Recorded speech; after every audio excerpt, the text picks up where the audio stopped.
yeah, I think you're right. Trying to get two people on this at once was what was causing the issue. Okay.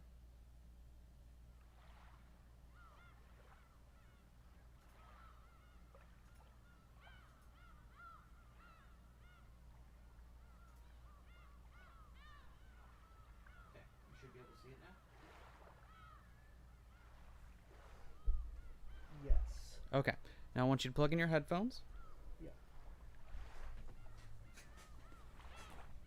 I hear nothing. Great. Is that what I should hear? Nope. Okay. Do you hear me talking? You're also not playing. You have to have the stream going in order to... I paused it by accident. That's why. Oh. Those of you listening in on the VOD are going to be absolutely tuned into a treat here. Do you hear the seagulls? There's astonishing delay. There's a full minute of latency on here That's for fine. me. But Okay, do you hear the voice, and is it voice coming through clear? I hear the voice. One moment while I see if I can hear the background.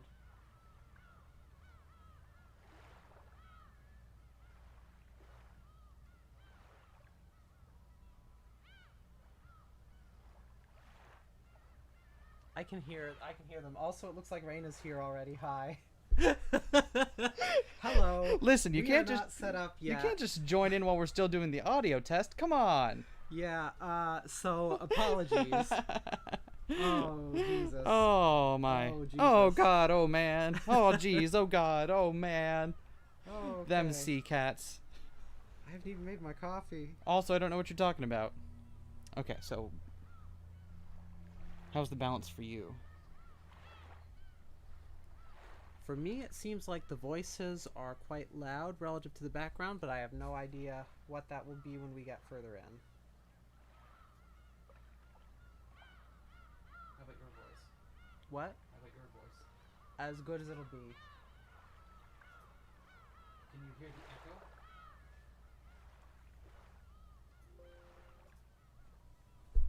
Okay, well I turned it down on our end, so there shouldn't be any echo anymore. But I can't tell. I was Can I have a- unable. There's insufficient volume in that background part to see if there's any echo or not.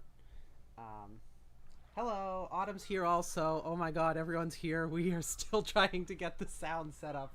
Ah.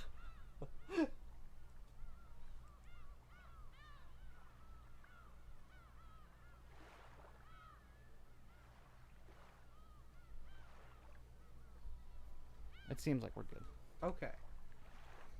All right. I'm gonna move the Michael, John, closer to you. Do a test. Hello for the test audience. Hello. Hello, test audience. Hello, test audience. Hello. You're gonna have to be a tiny bit louder. I'm doing my best. You are gonna do as well as you can. I know.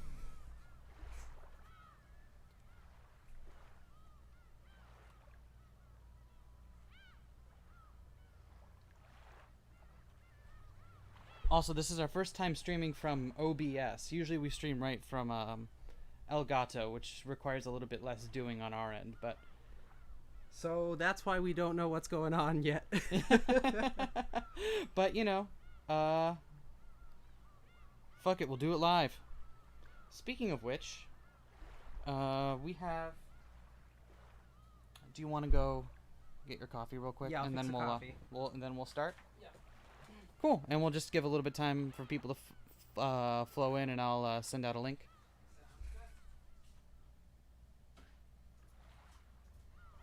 I haven't even sent out the link yet. Why are you all here already? Also, I love and appreciate all of you. Thank you so much.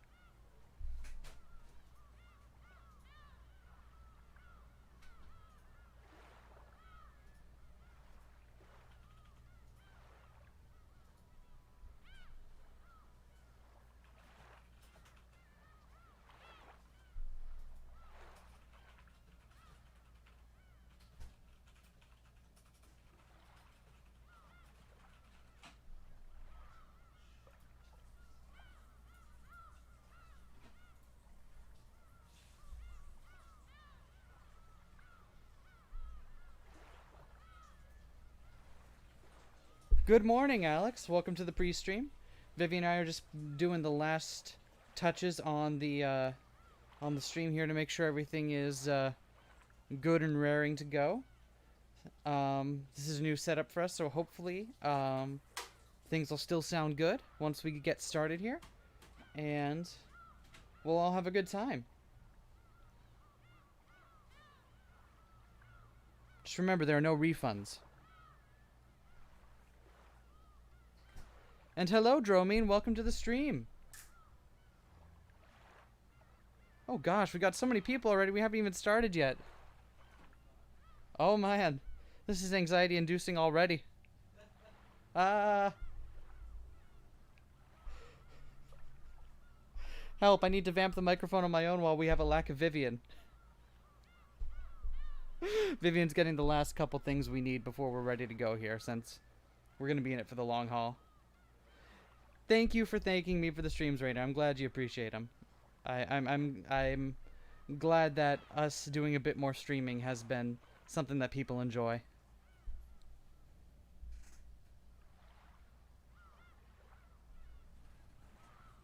Oh, you guys are swell. You know that? Aren't you excited to see what visual novel it's gonna be? I want to know what it is. I haven't told Vivian yet. She has no idea. I mean, there's no way to know what it could be. Also, thank you to everyone who played along with us. I'm glad y'all were picking up what we put down.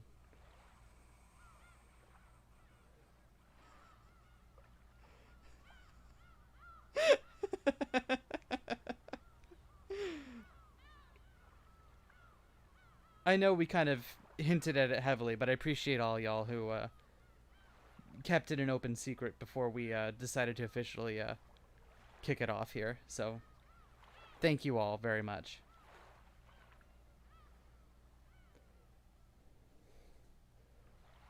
Oh. Just as a heads up, we're planning for going around 6 hours tonight. So it should be we should get a pretty good distance into it. Reason we wanted to do an extra long kickoff stream is because we wanted to make sure... Oh! All visual... Hey, Mercury. We wanted to make sure that we... all visual novels have a lot of fluff and setup at the beginning, so we wanted to make sure we got a good distance in. You want Nekopara... Hey, if our Patreon somehow makes $500 a month, we will play Nekopara 2. And if we make $550 a month, we will not play Nekopara 2. It's as simple as that.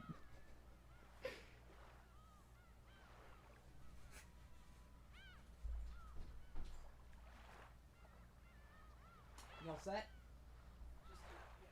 All right.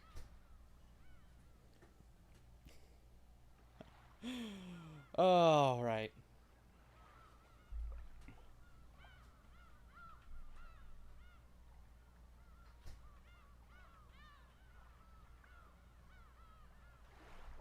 And just because there's no longer any surprise in this. I'm here. The party can start now. The party can start now? Yeah. Oh, It couldn't until I was okay, here. good. We hadn't started the party just yet, so Okay. I'm glad you got here. Me too.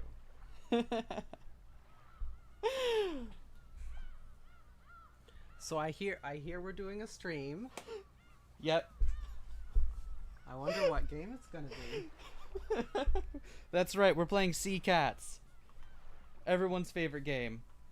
I'm excited to figure out what game it is. That's the mystery. It's literally on the screen in front of you now. I don't know what you mean.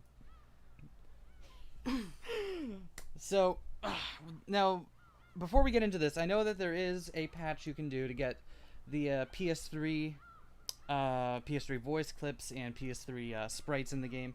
Now, we're going to be playing on just the basic Steam version, and there are two big reasons for that. One, I'm lazy. Two, the Steam sprites are goofy, and I love them. Like, the PS3 sprites are all clean and professional, and the Steam sprites just have this level of goof to them that I cannot, like, imagine doing without. So, we are going to do this. Oh, goodness me. There are so many episodes. We have to unlock episodes 2, 3, and 4? All right. Yeah, we gotta solve the mystery. We gotta solve the mystery. Okay. And first, we gotta know what episode 1 is episode 1 of. Exactly. Could be anything. Could be anything. It does say it on the stream thing, but neither of us have played this game yet. So please do not spoil for anyone, just so we can keep the mystery going. We might speculate amongst ourselves as we go on, but understand neither of us have played this game. I think the most we've had is that you, Vivian, you watched the anime for Higurashi, right? Yes. Okay, so that's Hello, the fighting doll. episode 1, Legend of the Golden Witch. Oh, hey, Wife City's here. Hey, Wife City. Welcome Everybody's to Rokenjima. here. The Golden Witch extends her heartfelt greetings. Please, take it easy and relax for the time being. There's no need to think overly hard about any of this. Quietly accept all that is about to happen. That is all that is being asked of you. The difficulty level is standard. We might as well start by taking the easy road.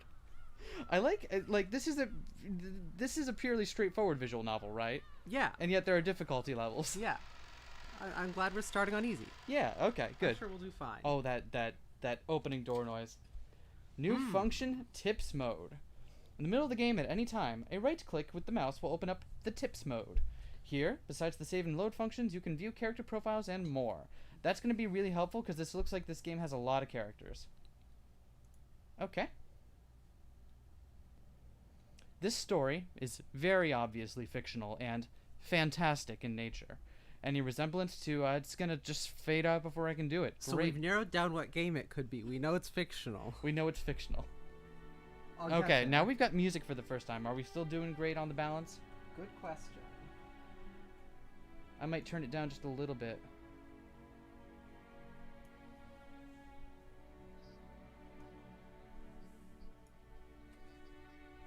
Nice. There is a long delay on the stream, so I am sorry, everybody. This guy looks like he has chops.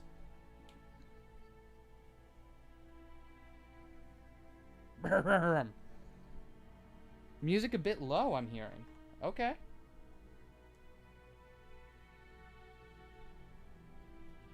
Is it? I don't want to fuck with it too much, but... Alright. Again. So, you still haven't overcome your love of alcohol? The old physician let out a sigh as he removed the stethoscope.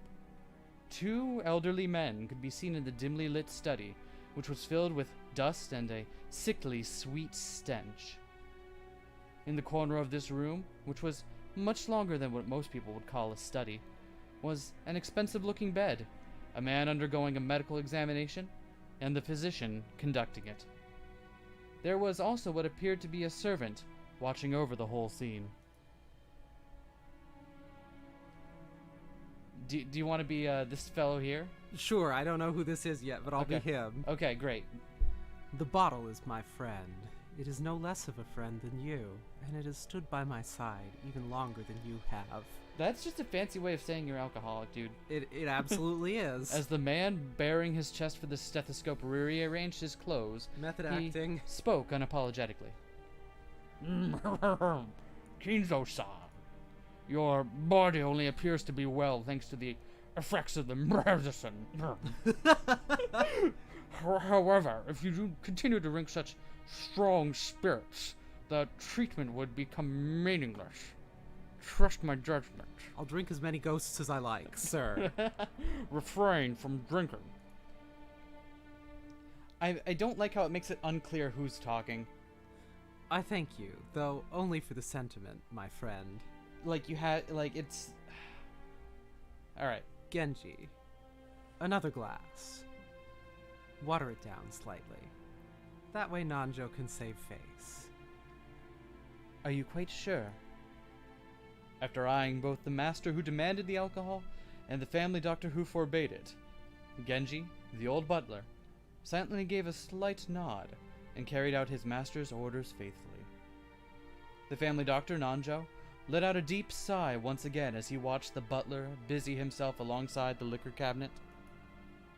There was a smell filling up the room, this sweet, poisonous aroma that felt as though it melted the heart if not the soul itself. Apparently saying who's talking is added in the fucking patch. Yeah, of course it is. Wait, he drinks absinthe? It was the smell of that venomous green drink that the man couldn't bear to part with. Either that or he drinks chartreuse.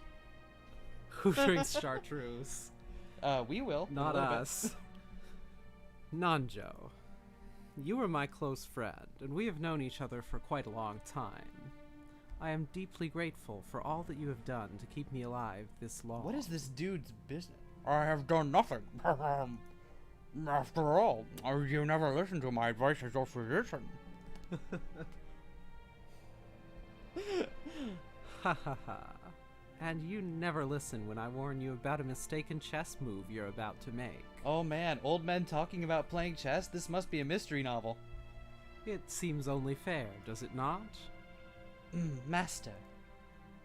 Thank you. I wouldn't die if I ran out of your medicine, but I would if I ran out of this. What is this fancy little eagle thing going on? They're like very coordinated. Yeah, I don't know. Disregarding Nanjo, who had his face set in a resigned expression, Kinzo took the glass that Genji was holding out to him. Very few people would associate that venomous color with an alcoholic beverage. Nanjo, be honest with me. How much time do I have left? Well now, how short must I make it to convince you to set the bottle aside? Nanjo once again let out a sigh of resignation. Quick, give me a sigh of resignation. Then, he finally spoke to Kinzo as the latter swirled his glass. We don't have long. What precisely do you mean by that? Let us illustrate it with the chess game here. You have very nearly achieved checkmate, but you have not yet cornered my king. Nanjo's gaze was directed at a side table with a massive chess set placed on top of it. Judging by the positioning of the pieces, the game was something before I clicked the button. Black's rook and bishop were cutting deeply into enemy lines.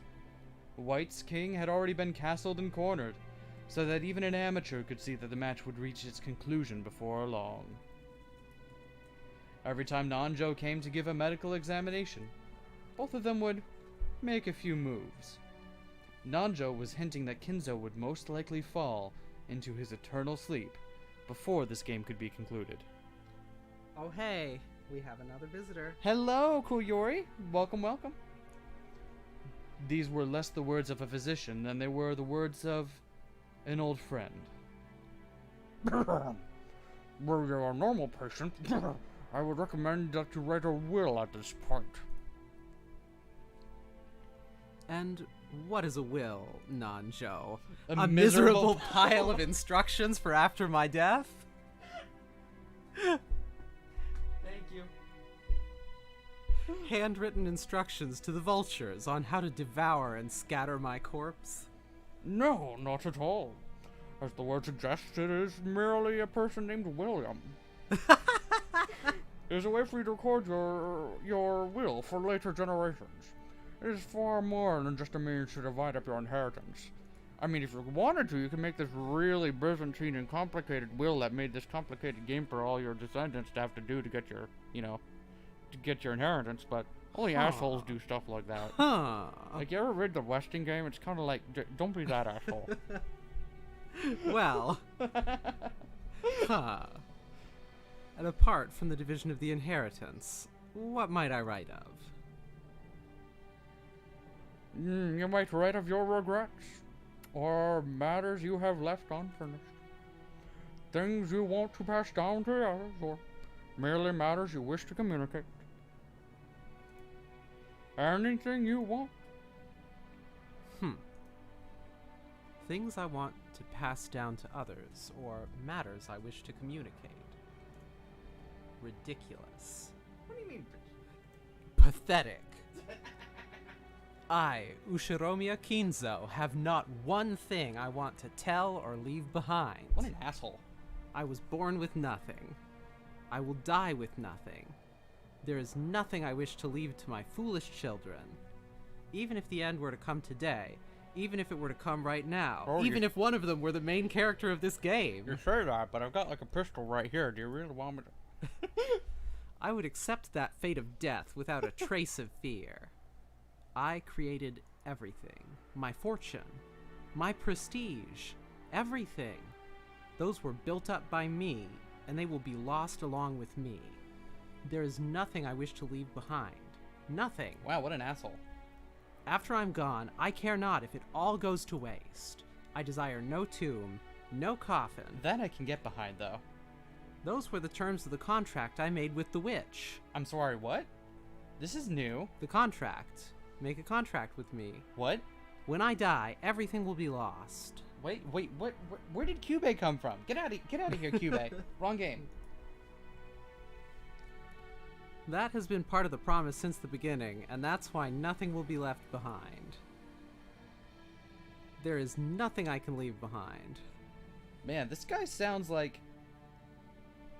Honestly, he sounds a bit self-important, if I'm being honest here. But after reaching... Fucking Atlas trying to shrug over here.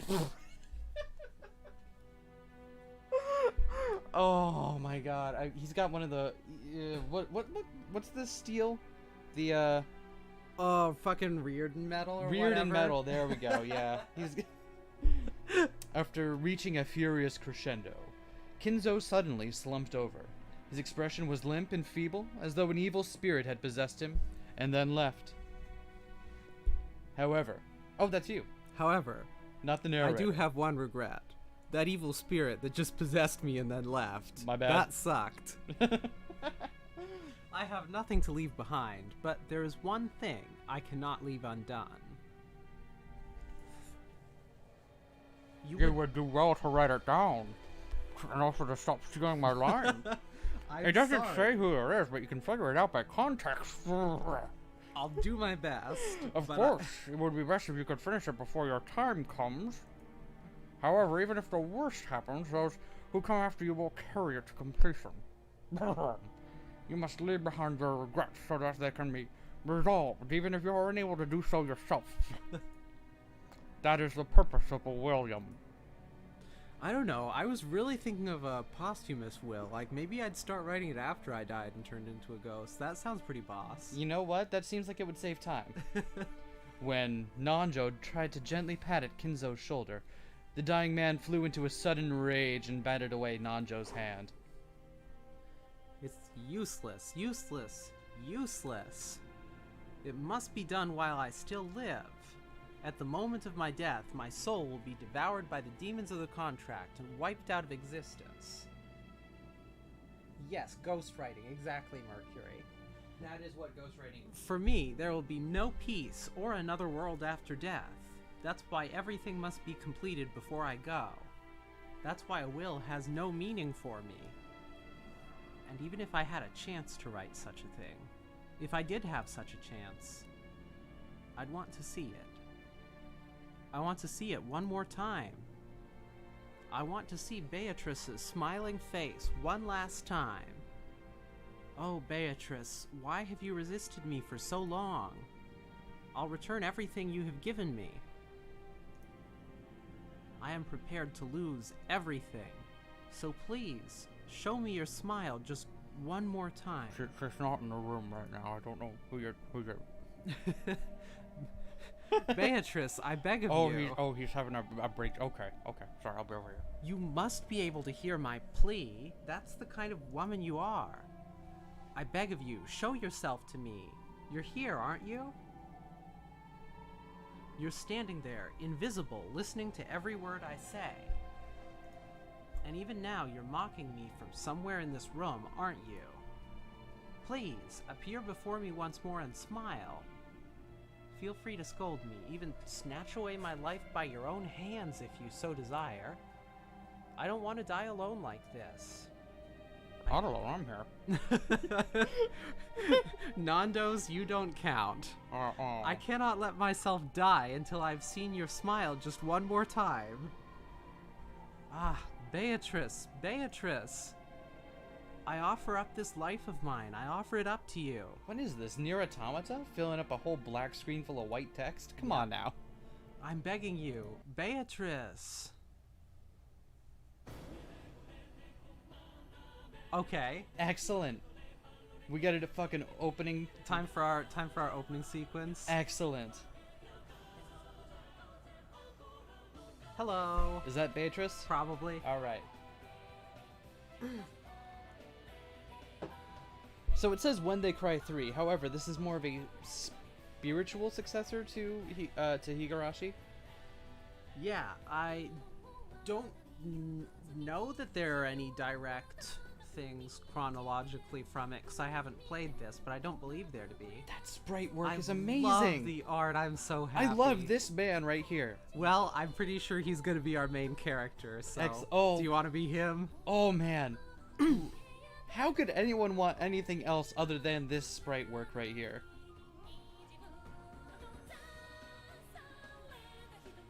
Wow, that's going to be a large cast of characters.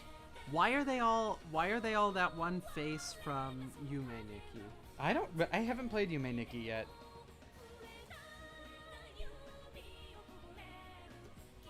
I swear, half of these look like they're meant to be Ace Attorney defendants. You got a little ketchup on your... no, okay, no, she faded out. Never mind. Oh, there's the ketchup bottle. Maybe that was it. This one. They're all that guy. Why are they all that guy? Great. Thank you for showing it where the stream chat can see it. I can't show it for chat. I don't have control of the stream, which you should all be thankful for. Oh, here we go. 1986. All right, we got a period piece here. Do I have to click? I have to click. It won't go unless I click. Okay, I'm just gonna take a shot in the dark here. Whoa! All right, that's our main character's voice now. Things sure move with the times. This is gonna scratch my voice in like 10 minutes. I'm changing this. I can't believe we'll all be able to make the trip in just 20 minutes. Oh no. I couldn't help but scratch my head and marvel at how far things have come in recent years. We used to go by boat. Back then we were all forced to endure nearly half a day of swaying back and forth over the sea before we reached Najima. Things have gotten so much more convenient these days. Still, I've never been on a plane this small. I've flown in a huge jumbo jet before, but this will be my first experience in such a tiny one. It's gonna shake, isn't it? They say smaller boats shake more than big ones, so I guess the same rule probably applies to planes. So we all know flying is the exact same thing as sailing through water. Basically. It's all fluid mechanics. Yeah, it's just a slightly denser fluid in one. Ha ha ha ha. Don't worry, Butler-kun. It shakes much less than the boat did. Yeah, is that you, George Aniki? Don't scare me like that. Oh, I regret this already. Oh no. You just saved 3 years off my life. Anyway, what's shaking got to do with anything? You don't think I'm actually scared of the plane shaking or maybe falling out of the sky or something, right? You should be. It does that about half the time. Oh gosh, that's alarming how frequently that happens. Oh. And we... Oh, of course not. My mistake. Look, this guy's got it too on his vest. I see you've changed a lot since we last saw you. You bet. For Now I'm way example- past cool. For example, you've become a Satanist and gotten an inverted cross button on your jacket. After all, it's been 6 years since that. Switch the sprites, save us from these cursed images. No. Absolutely not. Oh my god, his chin is sharp. It's almost a 90-degree angle. Yeah. Look at how sharp these chins are. Why? Wait, what is this? This isn't the original sprites. This is different. Is it? This is not the original sprites. This is just whatever happened when I loaded it up on Steam, okay? So Steam doesn't have original sprites. I thought it did. Can we switch it? What happens if you right-click? Original images. Oh! Okay, I love him. I am so much I more. love him. Oh. He's my perfect, beautiful boy. Oh. I love him. Oh, this is so much better. this is amazing. Thank you, Reina. Oh, look at this.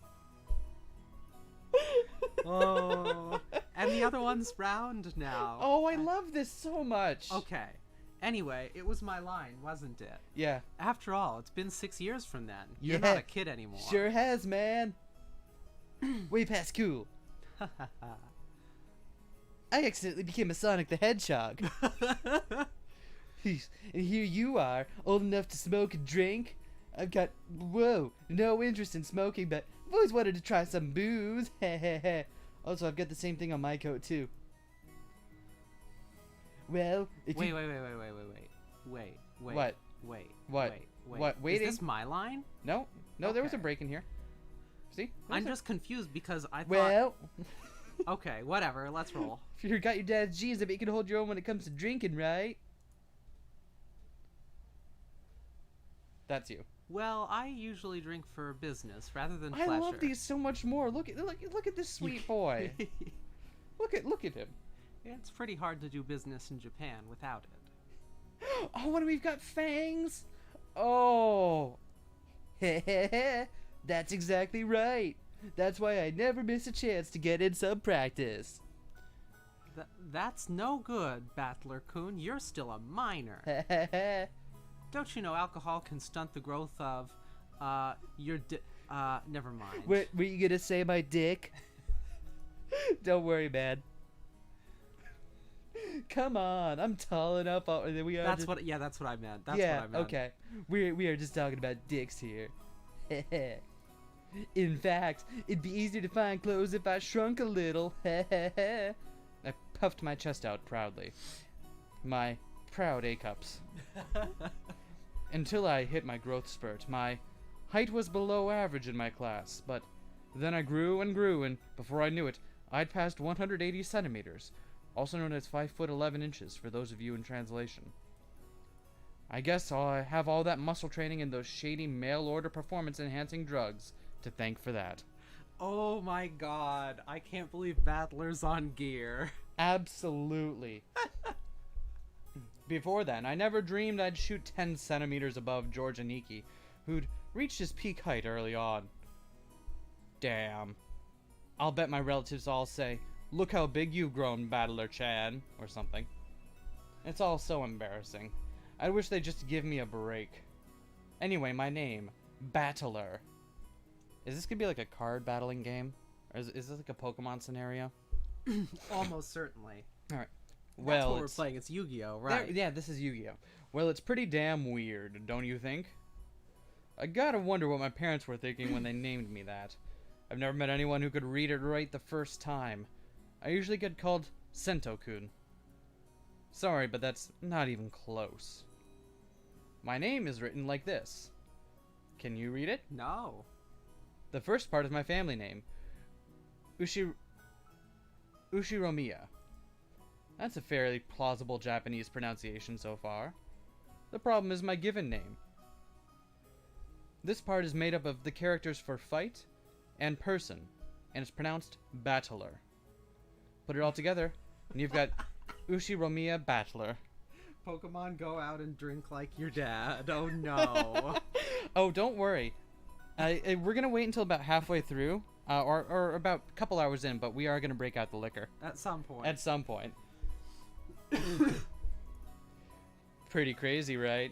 It's crazy enough that my parents decided to call me that, but it's even more crazy that some government worker let them make it official. Both groups are at the top of my must-kill list. As I am a teenager and a man, I have an actual must-kill list that I feel very strongly about and a lot of pent-up sexual tension. Anyway, this is one of my cousins. His name is Ushiromiya George. Hi, it's me, Ushiromiya George.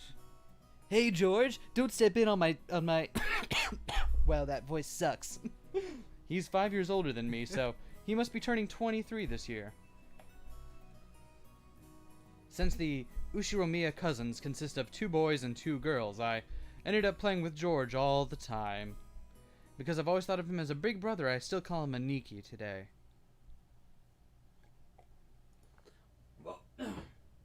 Woo, Battler-kun, look how big you've gotten.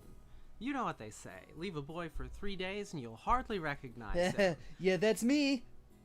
It must be in his blood. Rudolph wasn't that tall either until his high school years. Perhaps people end up taller if their growth spurt comes late. Nah, it's nothing special. Are you sure? Oh my Are you god, sure? I hate this decision. You don't have to. A real man needs to be tough on the inside, too.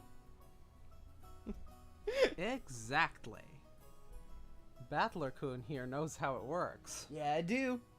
That's my name. Real men win or lose based on what they've got in the inside. A spleen. No, I had mine removed. Oh. Cancelled. Can't ever forget to keep up your training and discipline. You gotta do that. Wait very alertly for the perfect moment. And strike. You just listened to that one Pink Floyd album, Animals, a whole bunch, didn't you? Oh, here you go. Now, I never even imagined that I'd become the company present I am today. Master of my own domain. That'll mean something different when Seinfeld comes out. Yet, to think I've come this far after starting out penniless and ruined. I misread that word at first. This stump. I swear we haven't started drinking yet. This stout, plump old guy is George Aniki's dad, Uncle Hideyoshi. It's me, Uncle Hideyoshi. Everyone in this family can intrude on Battler's internal monologues. He Also hates knows how it. Battler's internal monologue is much more deep-voiced and a lot easier on the voice actor in order to make come out of the mouth whole. He's the husband of Dad's older sister. In other words, we're not blood-related. Oh no, I hate those words. That's a red flag. That's like so many red flags. He's nice to children, sociable all the time, and even quick to give some spending money to us kids. Simply put, he's an awesome uncle. He speaks in an odd and very noticeable Kansai dialect, but he's actually a natural-born Kanto man. Fuck, I should have given him a silly accent. No, see, now, I believe in localization, and most commonly the Kansai accent gets presented as a southern drawl. Tarnation. So- I'm Uncle Hideyoshi. Oh, goodness gracious, we have... There it is. That's exactly what he sounds like. Apparently, impressions are everything in the business world. So speaking in a different style than other people is an act that makes him stick out more. However, I hear he gets embarrassed when talking with an earshot of a real Kansai person, so That's he switches back to awesome. standard Japanese. Oh, that's awesome. I don't really get it, but he's definitely an interesting person. Oh man, that's funny. If only you weren't so quick to brag about your life story. That's enough for now, I think. Oh, look, I got the thing tattooed on my forearm, and it's all over my dress too. Have you noticed it? Or is it just written on in Sharpie?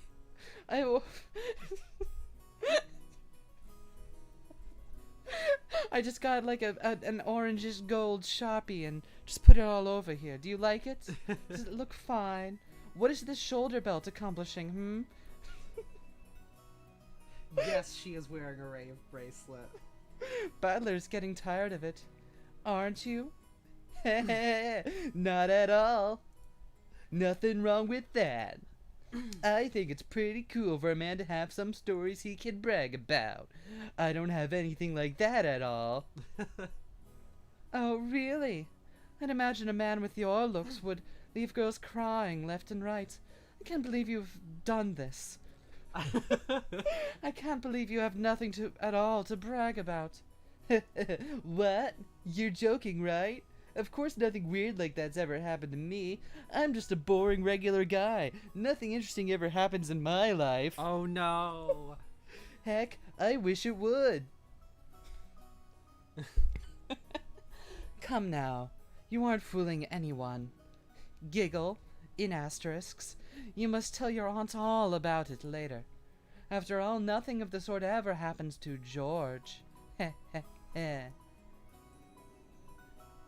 This is George Aniki's mother, Aunt Eva. She's my dad's older sister. She and Uncle Hideyoshi are a pair of What a bunch of jokers! I can't do a Ryan voice, I'm sorry.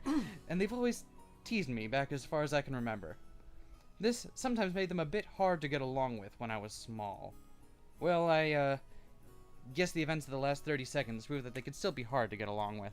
Hi, Jupiter. Hello, Jupiter. Welcome to the stream. Even so, George and Nikki's family is interesting and fun, and they seem to get along just fine. Sheesh, that's pretty much the total opposite of my family. Families, know what I mean? Dear God, everyone's got, like... Her tie clip holding the tie under her tits, that looks so silly. Oh my gosh. Ah! And she has the... And she's got the Arm Kurusu belts. arm belts. Oh, I love this character design. I love this. This is a great game. This is amazing already. Do you want to be Yeah. Okay. Battler-kun, have you seen Rudolph-san? He's the one with the red nose. Huh? He headed off to the bathroom a while ago. Is he not back yet? Maybe the poor geezer dropped dead. Num num num num num num num num. That's no way to talk about your own father. The arm belt is +1 to charisma. Yeah, darn Yes, it right. is.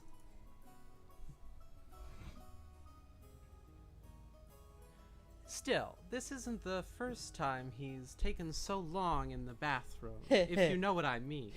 No, I don't. Explain it to me. No, I don't think I shall. Well then why? You're really frustrated to get along with, you know that? Oh, yes. You and your fucking tie that's painted onto your shirt. Yeah, the guy's always been that way. Does he really have to take a magazine with him every time he needs to take a dump? And what on earth is he doing in there with those particular magazines? Wait, it's just the text? That's just what's going on?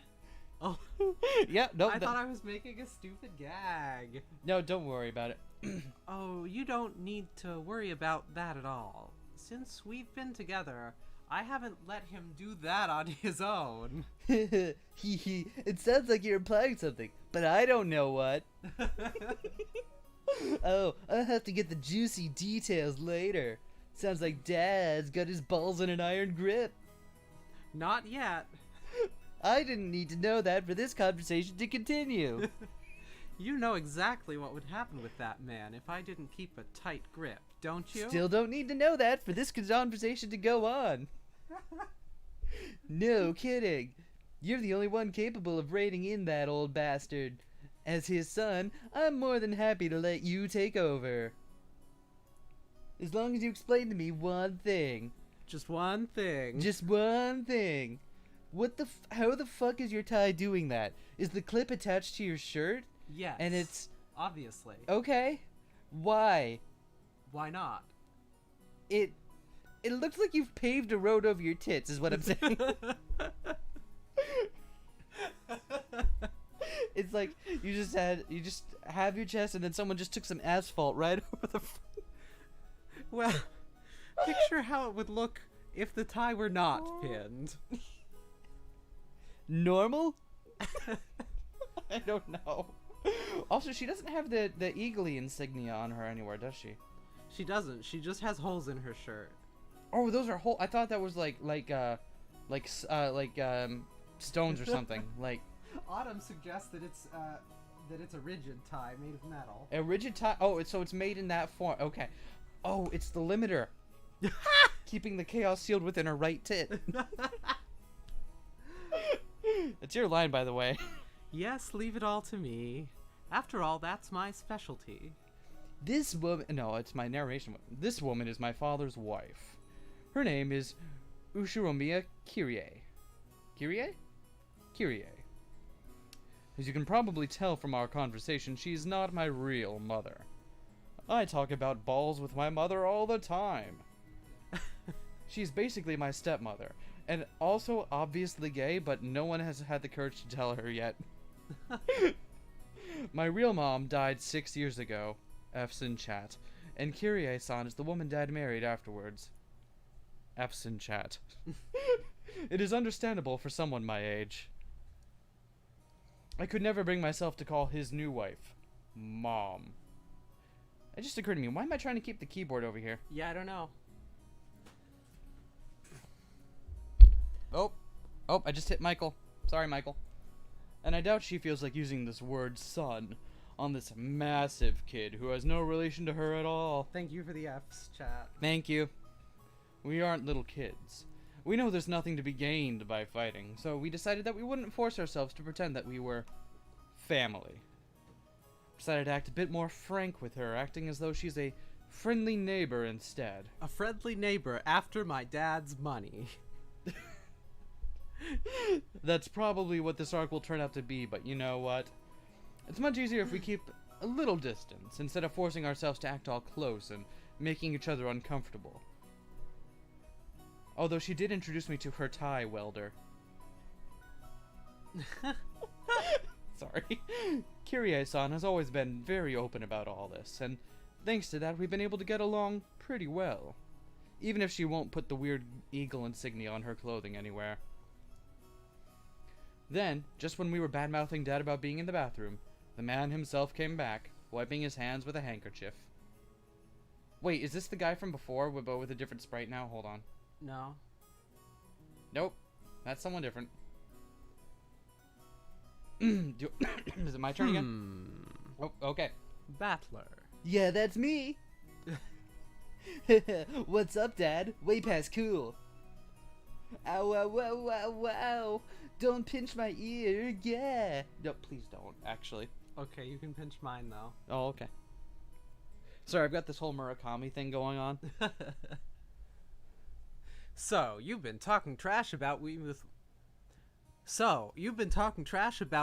Mom again, haven't you? Yeah, I've been down at the graveyard. She's dead. What makes it so hard to show a little respect for your father? Well, she's like half your age, so, I mean, is this not a cry for help? Ow, ow, ow. Damn it, that hurts. You can stretch my ear all you want, but I'm not gonna be able to fly. That's a Dumbo reference. That hurts. Come on now. Up, up, down, down, left, right, left, right. Did they really just put the fucking Konami code in here? Now, say, Father, please forgive me for being so rude. Only if you explain to me why you know what the fuck the Konami code is. It's 1986 and you're like twice my age. Explain yourself. I'm your cool gamer dad. Damn it. Like hell I will. Go find yourself some members only store if you want it that much. Yeah, let go. Am I winning, son? No. You're not winning, Dad. This old bastard is my dad. I think I'm pretty tall myself, but Dad's just about as tall as I am. It's no surprise Aunt Ava started talking about Dad's blood when she saw my height. She saw the seesaw at the shore. Oh, Jesus. By the way, my height isn't the only thing I got from him. It seems having weird names runs in the family. Dad's full name is written as such. You can't read it, can you? Come on, it's just this. Anyway, this guy's name is pronounced Rudolph. Huh, he must hate Grandfather for giving him that name. Also explains why he gave me such a shitty name. A family tradition of pissing off your son with a stupid name. So I'm guessing dying guy we saw in the beginning was probably this guy's father? Probably. Probably? Still, that's no reason to pass that weird naming tradition on to me. As the old bastard twisted my ear all over the place, Aunt Ava snuck up behind him and grabbed his ear. Hey, Rudolph. You should know better than to physically abuse your son. Yeah, that hurts, Aneki. Yeah, it does. Why the fuck would you do it to your son? What the hell, man? How else am I supposed to enter the cheat codes? Oh, I'm sorry. I didn't mean to tell him about the Konami code. I'm sorry, Battler. That's on me.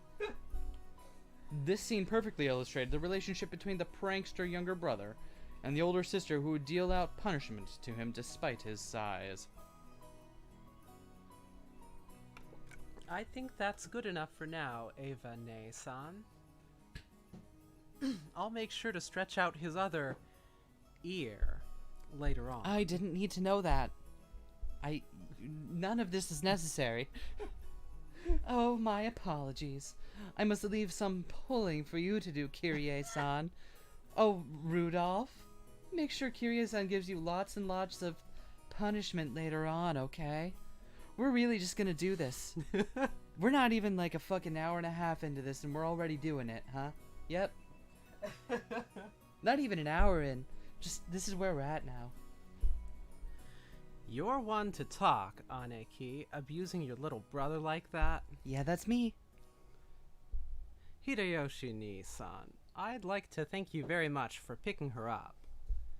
If you hadn't been so generous, she'd still be unsold in the store.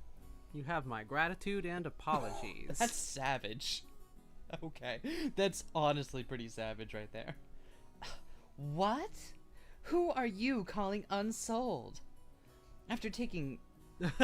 I'm gonna do the narration now, apparently. Yeah. After taking 3 steps back, Aunt Ava unleashed one of her beautiful high reserve roundhouse kicks, which stopped just a centimeter away from the tip of Dad's nose. How is she kicking it?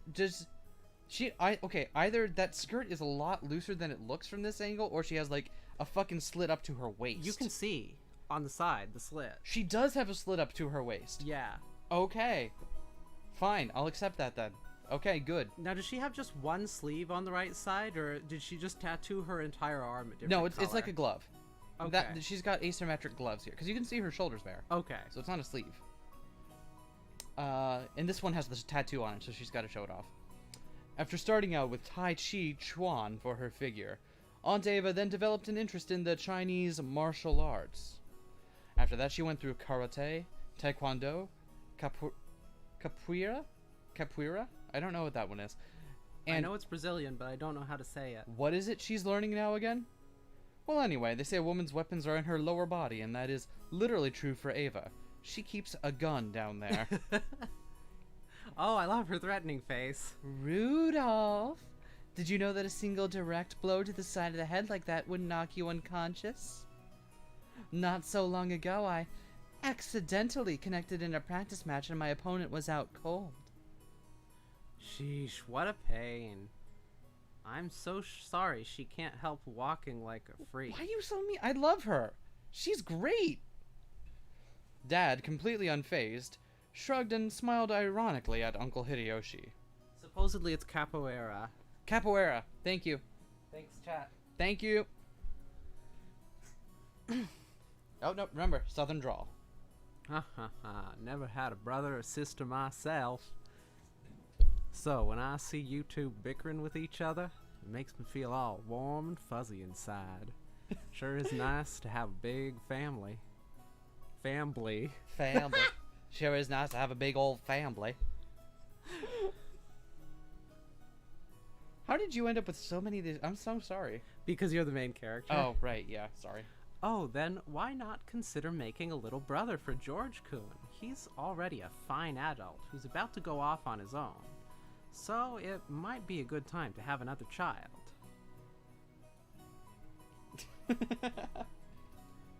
Hey, have a little sympathy for the new kid and all the pain and suffering he'd have to live through. I'm surprised even George-kun turned out as well as he did after being born from this sinister sister of mine. That's an alliteration. That's a really good alliteration. And what an awesome kid he is. Regretfully, Dad, that was an awesome alliteration. Please, share some of that with our blockhead of a son someday, will you? Battler just sucks. That's why I gave him a shitty name. Oh, that's a contemporary reference to the comic strip Peanuts by Charles M. Schultz.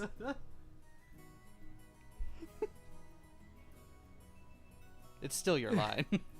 That's not at all how it happened.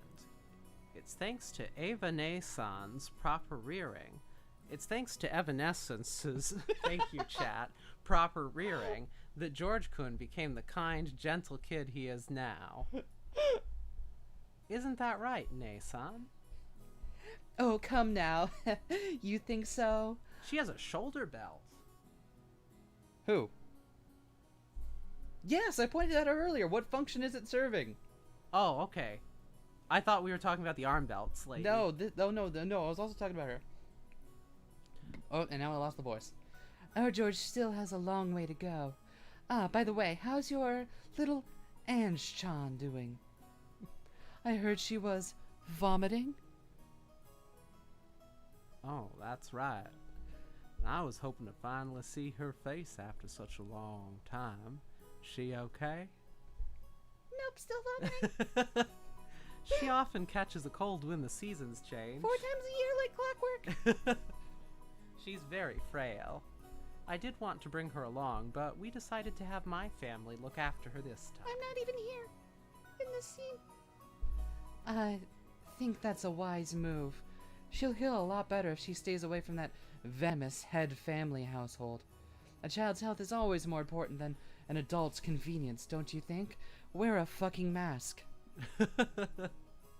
Sorry, I don't know what overcame me there for a moment. I know of some great medicine for vomiting colds like that.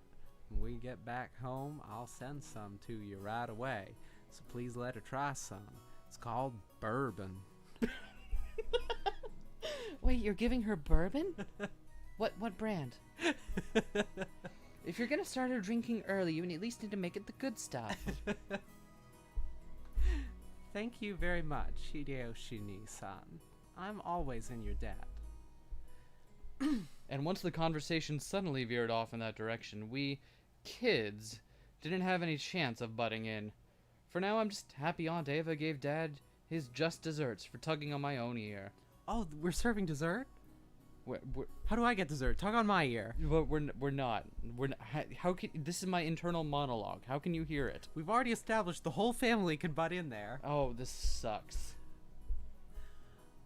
Are we still waiting for the weather report? George and Nikki pointed at the counter. The checking weather sign was still stuck next to the departure times for the flight we were scheduled to board. Unfortunately for him, he didn't know that weather report had by far started their long overdue decline at this point. They would never reach the heights that they had with heavy weather. I always preferred Mahavishnu Orchestra. Get the fuck out. You're There's not just wrong. really something about John's guitar work. According to Have a you seen him with the weird Bose speakers nowadays? He's still got it. Are we done? Bitches Brew is the best jazz fusion album, and you cannot convince me otherwise. According to Aniki, smaller planes are more subject to winds and other effects of the weather, and it's not at all uncommon for flights to be delayed because of that. Wait a second, are we totally sure it's not gonna shake? Right? I've got this whole Edgeworth thing going on, so... From down here on the ground, it just looks cloudy, not windy. Well, I guess it's different up where the planes fly. The weather's a bit uncertain today. Aunt Eva looked at the TV in the lounge. The weather forecast was being broadcasted, informing us that a typhoon was approaching the Kanto region. I think that's your line. Oh, sorry, I got distracted because I just realized the mic stand is resting directly against the couch and is getting bumped every time I shift my weight. Oh no! I'm sorry if there's been sounds of things hitting the mic in the chat, in the stream. Let us know if that's been happening. I think it's okay. Okay. Typhoon again. Guess there's no helping it with the annual family conference being held in October. At least there aren't 2 typhoons hitting at the same time. That would be a, what do they call it? Once in a lifetime occurrence, if there were. Wait, what's that a reference to? The once in a lifetime 2 hurricanes going on presently in the news. Right. Right. Couldn't he have chosen a better season? I agree. I've always hoped we could have it sometime around the Obon Festival in mid-August. In that case, why don't you just suggest a father and niece song during the conference? Very funny. Okay, so we know the setup here. They're getting invited to this big family conference held by their grandfather who's like, I'm about to die. Let's all do something really inane to appease my dying whims. Also, I'm cursed by some kind of witch. Bet All- you all didn't know about that. Y'all ever- Everyone dies. That's my guess. Y'all ever heard about this lady named Satella? Anyway, it's still your line. Very funny. Why don't you do it yourself? Our brother would never listen to anything I suggested. No way. It doesn't really bother me that much to have it in October. I was just saying that you might want to propose it since you said that you hate typhoons so much.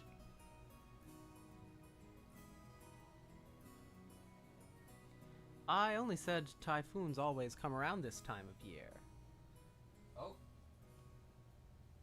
You're the one who said you wanted to move it to the Obon Festival, right?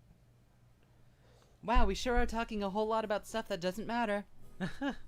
Well, you said it too last year. Unless this comes up in like part 6 or something. Didn't you say that it would be easier to fit into your schedule if we had it during the Obon Festival? I never said anything like that. Wow, neither of us will want to commit to this, huh? Oh, yes you did. And I've got it here, on recorder. I certainly wouldn't forget something like that. No, I didn't. You're the one saying that all the time. Didn't you know? Stopping a kick just a hair's breadth away from impact is a very high-level technique. Sheesh, women your age shouldn't spread their legs like that. Oof. This guy's getting a roundhouse kick to the face. I hope so. He deserves it. He deserves it. Yeah. Dad and Aunt Ava's argument looked no different from a couple of brats quarreling. Even though they usually behave like normal parents, they turn right back into kids again when they meet their siblings at these family conferences. You're the one who looks like a real adult, analyzing it all calmly. I hope I never turn out like that old bastard. Me too. I'd I'm have to kill hardcore you. because I'd swear. Whoa. This took a. You want to talk about it, man? No. Okay. I'd rather much end up as an intellectual adult like you, Aniki. You're such an intellectual. I've read all your fanfics. You can tell I'm an intellectual because I have round glasses. Like me? Man, don't let anyone tell you otherwise. Round glasses are hot. Oh, I still have a long way to go. I still have very little experience out there in the real world, and I need to work on becoming more confident and sociable. I think you've far surpassed me on all of those counts, Battler-kun. I'm sure you'll outstrip me fast enough when you become an adult. George Aniki scratched his head and laughed as though trying to hide his embarrassment. Of course, he was just being humble. Aniki entered a university and became an apprentice at Uncle Hideyoshi's company at the same time, studying both academics and how to become a business emperor in parallel. Then, right after graduating, he got into Uncle Hideyoshi's company at his father's side, as his father's aide, piling up a lot of real-life experience as he devoted himself zealously to his work. His great dream is to one day stand on his own and build up his own kingdom. Aniki is a real paragon of a man, sparing no effort as he strives towards his goal. Thank goodness he has rich parents. It is no exaggeration to say that I really respect him. Chat wants to know what the second layer of Battler's suit is. It's been suggested it's a vest, but I'm pretty sure it's a corset. Okay, so, I mean, it could be corset. Let's see. Hold on, we'll analyze it when it comes up again. And then there's me. I'm nothing at all like Aniki. I'm living my happy-go-lucky idle high school life to the max. I've got no dreams for the future. I'd like to just sit back, stay cool, and let the money flow in, but, of course, that could never happen. When Aniki was my age, he had already formed an impressive objective and started devoting himself towards studying for that goal, so I guess I can't compare at all. My dad just says, sure, you can study at my company if you like cleaning toilets. Damn it, I'm not going to be in the debt of that old bastard. I'll find a way myself. If only willpower was all it took to become an adult. You alright over there? Daddy Rudolph's toilet licking emporium. That's his business. Dad, I keep telling you, that's not sanitary. I know, son. That's why I like it. I don't know why I'm the doctor now, but... Should I go on one of those self-searching journeys that are all the rage these days? Well, it's Time not... for a gap, yeah. Oh my god. Well, it's not like I can mooch off my parents for that kind of money. Right then, Uncle Hideyoshi shouted out loudly. He's a really nice person on the whole, but he does have a problem controlling the volume of his voice. Even my inner voice. Stop, please. Stop. What, Uncle? Not no. What do you? When I looked over, I saw that he was greeting Aunt Rosa, who had come late. Oh, if it isn't Rosa-san. Maria-chan, long time no see. Oh. Hold on, I need to summon this one. Okay. Okay.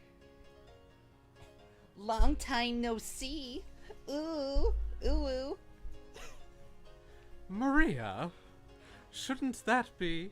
It's good to see you again. Greet your uncle properly. Ooh, woo.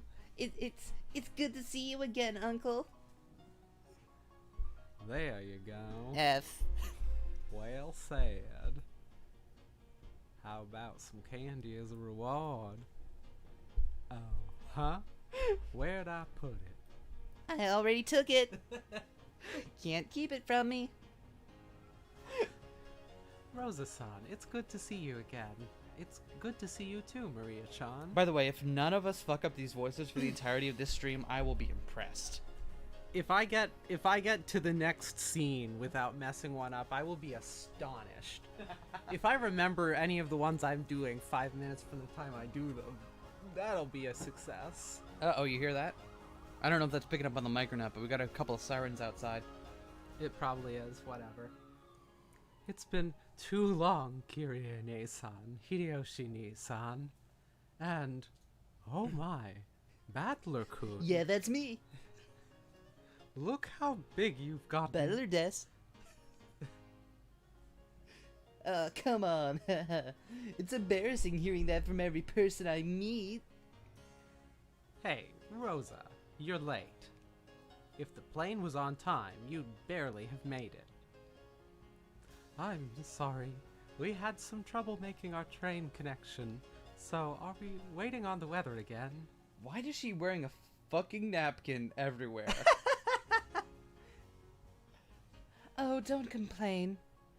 I much prefer the 30-minute plane trip to spending 6 hours bouncing about on a boat. Even if we were kept waiting here for an hour, it's still much faster overall. Maria-chan's gotten huge, too. So, how tall are you now? Ooh. So, how tall am I now? 5'4" with the crown. Maria-chan parroted Uncle Hideyoshi's question, looking up at her mother. I guess she doesn't even remember her own height. She's probably right in the middle of a growth spurt, so her height must change every month. Give it a few more years and she'll suddenly start looking more feminine. Just how tall were you the last time you got measured? You keep getting bigger and bigger, don't you? Right? Ooh. I think she's grown a lot since last year. Let's see. She turned 9 years old this year, didn't she? What? What? Fucking what? I think they are not to scale. Okay. 9 years old. Ooh. That's right, you're 9 years old now. Raffle, lolix, D. T-pose.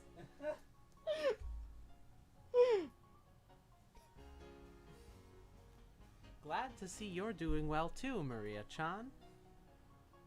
Up you go. I guess you've gotten a bit too heavy to play airplane with.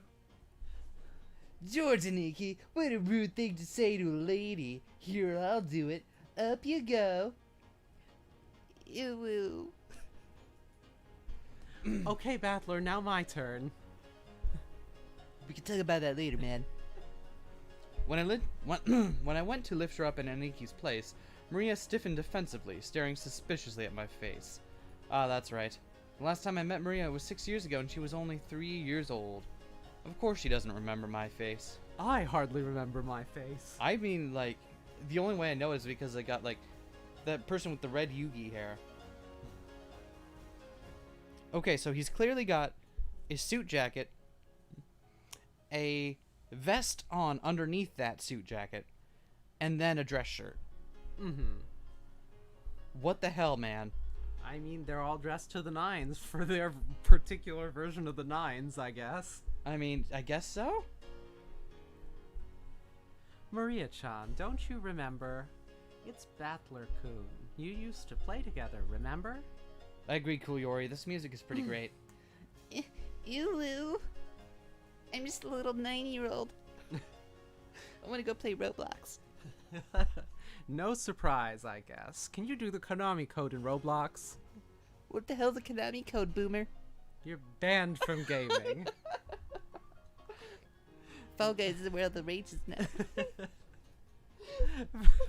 Free Fortnite hashtag. The last time she met Battler, she was only 3. She just starts default dancing. You don't keep memories at that age.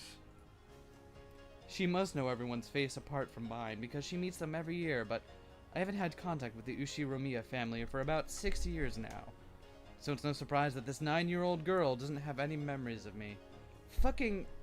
Okay, not to scale, I get it, but Jesus Christ. Even I can only just barely remember her being a 3-year-old crybaby. Actually, you know what? No, I want to know. See, the scale makes more sense there. Okay. But Okay. it loses the old charm. It loses the charm. Still got the crown though. Also, I like her face a little bit rounder. It's cuter like that. Like this, she just looks like tiny, menacing, like angry anime protagonist. And here she's just like, I don't want to be here at all. All these fucking grown-ups, I don't know what they're doing. I could be playing my Nintendo Switch right now. Maria, this is Battler Oni-chan, Rudolph Nissan's son. Understand? The brother's son is... the brother is the son. Default dance. Ooh. That ooh-woo sound was probably her brain going into overload at that complicated explanation. Just the phrasing of that was a bit confusing. Ni or Oni, the title used to refer to an actual older brother, can also be a friendly honorific for a boy who's only a bit older than you. Just like ne or one, the word for big sister. Maria-chan. I always explain my inner monologue. This is Battler-kun. He's your cousin, like me. I've now been introduced like 3 times. What the fuck? Like George Oni-chan? Battler? Cousin? Ooh. That's right. You got it. This part of Aniki is what makes me really look up to him. For someone who isn't married, he's just great at dealing with kids. I'm sure he'll be an indulgent father in the future. Battler Oni-chan? Maria looked straight at me with a questioning expression as though asking whether it was okay to call me that. Yeah, that's me. I'm Battler. Nice to meet you, Maria. Ooh. Battler. Who you made in Smash Bros?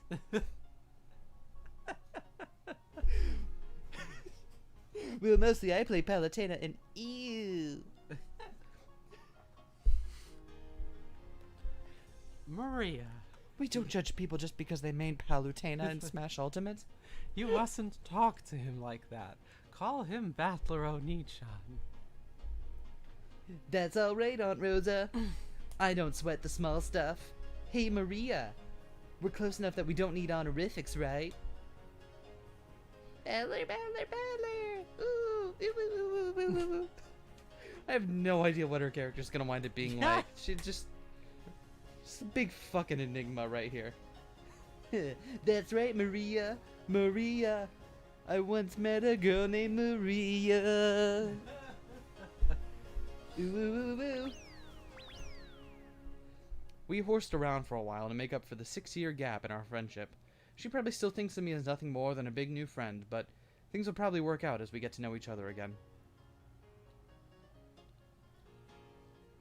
So far, her character is Uwu.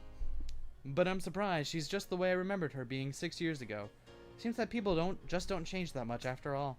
I'm a bit happy that she's still the pure, innocent girl I remember. Her name is written like this. Of course, it is pronounced Maria. The third character looks like a cross, which is pretty cool. Her feelings don't usually show up on her face, so it can be difficult to know what she's thinking, but that's just how she looks on the outside. On the inside, she's just a sweet, normal girl. So, place your bets now on the odds of whether or not Maria's going to wind up murdering someone over the course of this game. I have no idea what the tone is like, but... If it's like Higurashi, everyone will end up killing someone. Okay, cool. I was going to say, we'll like, see. I feel like it's 60-40 in favor Yeah. of her winding up murdering someone. Then there's Maria's mother, Aunt Rosa. I forgot what voice I was doing for a moment. She's my dad's younger sister. Rosa is written like this. Here's a name that's totally not Japanese. Sorry to say it, but her name's almost as ridiculous as Dad's. I've got to respect her for not ending up as screwed up as he is. When I think about it, all the names in my family sound foreign. Just why is grandfather so obsessed with that? Because of him, even we grandchildren have to put up with this weird naming sense. It's even more annoying since grandfather's own name is perfectly normal. Anyway, there's only one thing about Aunt Rosa that's a relief compared to the other family members. The old bastard and Aunt Ava have this annoying urge to tease and mock people all the time. But even though she shares their blood, Aunt Rosa isn't like that at all. She has the most common sense among all the siblings. And that's why she'll die first. Oh, I cannot wait for her to die first. Unlike like Uncle Hideyoshi, she's a kind aunt who will always be on the kid's side. However, possibly because she's more strict as a parent, she's not liberal with handing out spending money like Uncle Hideyoshi. Oh no, the Republican aunt. Oh no! The quote-unquote cool Republican aunt. No, I don't think that exists. Called out.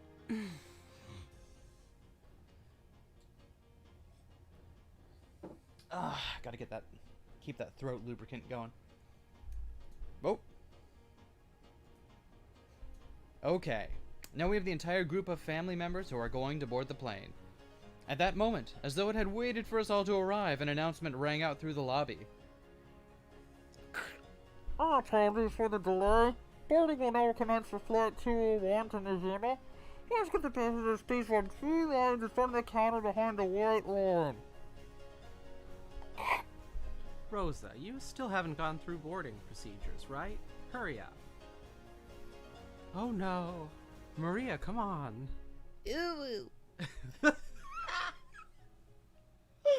We had to go through a metal detector before going out on the runway. Our small plane wasn't as massive as an international flight, but it was still a plane. A staff member holding a metal detector checked us all. Once all of us cleared the check, we followed the staff member out onto the runway.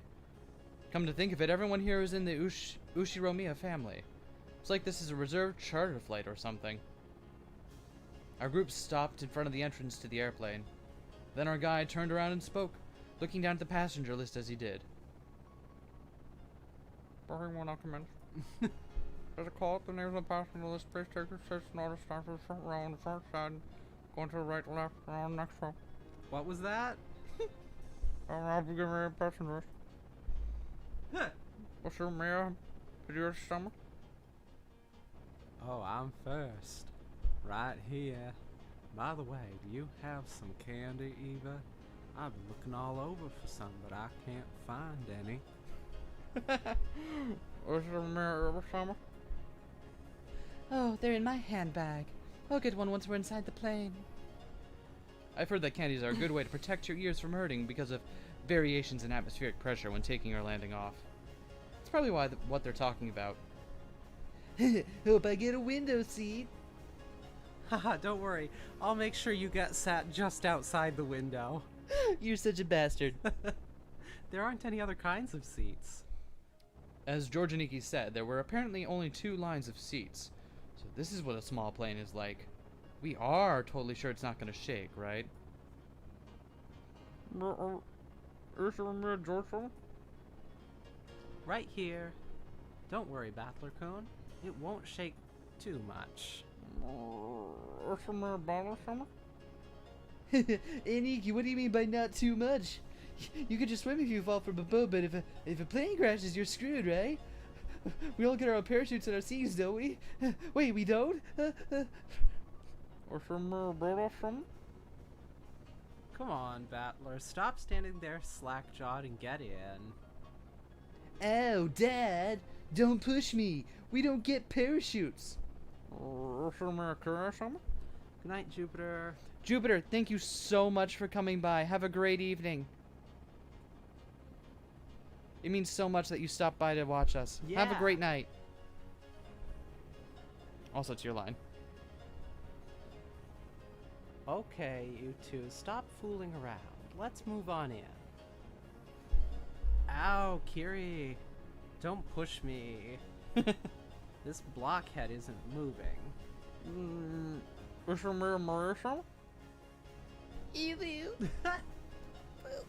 my button?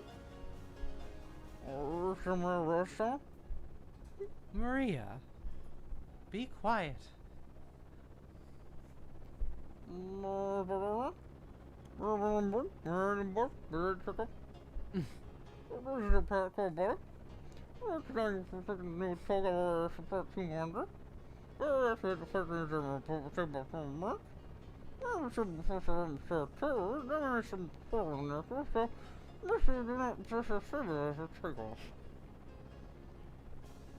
Wait, I think that's Battler. Aniki, what did that guy just say? I couldn't understand a fucking word he said. They just say we need to wear seatbelts? In a jumbo jet, they let you undo them after takeoff, right? So it's gonna shake so much we can't take them off? Damn it, you tricked me. It's gonna shake after all. Where are the parachutes? I knew I should have taken the boat.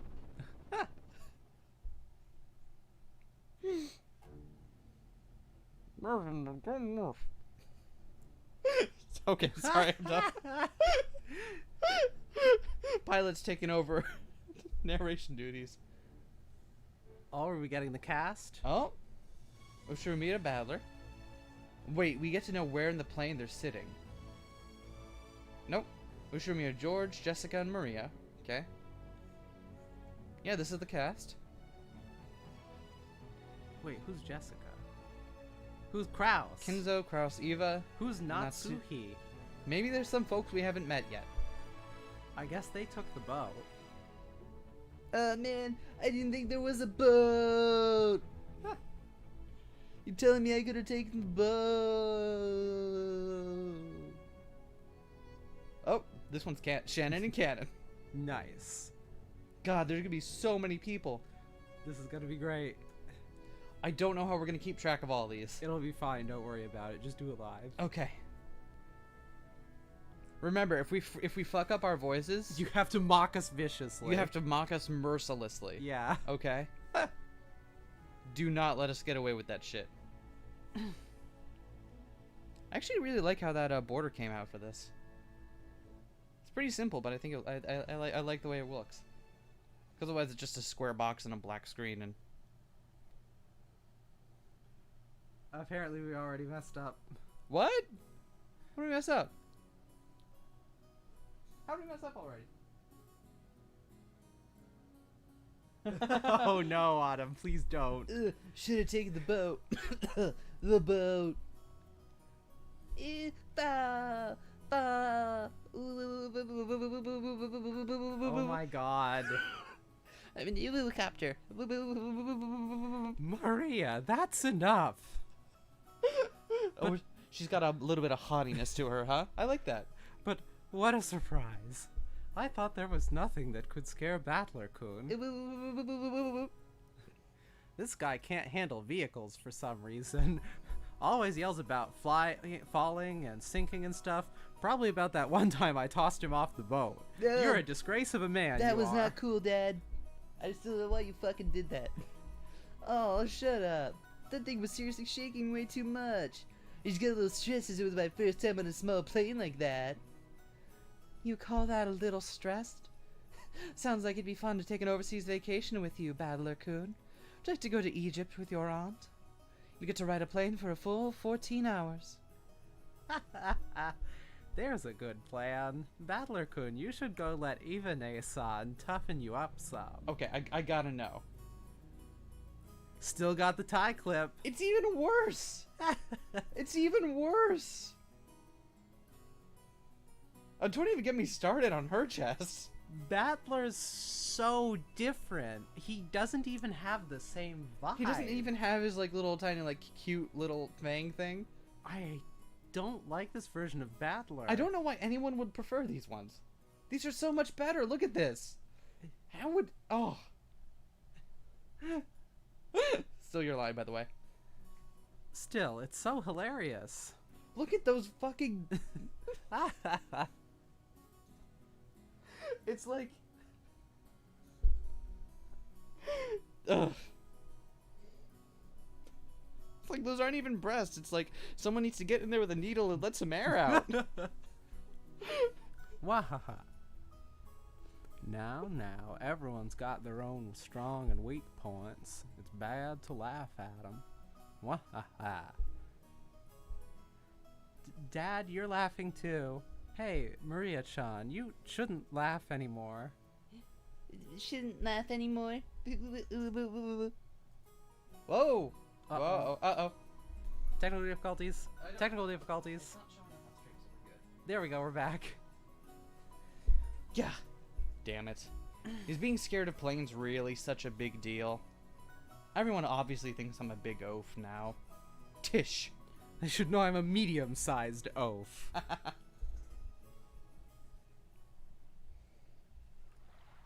We split up and took separate taxis from the airport to the harbor. From there on, we would be taking a boat to the island. The islands are right next to each other, so the distance of the trip wasn't that great. By boat, it's a leisurely 30 minutes to the island. When we reached the pier where the boat to the island was anchored, we saw a figure waving at us. New character? New character. Who's taking? Am I taking her? Or I you don't take? know. I'll take her. You sure? George Nissan. All right. It's been so freaking long. Oh, you made a right decision here. Ah, Jessica-chan, it's been a year since I saw you. You've gotten taller again, haven't you? I like Jessica already. Kahaha, don't give me that. It's Well- embarrassing when you skip my lines. When you say it every year, also.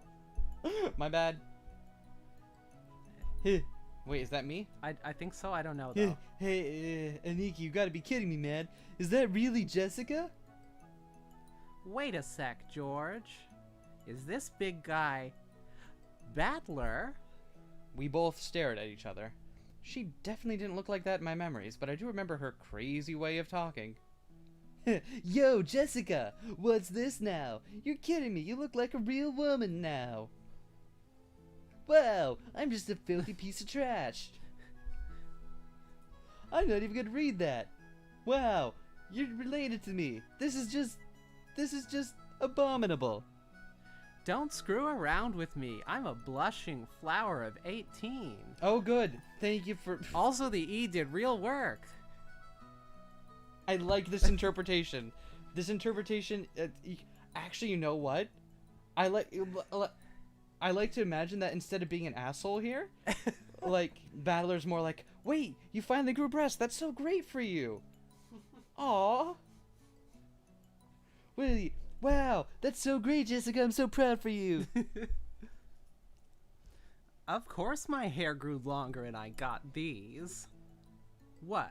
You think I got boobs just to get fondled by you, loser? And speaking of you, sure, you got all ridiculously huge, but did you get a bit stronger too? Don't screw with me. I'll show you how much training I've done since back then. They totally play video games together, don't they? Aww. You're pissing me off. I'm gonna be so sad when it turns out that she, like, kills someone. I'll beat you at your own game. This headstrong girl's name is this. She was born under the same unlucky star as me, sharing the same kind of weird name. Anyway, it is pronounced Jessica. She's Dad's older brother's daughter. That older brother happens to be the oldest son of the Ushiromiya family, so for now, it means Jessica is the direct family heir.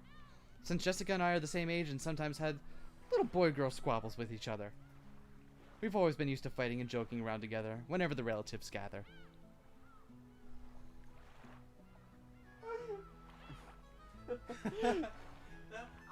Mario Kart was better. Mario Kart. Jessica grew more quickly. At least after she started taking the... at least after the puberty blockers. Listen, you know where this joke is going. So she always had me beat in terms of size and physical strength. When we scuffled in a contest of strength, it usually went Jessica's way. I thought that stuff was supposed to atrophy your muscles. No fair. So even though I realized I'd grown bigger, part of my mind was still convinced that I couldn't beat Jessica. What's the Steam art for Jessica? What do you mean, what's the Steam art? Oh, you mean the new art? Yeah, the Steam art. I hate it. It's not as immediately repulsive to my eyeballs as some of the other ones, but it's... Yeah. Put her back. There we go. Yeah, okay.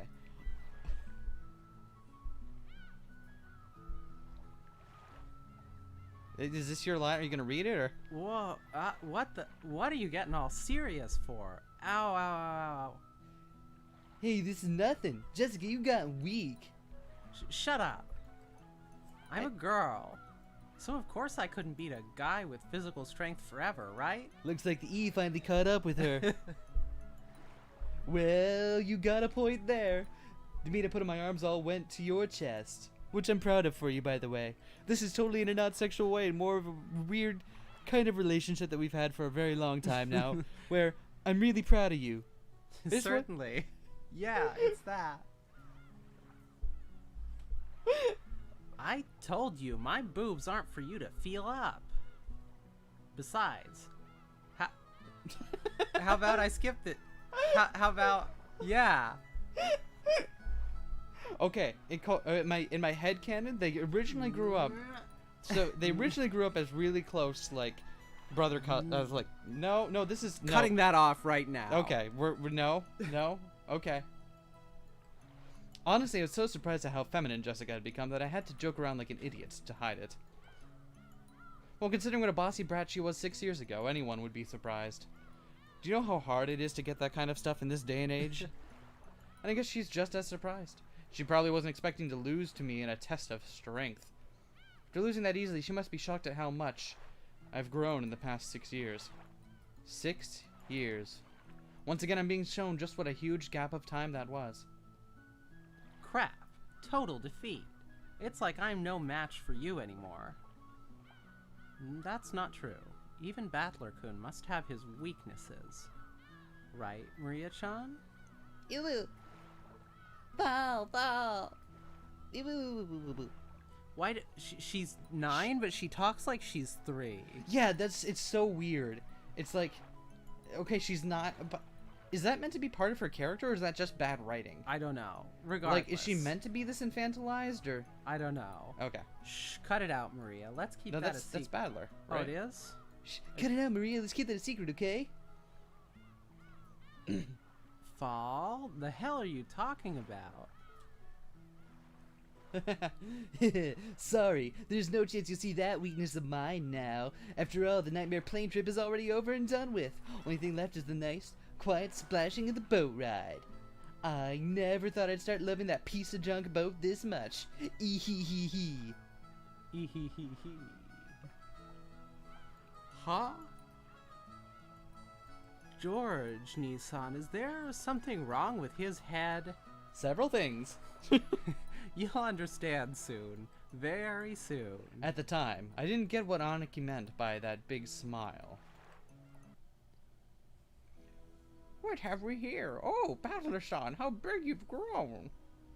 Who is it this time? It's an old lady with an apron. Oh yeah, that takes me back. I remember now.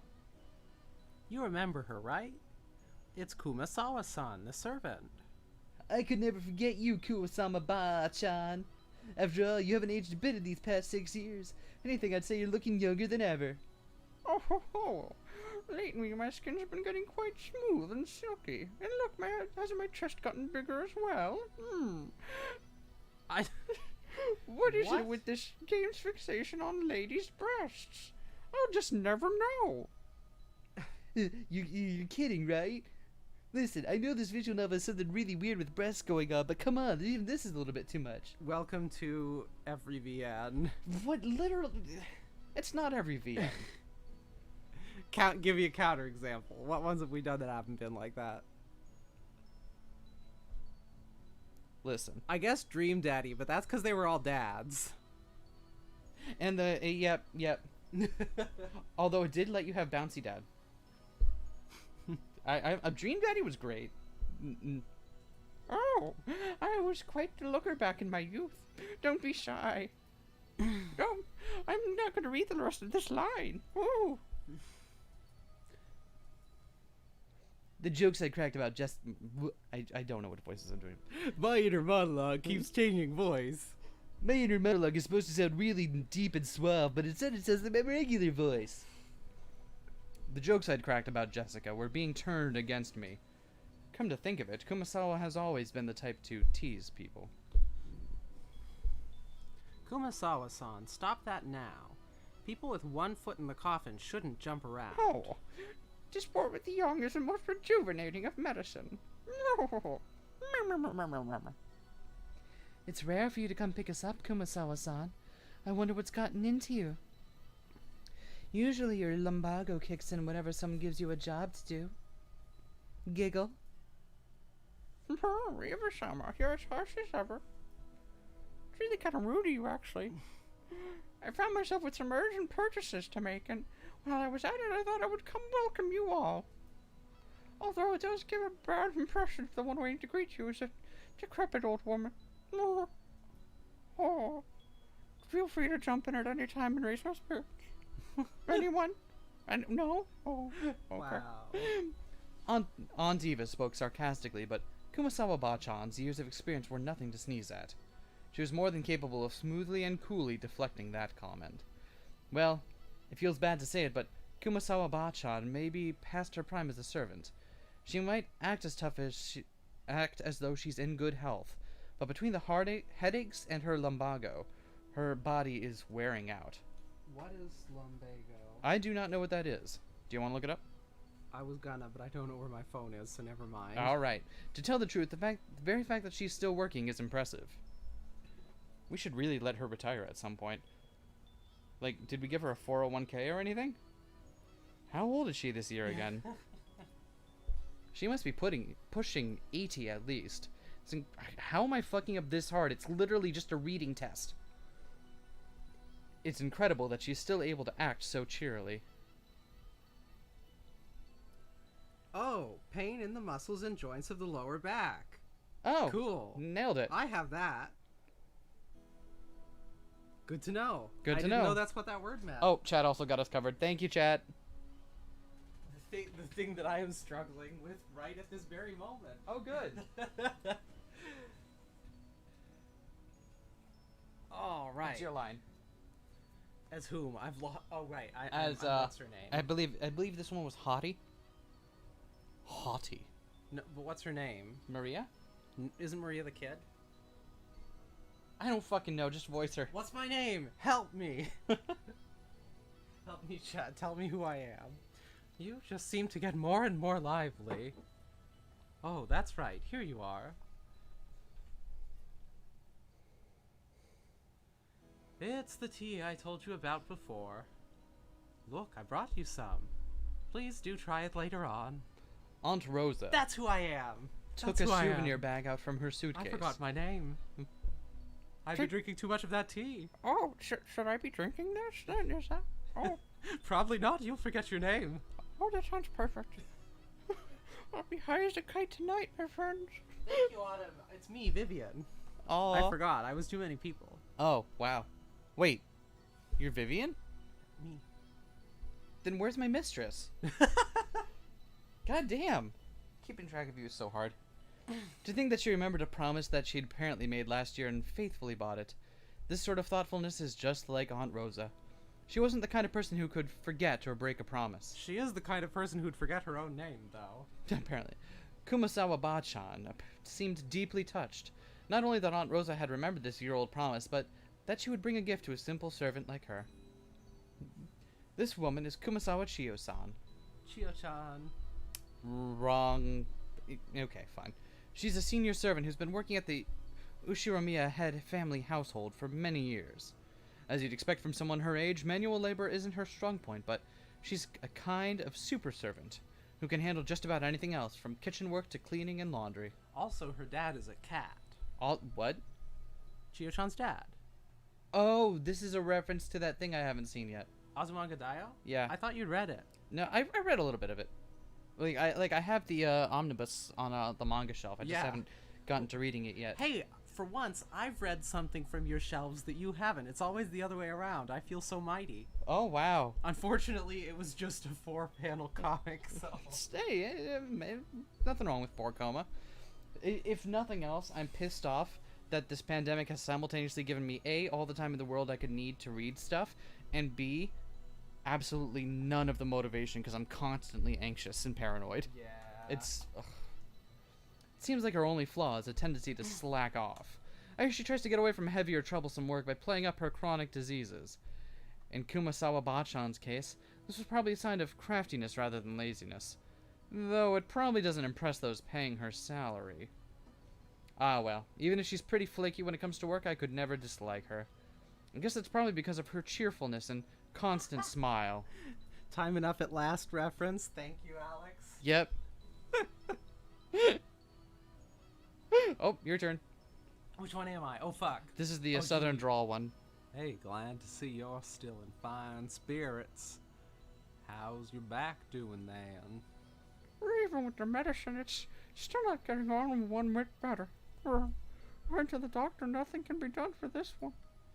It's what you might call an incurable disease. Have you tried my Kansai medicine? It's called bourbon. Yes. Oh. Your line again. Anyway, Jessica-chan keeps getting prettier. Is he supportive too? I think so. Good thing she takes after Natsuhine-san, whoever that is. Really? Personally, I don't think we look alike at all. I mean, I don't even want to be like my parents. Because I got zero respect for them. Really? I mean, they Zero. but they've done so much for you from such a young age. Now you shouldn't say such things. Though there are quite a few people who don't want to be like their parents in our family. It's kind of a running theme in visual novels like this. You know, stories where you get the big fucking family together. You know, this whole dynastic group of people, and then they don't really like each other. Like, that's a common setting for this guy. No? Just come on, TV tropes, guys. Come on. That's me. I'm sad he loses his little cute fang in the Yeah, why would they fucking take away the best part of the battler? right. You sure as hell better not take after me. I suck. Your nose looking like mine already pisses me off. Wait, it looks nothing like your nose. Nothing. Literally nothing. He's got point nose and you've got big, actually defined nose. That's you. Wait, That's her. okay. What are you talking about? You're surprisingly alike, you and father. That's him. Come on, you can't be serious. Just how am I like dad? You can tell whose turn it is by whose portrait changes. Okay.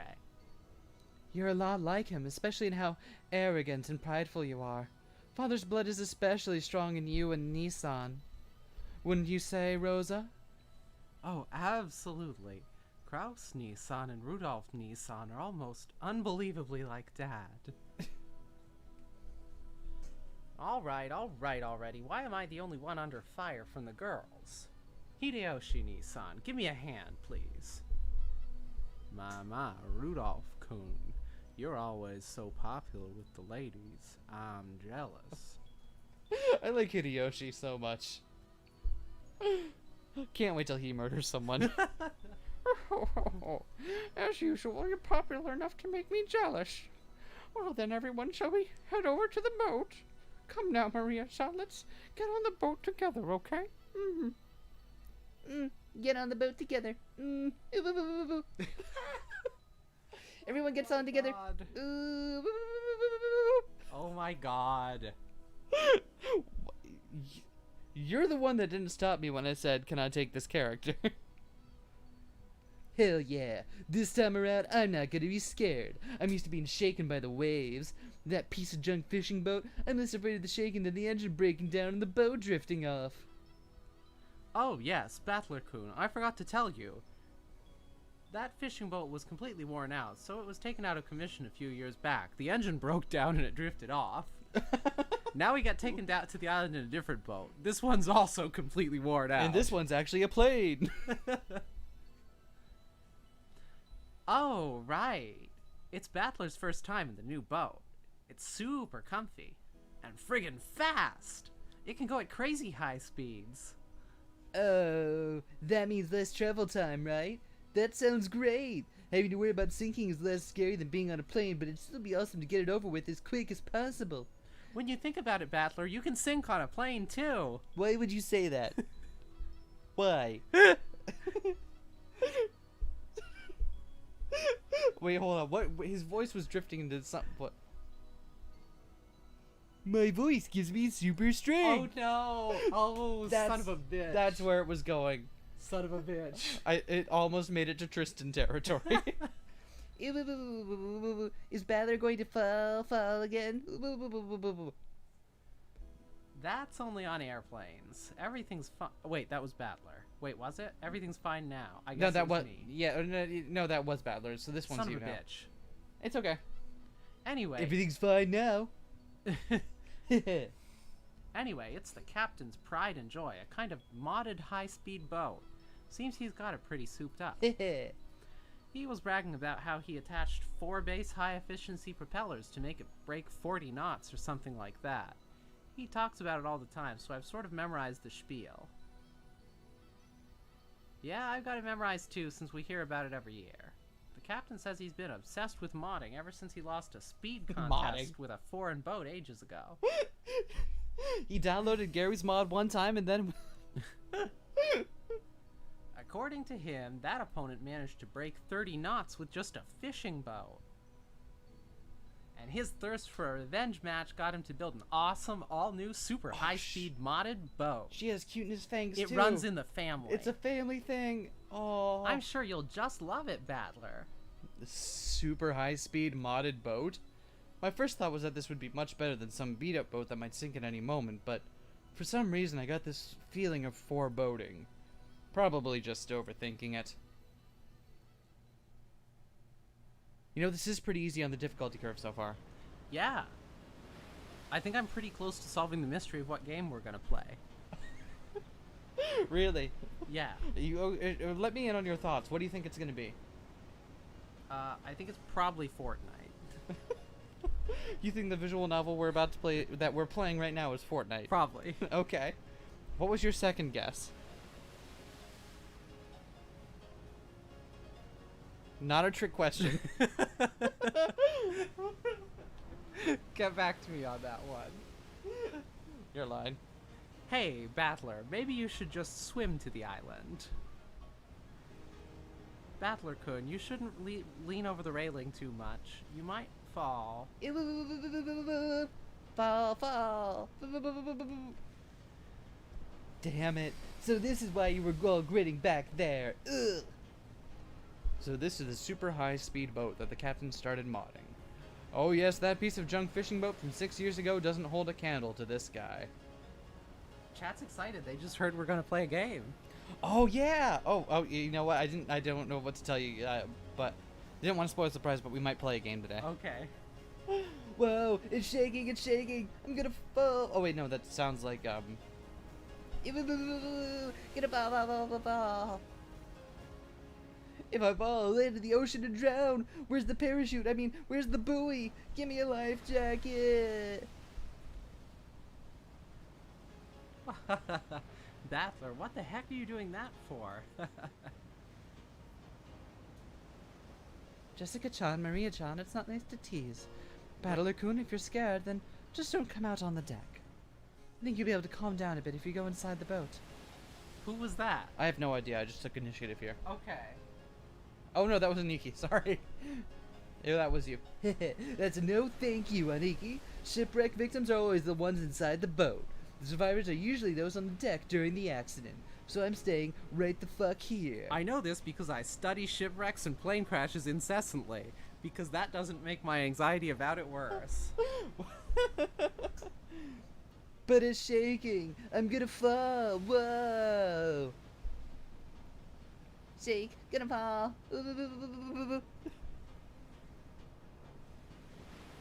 Maria, I told you to behave yourself, but Battler-kun, it looks like you really can't handle it.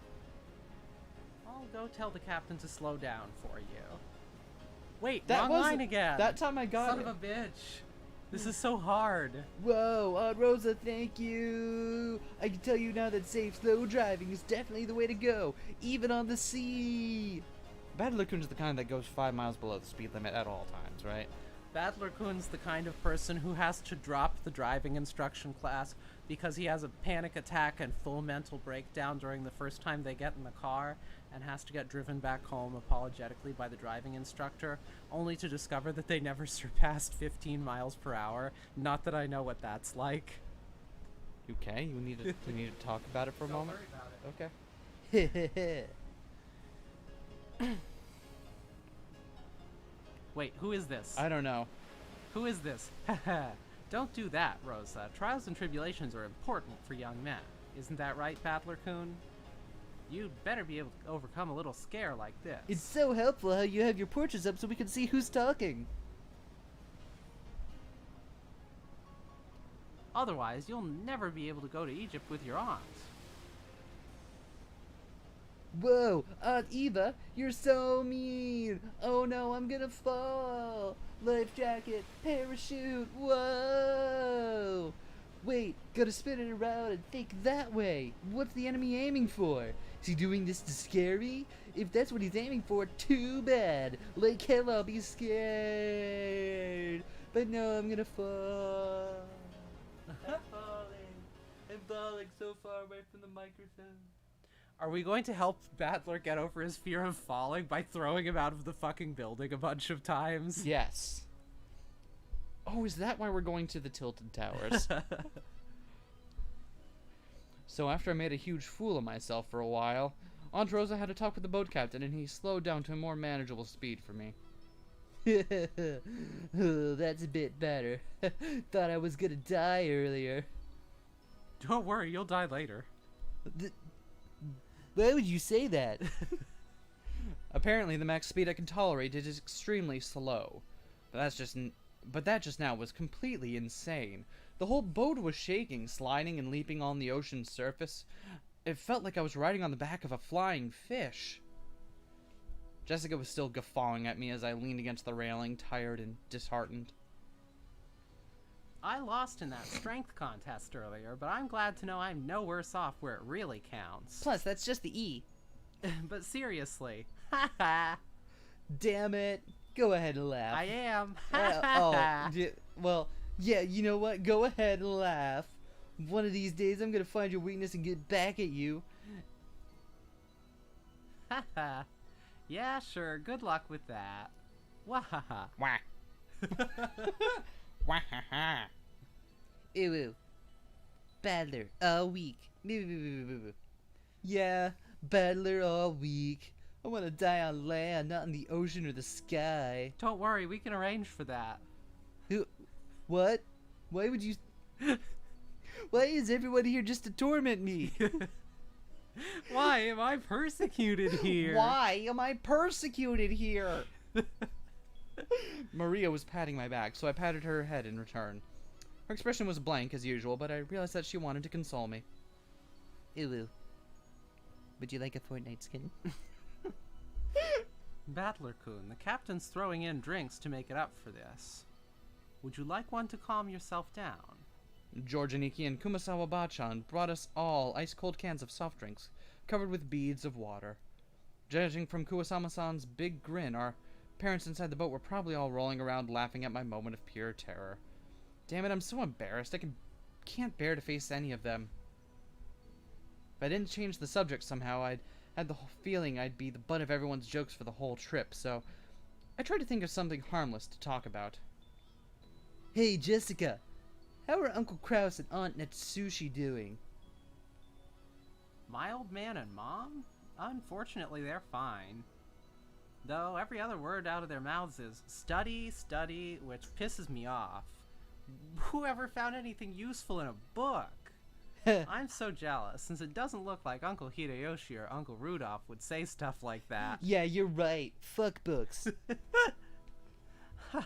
Oh no. Oh! Oh, technical difficulties. There we go. Before I had my exams, my parents kept pressing me about it over and over. I thought it was annoying then, but now I'm grateful. I knew it. You really are awesome, Aniki. Anyway, I have to look after myself. No one tells me what to do. Well, it's not like I'd listen if they did. Hee hee hee hee. Brother-son, you still have not returned to your parents' home. Well, I kinda go back now and then. I got lots of clothes and stuff at the house I was living in until recently. Battler has 2 houses? Gee, Battler, how come your mom lets you have 2 houses? Battler, about this nickname of yours, this 2 houses. Yeah, you see, I have 1 house, and at one point I expressed interest in getting a second one, but I never did, and unfortunately the name kinda stuck. So you don't actually have 2 houses.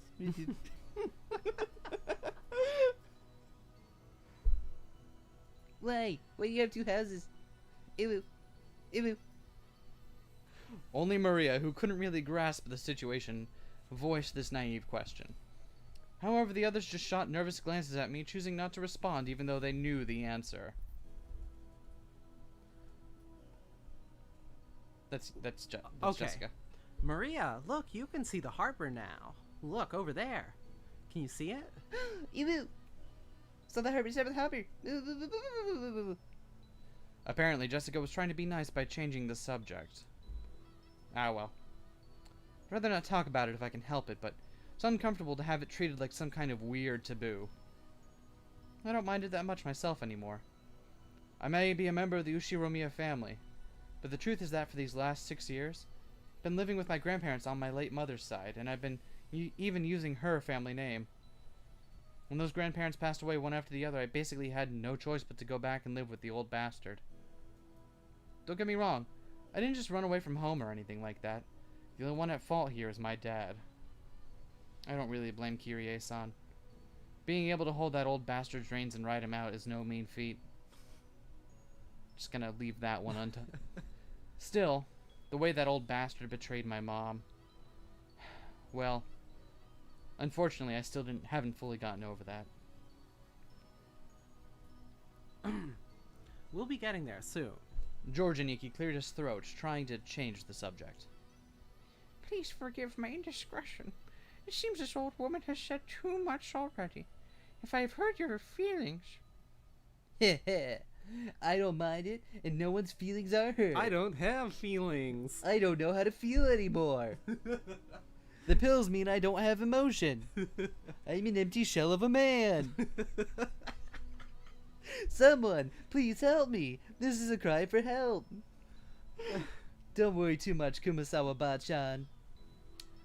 Kumasawa-san seemed to regret speaking out of turn, but I was more concerned about being worried over for something like that, so I stood up and passed it off lightly. After that, I had a sip of my drink and headed over to Maria and Jessica, who were gazing at the silhouette off the island. Ooh, Bellers on the island. There. Ooh. I'm gonna get so good at doing that, like rapid fire. Where is it? Oh, I see it now. Even after 6 years, the island hasn't changed a bit. In my place, I still see that dream. Oh, Fuck. Rockinjima.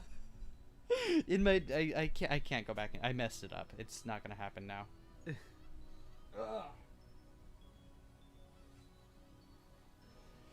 The small island silhouette in front of us had gotten pretty close. This island's name is Rokkenjima. It's a small island about 10 kilometers around, located in the Izu archipelago. Since they call this archipelago the Izu 7, lots of people think there are only 7 islands, but it's not true. There are actually several more, and Rakanjima is one of the minor islands that don't get counted. Kind of like the Ben Folds 5. Yeah? Yeah? I'm assuming there are more than 5 people in the Ben Folds 5. Is this correct? There's less. There's less? Even if that weren't the case, I doubt you'd find many people who knew about this island. Thank you for the reminder to stretch and hydrate. Stretch and hydrate. I'm gonna stretch. Alright. Well, I was planning on doing a break at some point so we could stretch and get some water. Actually, you know what? Fuck it. You want to do it right now? We're gonna... Stretched and hydrated. Well, no. We're gonna take a quick 5 minutes to get some water, because our cups are empty. We're gonna refresh our water and maybe break out the booze a little bit. See you in 5, okay?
Ugh, now it's important to take a break and stretch every now and then and get some more hydration because we're breaking out the good shit.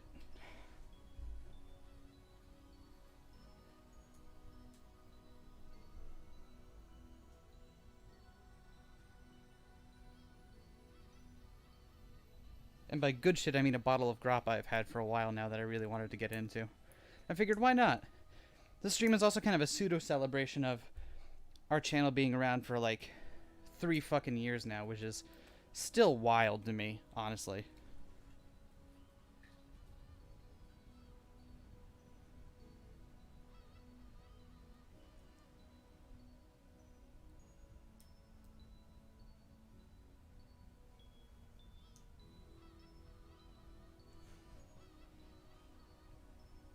I didn't understand Umineko also had an anime adaptation, but oh, terrible adaptation? Okay. If you've read through the whole VN twice, I apologize for how much we're gonna butcher this, but hopefully it's still worth listening along for.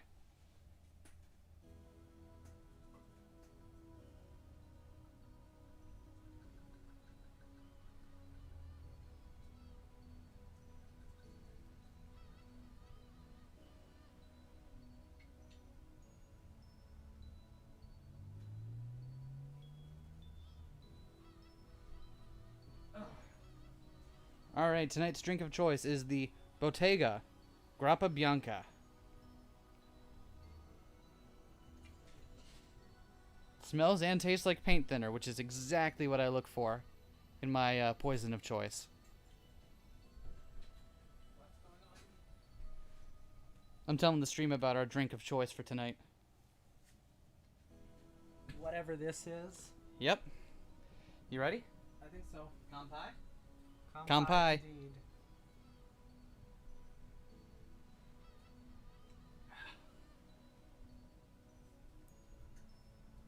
Interesting. That's Ooh. smoother than I expected. Oh. Well, yeah, because you took like a tiny sip, and That's I correct. had half the. Okay. In any case. Oh, I'm ready to roll. Let's do this.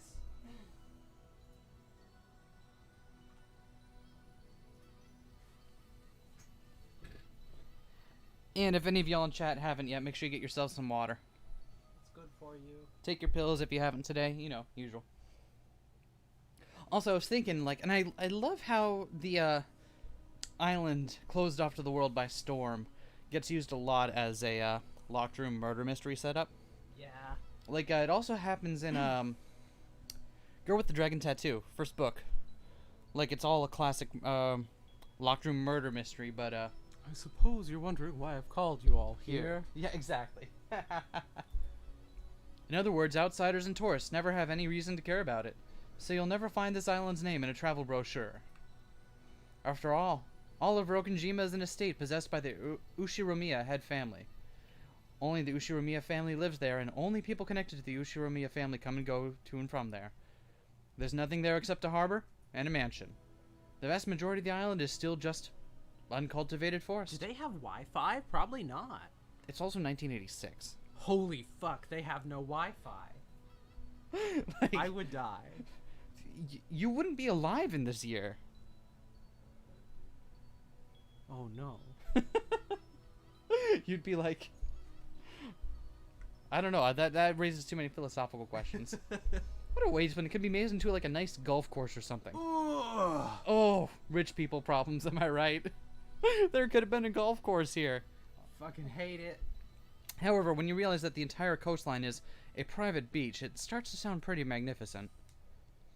You've probably guessed by now, but to put it simply, well, the Ushiromiya family is just rolling in dough. That sounds unsanitary. Yeah, well, they Who's don't. gonna eat that bread? They don't use it to make bread after. They just toss the dough. Wow, they must be rich or something. Yeah, right? The head family apparently possesses a vast fortune. And the dad and the others who make up the branch families have built up plenty of wealth for themselves, finding success in their respective businesses. All this talk of family dynasties and branch families is really making me think of a part of Ace Attorney that we haven't gotten to yet. And that I won't spoil for you. Okay. I've been living a commoner's life at my grandparents' home these 6 years, so I'd completely forgotten. But the old bastard's house is really elegant. Really is elegant, and everything about it is tuned to match the snobbish tastes of the annoyingly rich. Oh right, I forgot I'm rich. Jesus Christ. There are no heroes in this visual novel. Come to think of it, I guess that makes George Aniki, Jessica, Maria, and me wealthy, high-class gentlemen and ladies. Needless to say, none of us think of ourselves that way at all. I don't see myself as being rich. And George Aniki, who takes self-discipline very seriously, doesn't let himself get too comfortable. I don't see myself as rich, though. I don't see class We're like just that. financially comfortable. Oh my god, I have... Going to the school that we did, I am sure we have both known that type of person. Absolutely. Absolutely. And... oh my god. Like, there is a very big difference between the neighboring zip codes in our area. Jessica is always complaining that she'd rather move to the city than be rich, and Maria is still a kid who isn't even interested in money at all. Does that attitude really make us any less snobbish? No. From the perspective of people in poverty who can't pay the bills, we really have been blessed with a lot. This isn't the place to explain anything further, so I won't. Thanks. Anyway, it's the same as not being able to choose the parents you're born from. I didn't ask to be born to a rich family. All this fucking born rich apologia is just too much for me. And I don't think it's really something to be envied. It can be pretty trying when people are prejudiced against you just because... Oh, Really? We're wow, we're I really don't like doing that. Butler anymore. Wow. I didn't realize. Reverse classism. Ooh. As I pondered these sentimental thoughts, Maria started shouting and leaned over the railing. Then she fell in and we never saw her again. All we heard was ooh, gone. What's wrong, Maria? Did you drop something? Gone. Maria kept yelling, gone.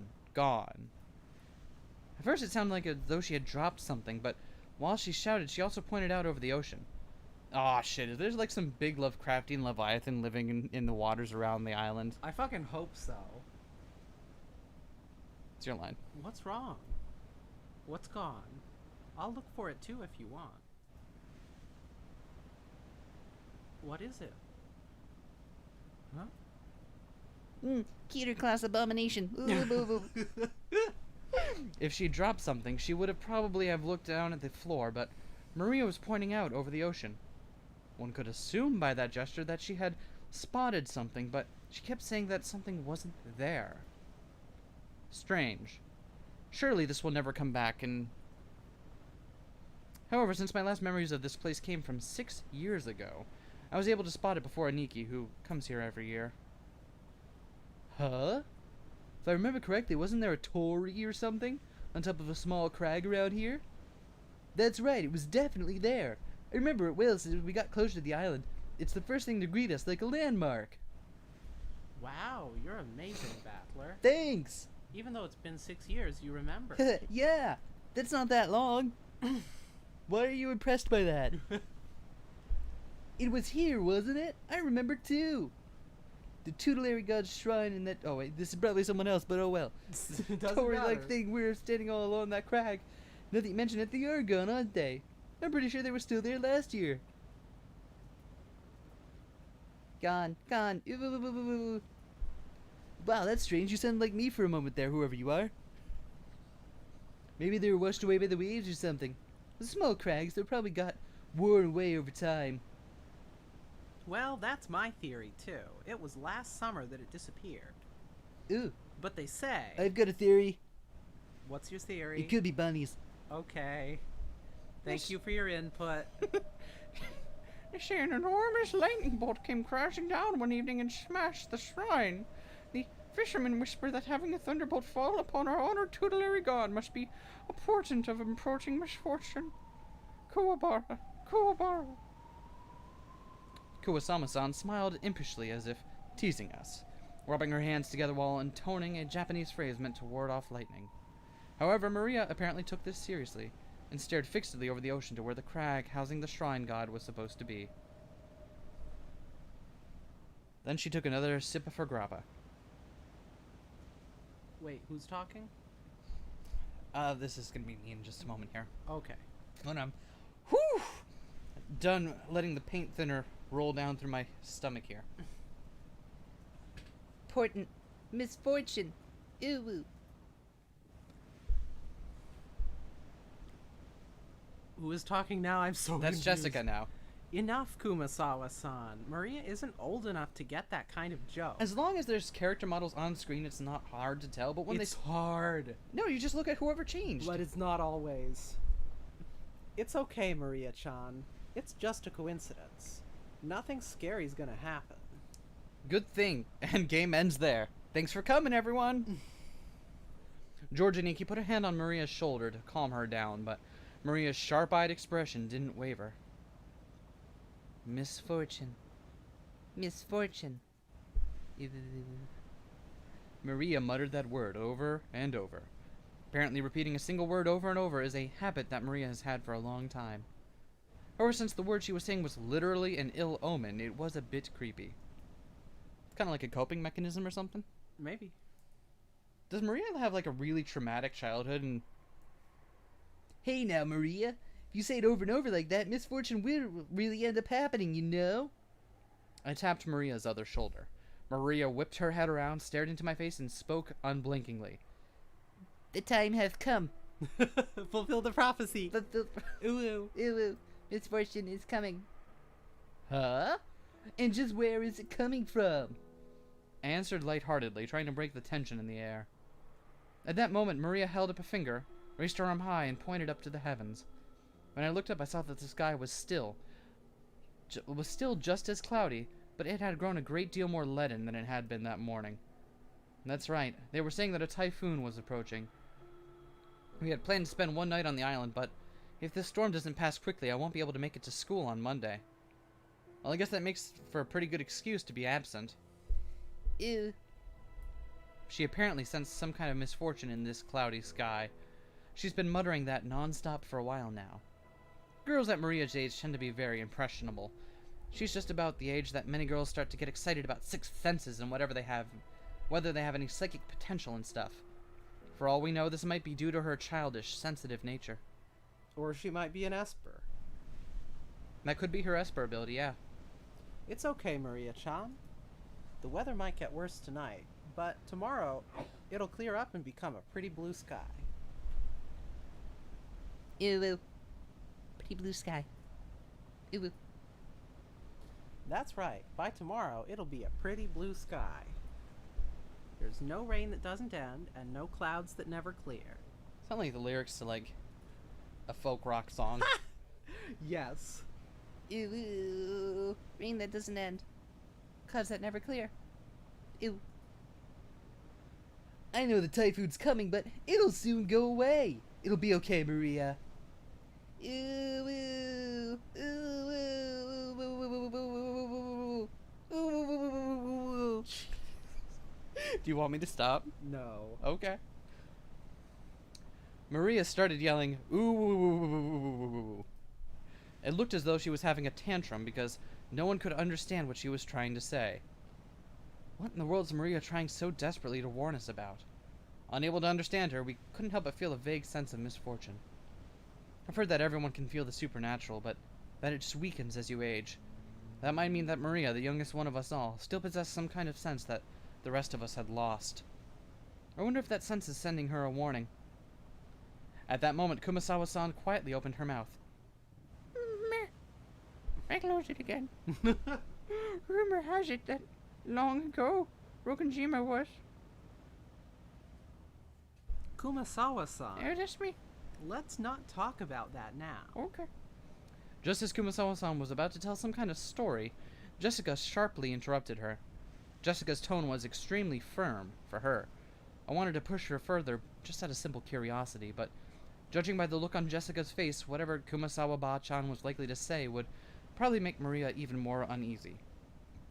If I did try to press her for the story, the odds were pretty good that it wouldn't be anything bright and cheery. Oh, I do apologize about that.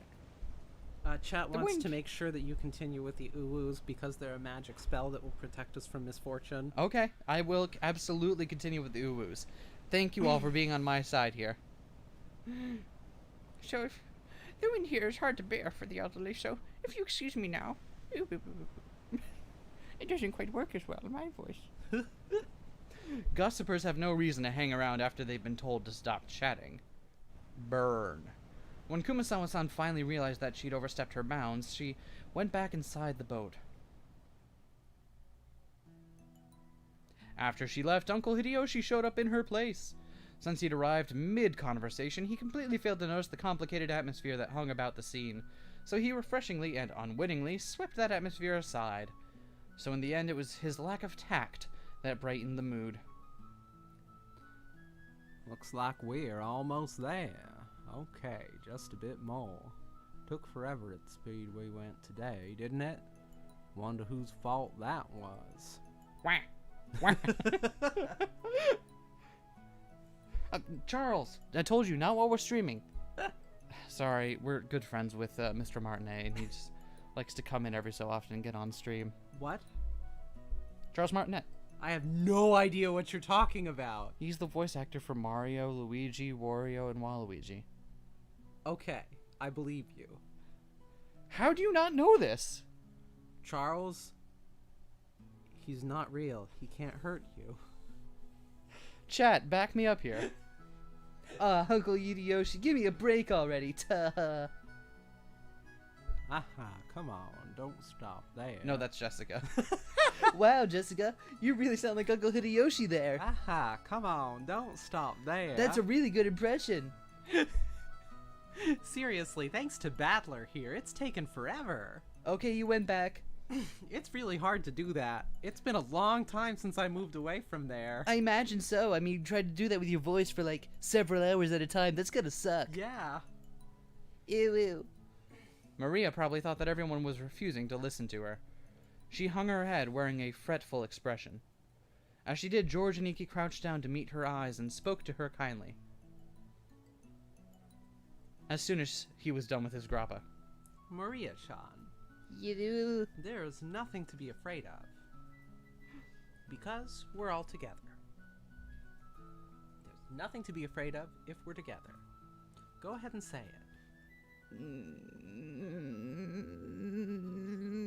You. Nothing to be afraid of. If we're together. Yes. You. There's nothing to be afraid of if we're with each other. You. Oh, come on. Can't I get a glass of fucking No. water without my lines coming up? No. That's right, exactly what George Aniki said. If we stick together, there'll never be anything at all to be afraid of. Right, Jessica?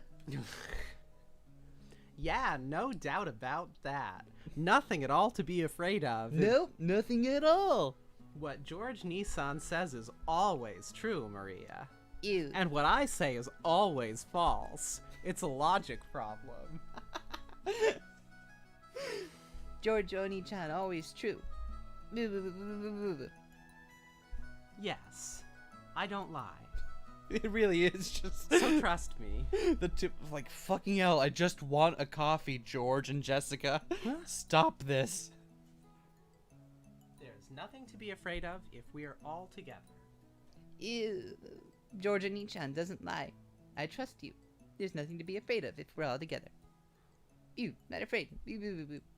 Maria jumped into George Aniki's arms and hugged him tightly. Method acting. Oops, I hit the mic with my head. That's alright. I'm sorry, chat. After Aniki patted her head, she jumped away again. Her facial expression had undergone a 180-degree change. It was now upside down. She had become some kind of Lovecraftian abomination. I wish we could add that in there.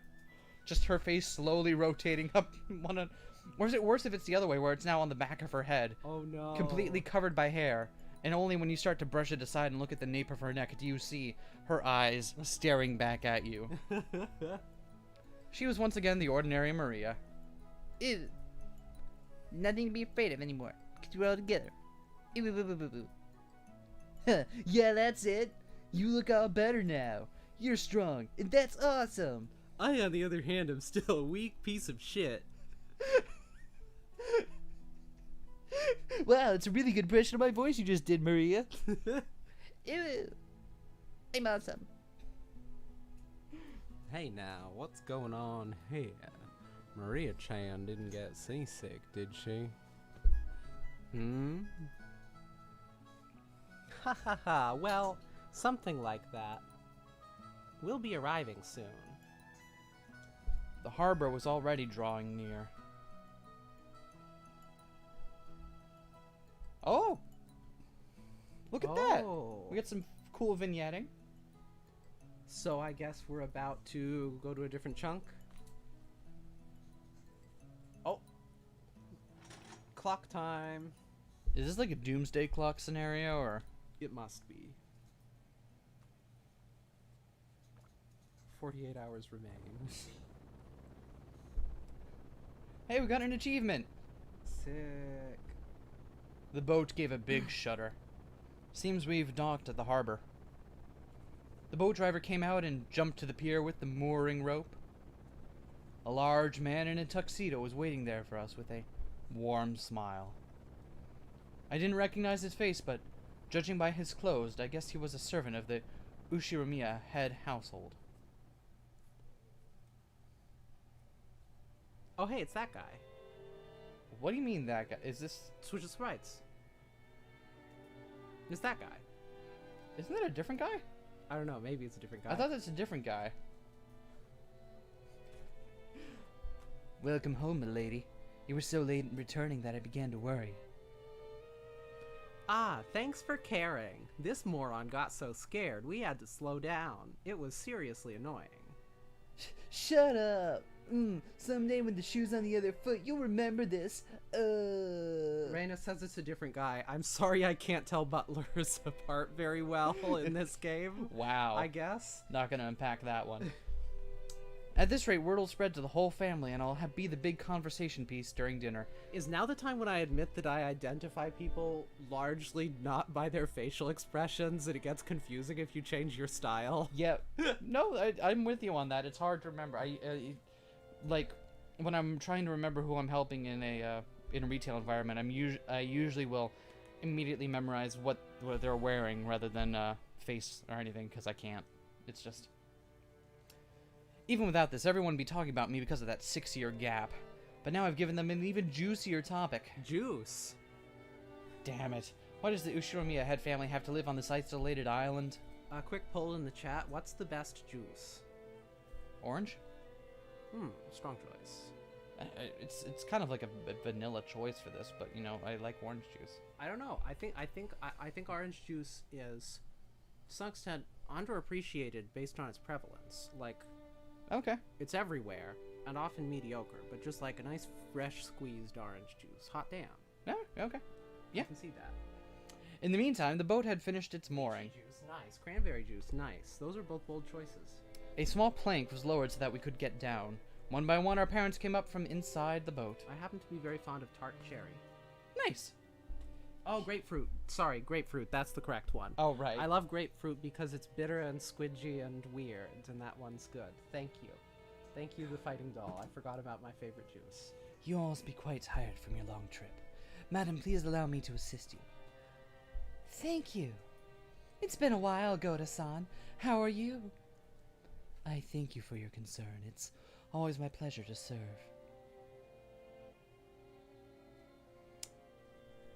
Battler-kun, isn't this your first time meeting Goda-san? Yeah, that's me.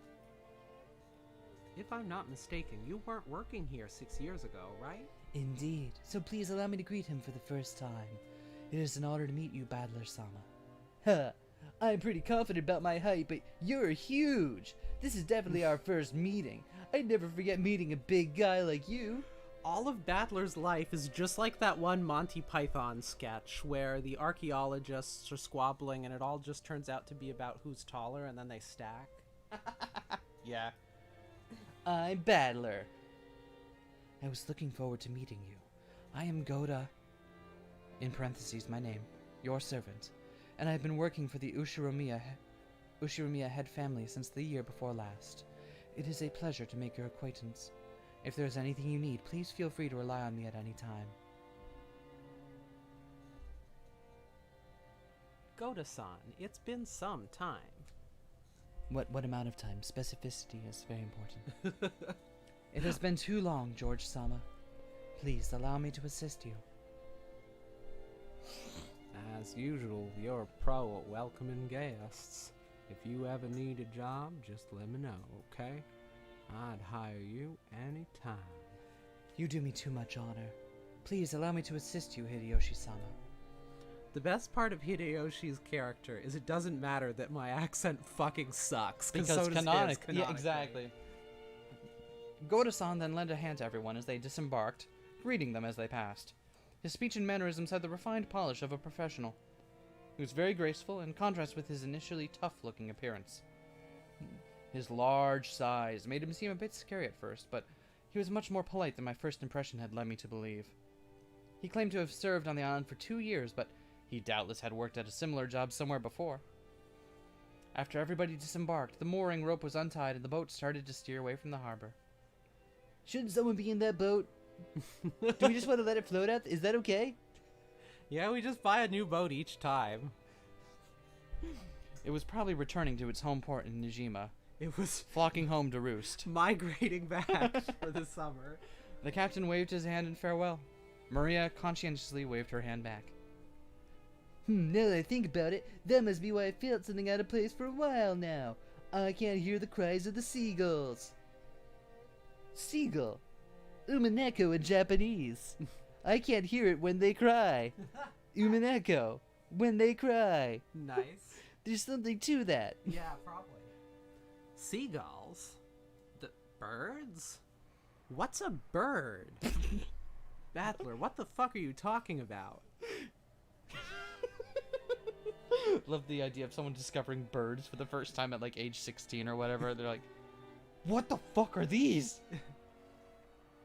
If I remember correctly, whenever we came to this island in the past, the seagulls always greeted us with their lively nya nya cries. Because of that, whenever I hear the cries of seagulls anywhere else, I get the feeling that I'm coming to a family conference. Except for the small part of the island where those of the Ushurumiya head family live, Rokonjima has been left uncultivated, which apparently makes it a paradise for wild birds. Supposedly, there was a cliff somewhere that housed a huge seagull colony, so this island was always full of seagulls. Not having those seagulls here to greet us made me feel a bit lonely. What's wrong, Battler-kun? Oh, Aunt Rosa. Nah, it's nothing really. I was just thinking a bit about... just thinking about... Yeah, me too. Me too. I was just thinking it's Me a bit too, lonely brah. without the cries of the seagulls. You know, the seagulls, when they cry. My, that's true now that you mention it. Even though they're always so noisy, today there isn't one to be seen. It killed them all. Ew. Why no seagulls? Oh, thank you, the Fighting Gull. Someone did make a look around you reference. Oh, okay. Good. Oh, that's what you were doing. Okay. I actually wasn't, and then I was like, I should, but the moment had passed. Thank you for picking up what we're putting down, Fighting Doll. It's your line still. Maybe it's because the seagulls are having a get-together somewhere too. Maria, did you want to see the seagulls? Ew, wanted to see them. Boo. Still, it's a bit strange that there isn't even a single one around. Maybe Jessica grilled them all and ate them. Ew. The hell, don't say disturbing stuff like that. You'll get Maria believing it. An animal that fucking lives in the sky. That's fucked up. That's not real. Ew, ew, ew, ew. Jessica Oni-chan grilled them. Jessica Oni-chan grilled them. Ew, ew, ew. I did not. I did not. They don't exist. Why the hell would I do something like that? That's right, Jessica grilled them. Skin and meatballs, liver and onion. Swimming meatballs, liver and onion. Ah. Nah. As I made fun of Jessica, Maria tagged along, looking as if she was having fun. No, really, is someone going to explain to me what the... Oh, I never guessed she... Oh. Jessica hiding a grilled seagull. I don't know what you guys are talking about. There's no such thing. There's no such thing as seagulls, if I have Chomp. anything to say about it. I never guessed she was such a good sport. Alrighty then, from today on I'll make you my #1 follower. As I smiled at her, she beamed, looking overjoyed, possibly because she was happy about this little connection we'd made with each other. That's not it, Maria-chan. I've heard wild birds are attuned to changes in the weather and atmospheric pressure. The weather will probably get worse tonight. The seagulls might have returned to their nests early. Ew. Not grilled? Jessica Oni-chan didn't grill them? No. I wouldn't do something like that. Chomp. Battler, you admit right now that you lied about these birds. How preposterous. You... Battler-kun. Maria-chan is a naive girl, so she takes even jokes seriously. You should choose your jokes more carefully. George Aniki gently scolded me. Even though I outstripped Aniki in height, Aniki was Aniki, of course. There was no choice but to obediently apologize. Sure, my bad. Maria, that was a joke. Seagulls don't really exist. They can't hurt you. Seagulls are all taking it easy in their nests today, that's all. Better lied. George Ani-chan told the truth? Had she actually been tricked despite all the fun she was having? Her pure eyes made me feel guilty. Maybe I went a little overboard with her after all. Yeah, that's right. What George Aniki said is true. The weather's bad, so they probably went home for the day. Doesn't mean they're gone. Or existed in the first place. Right, Aunt Rosa? That's right. Tomorrow, when the weather gets better, I'm sure they'll come back so we can hear them cry, meow, meow, like they always do. Ew. I'll wait until weather gets better, and then come back. Gonna wait till tomorrow. Gonna wait till the weather's better.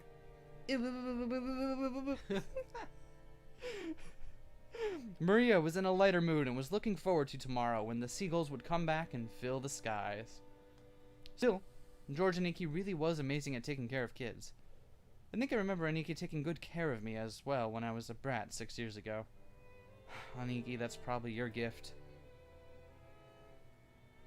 George-kun is amazing at taking care of young kids. Ah, why does he keep doing that when I, like... Ugh. If you wanted to, I bet you'd do great with a job in childcare, don't you think? Yeah, it's almost like George Nissan was born to do something like that. Personally, I think that'd suit you better than doing business in some company president's office. Oh no, childcare is a fine career path, but it's not a job where merely liking children is enough. You really are modest, George-kun, but Battler-kun is quite good with children That's me. too.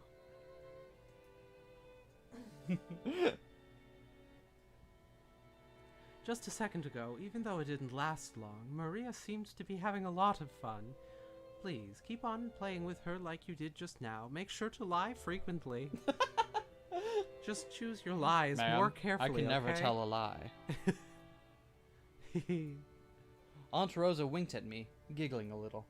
She's a real mother, I thought to myself, who's happy to see Maria having fun. Come on, Rosa.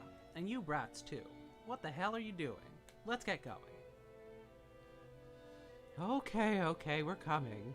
The old bastard was waving for us to hurry up. Yeah, we needed to get moving. We might as well have this conversation after setting our luggage down in our rooms. Now then, everyone. Allow me to lead you to the guest house where you will be spending the night. Please, this way. Please make sure to note of who sleeps where, so that way when it comes to the murder mystery part in the morning, you'll be able to determine who had the proper timing. Goda-san called to everyone and led the way. Kumasawa-san brought up the rear. I do like the, I don't know what they did to the photography here, but it looks very nice. Gotta love those Photoshop filters. Yeah. A serpentine, twisting path led through a dim forest, and ran a bit uphill. I guess the path was made all twisty so the slope wouldn't seem too steep. But personally, I'd have been happier if they had the guts to make some stairs in a straight line. No doubt they made the path twist on purpose, to put on airs of distance and importance. Before long, we saw garden-style stone steps. Ah, from here on I do have some memories. Go up these and, at the top of the stone steps, we saw a beautiful guest house. And a white screen. Oh, there we go. There it is. Its facade was lovely, of course, but more importantly, we couldn't enter its doors without having our hearts stolen away by the splendor of the beautiful rose garden spreading before it. Ah! I was not expecting that. It's beautiful as ever this year. A real delight for the eyes. After climbing the stone steps, the people greeted by the rose garden gave voice to their impressions one by one. Is it just me, or are the flowers a little bit less lively this year? It's probably because it wasn't that hot this summer. I also believe that was a factor. Sadly, this year's blooming is a tad inferior when compared to last year's. Even so, it was a delightful rose garden. I remember that even 6 years ago, huge numbers of roses had greeted us every year. This rose garden was the first thing that greeted the people who came to Rokenjima. Even our parents who came here every year couldn't help but give voice to their admiration. In fact, it seemed to have undergone a power-up from the garden in my memories of 6 years ago. This place is always so amazing. It would be wonderful to have a rose garden like this at home. Give it up. Who do you think would take care of it? Roses are a real pain, with bugs and diseases to worry about. Well, from what I've heard, Kirine-san takes care of her rose every day, and makes sure no bugs get anywhere near it, right? Huh? What are you talking about? That was a sex joke. That's right. Though in this person's case, the rose goes after the insects like some nasty carnivorous plant. Oh, so that's what you mean. Come on, Rosa, can't you give that a rest just for today? I've put that sort of thing completely behind me. Oh, whoa, I hit Michael. Sorry, Michael. Sorry, it's still the Vivian show up in here. I wonder, after all, you're a womanizer on an almost genetic level. No need to worry, Rosa-san. When a rose gives you too much trouble, it's always best to snip it at the root. Oh, such frightening talk this is. Guys who are popular with the ladies are always forced to live dangerously. I sure hope I turn out a bit prettier in my next life. Hideyoshi Nissan, like I keep saying, it isn't like that at all. And Kiri, stop it, you're freaking me out. You've made my rose wilt. Real adults talk about dicks. So, countdown until what? Until Rudolph gets his dick cut off? Yeah, I could see that happening. They keep talking about it. Yeah. At this point, they're setting it up so hard, it would be sad. It would feel like it was lacking emotional, like, resonance if it didn't. Hey, Maria-chan, look over here. These roses are especially magnificent. Magnificent roses. Maybe. Smells pretty sweet. Look, this suits my elegance perfectly. Hey, cut it out. Maria's gonna imitate you and get hurt by the thorns. She yelled at me as I leaned in to smell the rose's scent with an exaggerated gesture. I thought she was overreacting, but when I turned around, I saw Maria imitating my every gesture, and George and Nikki smiling broadly at us. Hey now, Maria-chan, be careful. Rose thorns can hurt. George Oni-chan. Only this rose is strange. Strange? What's wrong? Maria pointed at a single rose. I immediately understood why she found it odd. In the midst of all these magnificent roses, one single rose was just starting to wilt. There wasn't any particular reason. Some roses flourished and others wilt. That's all there was to it, but Maria seemed very concerned about the only unhealthy one in the group. Must have made her feel lonely. Uh-oh, one rose is wilting. There's someone named Rosa. Oh, thematic naming. She gonna die? Probably. So, you feel sad for this rose because it's the only one that isn't healthy? Alright, those of you that haven't played this game, place your bets in the chat on who's gonna die first. And those of you that have, placed your bets but wrong answers only. Yeah. Those of you that have, shut up, don't give it away. Others are all healthy, but this one's sad. Well, they all bloom and wither at their own paces. I'll bet this one's just starting to wilt early because it got to bloom before any of the others. Yeah, that's right. It probably just bloomed like crazy, fulfilled its duty, and went to sleep. You shouldn't get so worked up about it. Chat says we already know it's the seagulls. You're right. What was I thinking? Ew. It seemed that Maria's pure sensitive nature was making her feel some emotional pain for the rose that wilted alone. Always the least popular character dies first. So Battler's dad, whom everyone despises. Yeah, that's true. Or, you know, okay, yeah, Grandfather will probably die. Ooh, her hand. Yep. Okay. It's just that, like, kind of artistically combined these two. Or Polydactyly. she has 3 fingers. It's not polydactyly when you have... Is it oligodactyly? Maybe. Huh. It seemed that Maria's pure sensitive nature was making her feel some emotional pain for the rose that wilted alone. Even though she understood the logic of it, it still felt lonely to her. Yes, that was the word I was thinking of. Nailed it. I knew that my several years of ancient Greek were useful for something. I've been preparing for this very day. It's your line. Then, Maria-chan, why don't you look after this rose until we leave? Ew. George and Nikki straightened up and felt around in his pocket. He then took out the wrapper from the candy he had been sucking on the plane, twisted it into a thin string, and gently tied it to the rose as a sort of marker. Hey, that's pretty cute. That's your line. Let's mark it with this. Later on, you can come and give it some water. I'm sure Mr. Rose will be happy. Ew. come to give it water. I think you should give Mr. Rose here a name. I'm sure that'll make it happy, and you'll get to know it a little better. Whoever she names it is who dies first. Name. Name. Though she still wore her usual sullen face, Maria crossed her arms and began to consider this intently. At the very least, she appeared to have been completely pulled out of her slump. Nice going, Aniki. Pull me out of my slump. Not on stream. I'm slumping. Not on stream, I told you.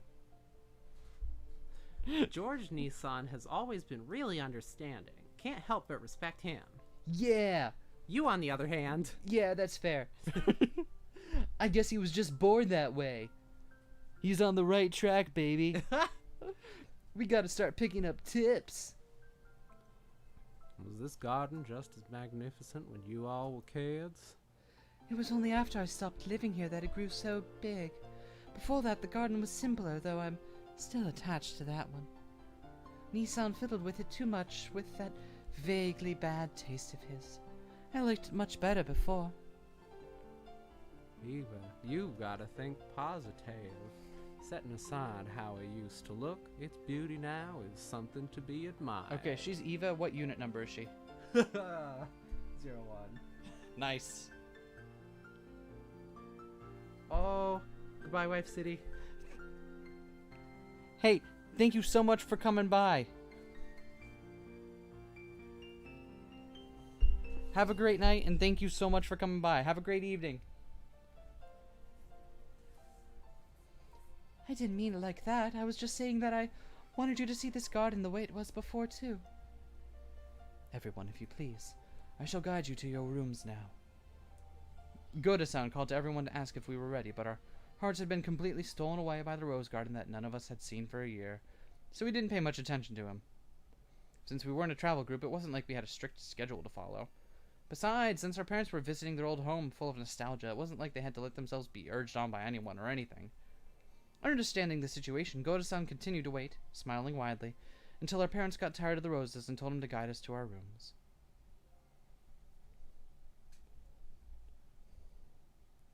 Oh, hey, if it isn't Cannon-kun, it's been so long. How you doing? Uncle Hideyoshi suddenly shouted. Ah! Stop this. I had to suddenly shout. In the direction he was waving was a slender boy. This is Cannon? Alright. Alright. Meeting him right after a huge man like Goda probably emphasized his small stature. The boy was in the middle of transporting piled up gardening tools and the like in a wheelbarrow. When he realized he was being called to stop, he set down the wheelbarrow, took his hat off, and bowed his head. Good afternoon. I figured he was probably younger than me, and then I realized by the general atmosphere surrounding him that he was another servant. He greeted us in the response to Uncle Hideyoshi's call, but he seemed like he might be pretty unsociable most of the time. It was a greeting that lacked feeling. When Goda-san noticed that our interest had shifted towards him, he went to the boy's side and introduced him to us. Butler-sama, allow me to introduce you. This is one of the servants at the Ushiromiya head household. Kanan-san, greet our guest. I'm pleased to meet you. Wait, what voice did I give him? I don't know. I'm pleased to meet you. No. I'm pleased to meet you. Yeah, it's got kind of like a high voice. I'm pleased to meet you. I'm pleased to meet you. There we go. I am the servant, Kanan. That's it. Found it. Yep, my first impression wasn't wrong. He seemed to be unsociable, or at least not so good at talking. Compared to Goda-san, who was extraordinarily polished as a servant, you couldn't help but feel an inexperience typical of his age. When Goda-san urged him in a whisper to give a bit more of an introduction, the boy, named Kanan, only cast his eye downwards. Kanan-san, could you perhaps give them a little more of a greeting? No, because we are furniture. He didn't seem to be refusing to greet us out of spite. Rather, he seemed to have fallen silent because he didn't know what else to say to us in greeting. I see we've met the human chair. Excellent. Great. Well, Cannon-kun's shy and doesn't tend to talk much, but he's pretty comfy. All right. There's a lot to unpack there. He might not be that sociable, but deep down he's really a good person. No, I'm not. I don't know what you're talking about. I actually suck. I'm quite despicable. Don't get him wrong. You've been working here for 3 years, haven't you? Pretty sure you started a year before Goda-san, right? Even though he wasn't exactly giving a terrible first impression, Jessica hurriedly backed him up. I see. Apparently his unsociable nature causes him trouble a lot. We have a request to see New Art Canon again. New Art Canon again. Alright, let's... Ugh! What is his deal? Bring back Battler. Okay. Oh god, yeah, sorry, I didn't mean to do it while Battler was up. Bring him back. Oh, okay. Alright, we're safe now. Okay then, nice to meet you. I'm Battler. I'm 18. How old are you? I'm 1,000. Nope. He fell silent as though wondering whether or not it was a question he'd have to answer. But here again, Jessica plowed ahead.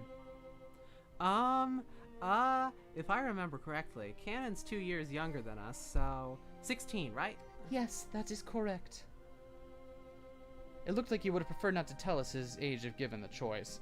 That's probably because he thought we'd look down on him for it. I remember that when I was around his age, I hated being asked how old I was by adults. I see. 16, huh? It's gotta be a delicate time. Which means I probably asked something I shouldn't have. I'm glad you're about our age. Just be cool and call me Battler. And I'll call you Cannon. Thank you very much, sir. But the sentiment alone is sufficient. Battler-sama? Yeah, that's me. Jessica looked panicky for some reason. She seemed to think my impression of Cannon was getting worse because of his refusal. Well, as a girl, Jessica probably couldn't understand the fretful male heart at this age. As his elder, even by just 2 years, I took it upon myself to be understanding of that. Cannon-san, could you perhaps be a little bit more courteous? A smiling face is also part of a servant's duty. My apologies. I shall make an effort. Oh. Goda-san, Kanon-kun is trying his best, yes? It looked like he was often warned about being unsociable, and apparently he hadn't improved one bit. Goda-san kept his business smile, but let a small sigh of resignation escape. Well then, I still have work to do. If you'll excuse me. It looked like Cannon himself was uncomfortable with remaining silent here any longer. After another perfunctory bow, he turned around and started pushing the wheelbarrow again. Just then, the wheelbarrow suddenly wobbled. I thought that was banned in this format, and fell, scattering the load.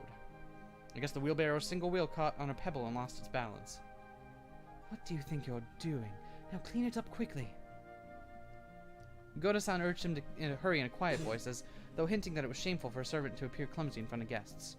Cannon-kun wordlessly reloaded the wheelbarrow with the fallen objects, as if to say that he understood quite well without being told. What was the wheelbarrow full of? Seagulls, probably? Seagulls. Grilled seagulls. It didn't say in the last couple paragraphs, so... Oh, okay, I guess they're telling us now. He seemed to be fine with the light-looking gardening tools, shovels, and such, but he looked like he was having some trouble getting his arms around and lifting up some sacks of fertilizer. Who's talking? This is Jessica. Are you okay? You're so careless. Here. Milady, you will dirty your garments. Please leave this to us. With a smooth motion, Goda-san took the shovel that Jessica had picked up. Behind him, Cannon-kun was having trouble with the sacks of fertilizer. You dirty your garments? Don't worry, the ones I'm wearing aren't that expensive. Besides, I hate guys who just sit there and make the waitress pick up the fork they dropped at a restaurant. I'm not like other rich kids. I always drop the fork, but I pick it up myself, and then I drop it again. I lifted up the other bags that had fallen. Of course they weren't light, but for me it was a piece of cake. Ah, I want a piece of cake. No, that would have been nice. Oh well. Cannon-kun looked at me, surprised. It was the face of someone who never would have expected to receive help from a guest. Battler-sama, don't worry about it. I will take care of everything, so... Don't you worry. I may not look it, but I've got it where it counts. Talking about my dick. Yeah, it wasn't that funny. Since Cannon-kun looked like he hadn't yet gone through his growth spurt, he was stuck with a sort of weak body. This kind of weight might have been too much for him. It's quite heavy. It's natural that it would be difficult for you. Don't worry about it, Canon. Kun? Okay, my time to shine. This makes up for the boat stuff from before, right? Nope. Ha! Never. They will never let him live that down. As if this could make up for freaking out like that. Ha ha ha. Oh, rude. Later, I'll tell you about it too, Canon Kun. Battler Yeah, was that's totally me. hilarious. Gonna fall, gonna fall. Ooh. How's your paint thinner? Damn. That hits harder than I thought. Water? I'm all set. Okay. You were not wrong about it tasting like paint thinner smells. Yeah, right? I told you. I love it, though. As I did this, I piled all the stuff back into the wheelbarrow. I beg your forgiveness for letting you witness such unsightliness. Come now, that's quite enough. Please go. Letting the guests who were supposed to feel welcome see such a disgraceful thing must have been hideously embarrassing for a servant. Pressed by Goda to hurry up and go, Canon Kun left. You're too hard. I'm giving everyone British accent. You're too harsh on him, Goda-san. Shouldn't you have helped him instead of being a bully? That was wrong of me. I deeply implore your forgiveness.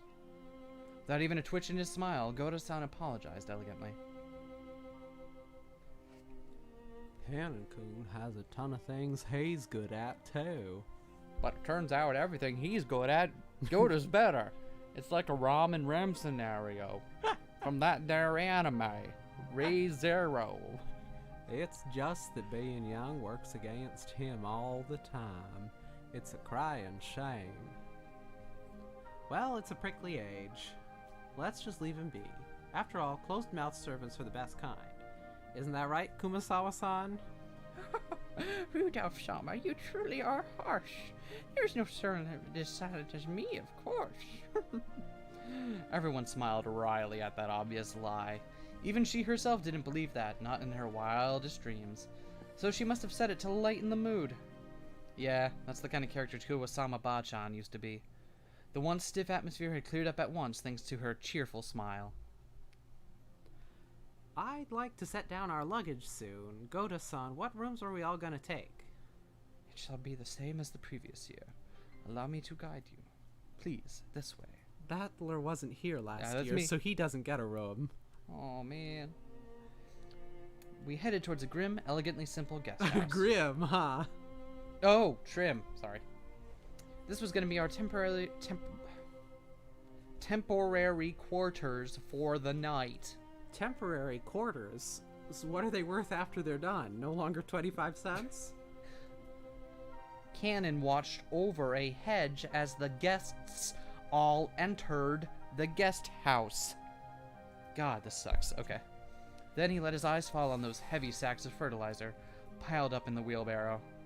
In his mind, he kept going over his previous mistake. Battler, big and strong, had picked up the sacks in front of him. The sacks Cannon couldn't lift himself, as if they were feathers. It would be extremely difficult for an outside observer to guess what emotions that favor had stirred up in Cannon. I'm so jealous of Battler's muscles. Is he on gear? But as far as you could tell by watching him hang his head, there was something that he just couldn't let go of. Muttered words escaped his lips, but those words he murmured were so soft that they didn't even reach his own ears. Even I. Cannon hung his head slightly, biting his lower lip. Oh, another scene transition? Yeah! Oh, where are we at? Look at that. House time. I remember the rose garden, but I don't remember the guest house at all. Was it built recently? Terrarian, Visitor's Retreat, was written on a gatepost-like thing, but since everyone called it the guest house, I followed their lead. The brand new Western-style guest house, which stood overlooking the roses, had a magnificent design, carefully done in harmony with the garden. Correct. It was built the year before last. Ever since then, they've had us sleep over here. This place is more fun than that junky old mansion you knew. I wish my room was over here. I want a room here too. I want one. Wait, does Jessica live on the island then? I don't know. I guess you could say my own house was upper class, but to me it felt completely ordinary compared to the head family. The display of wealth was shocking, as was the fact that they'd build this kind of awesome guest house for guests who came here only a few times a year. Heiva-sama, Hideyoshi-sama, please do make use of this room. Rudolph-sama, Kyrie-sama, please take this room here. I really do love how beautiful and elegant this place is. Western-style architecture is truly wonderful. I can handle country and western design for a few days, but any longer than that, and you need the good old Japanese look. Japanese people just relax best on tatami mats. Ha! They've been fighting over whether to make our new house Japanese style or Western style. Mom still holds a grudge about Dad having the construction started with a Japanese layout, and they bicker all the time about it. I'm really jealous, George Nissan. Your parents get along well, don't they? Mine are so frosty. Then again, they're always in sync when it comes to my grades. They're always in sync when it comes to your grades, Jerry. I know, I can't do a George Costanza voice. I just pretend I could, and then Jessica is Jerry, and this is kind of like a fill in the blanks on your own gag scenario. Yeah, I'm not sure where we're going with this either, chat. You're on your own. Please let us know how funny it was in your head. Thank you. All the rooms seemed to be for 2 people. I was grateful since I wasn't going to be forced to share the same room with the old bastard under the pretext that we were family. And anyway, I figured those 2 wouldn't be able to enjoy themselves with someone like me around. Hee. What's with that creepy smile? You're thinking about something dirty, aren't you?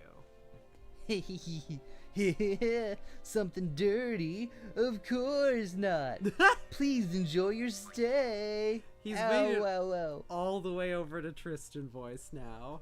No, Tristan voice. Whoa, that hurts, you old bastard. This is what Tristan voice sounds like. This is what Sonic voice sounds like. Once again, Dad pulled my ears from behind. Cut the crap.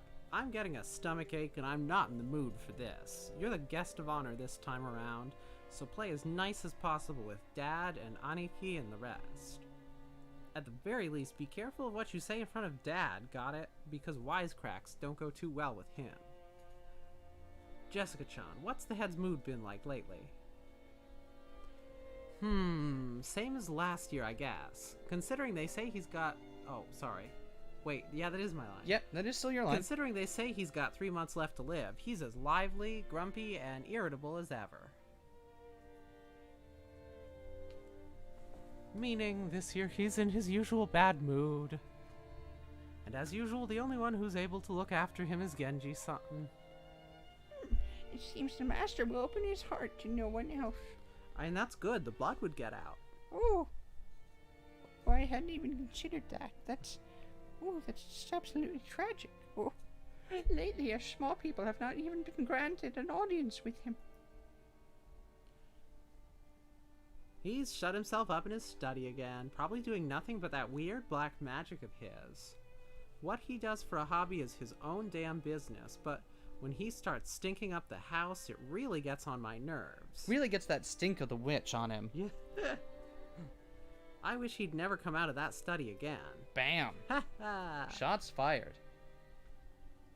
You shouldn't talk like that about the elderly. No, it's okay. I give you permission. We're all indebted to him since he rebuilt the Ushiromiya family. Is it Ushiromiya? I don't know. We should be more grateful. I'm saying Ushiromiya. Well... sorry. After being rebuked by George Costanza, Jessica had no choice but to take back her his thoughtless name's George! Yeah, that's why. That's why. Oh... Thank you. Okay, it wasn't that funny. And it's still not funny now. His name's George. That guy, his name's George, everybody. The Ushiromiya family was wealthy beyond belief, but Of course, that meant all its members were a bit strange and completely out of touch with the world at large. And at the top of the chain, the family head, our grandfather, seemed especially strange and terrifying, even for our family. Dad said he was getting a stomachache earlier, and I imagine that reflected the honest feelings of all the adults here today. No doubt they were jealous of us grandchildren who could just play around and laugh without a care.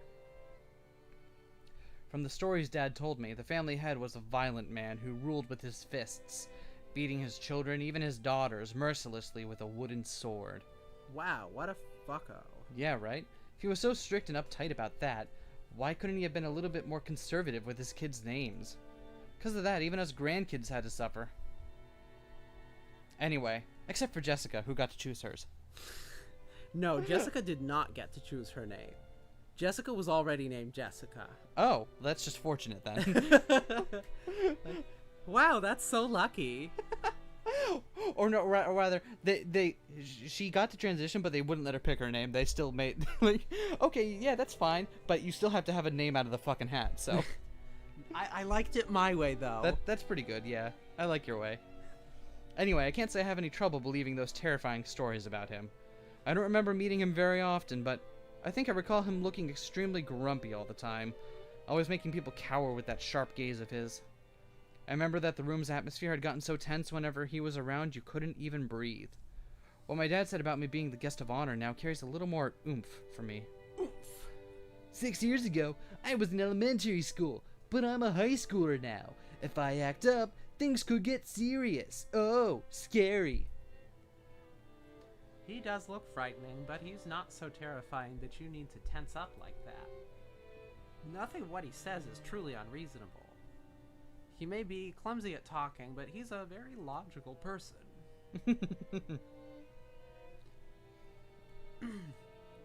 But, George Nissan, you've been in the family darling since like forever because of your awesome grades, right? Grandfather treats us completely different.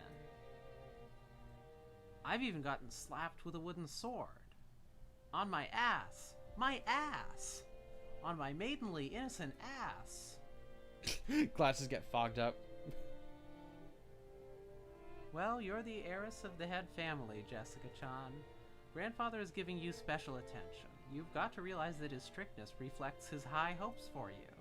And that makes it okay to beat children? Oh, come on! Seriously, I could just turn the succession over to you, George Nissan. It's a bit of a heavy burden for me to carry. I think I already said it before, but Jessica's the girl heir to the head family. We're only cousins and branch families, so she probably feels totally different sort of pressure than we do. Ew. Jessica Oni-chan, is that heavy? If I help hold it, will it get lighter?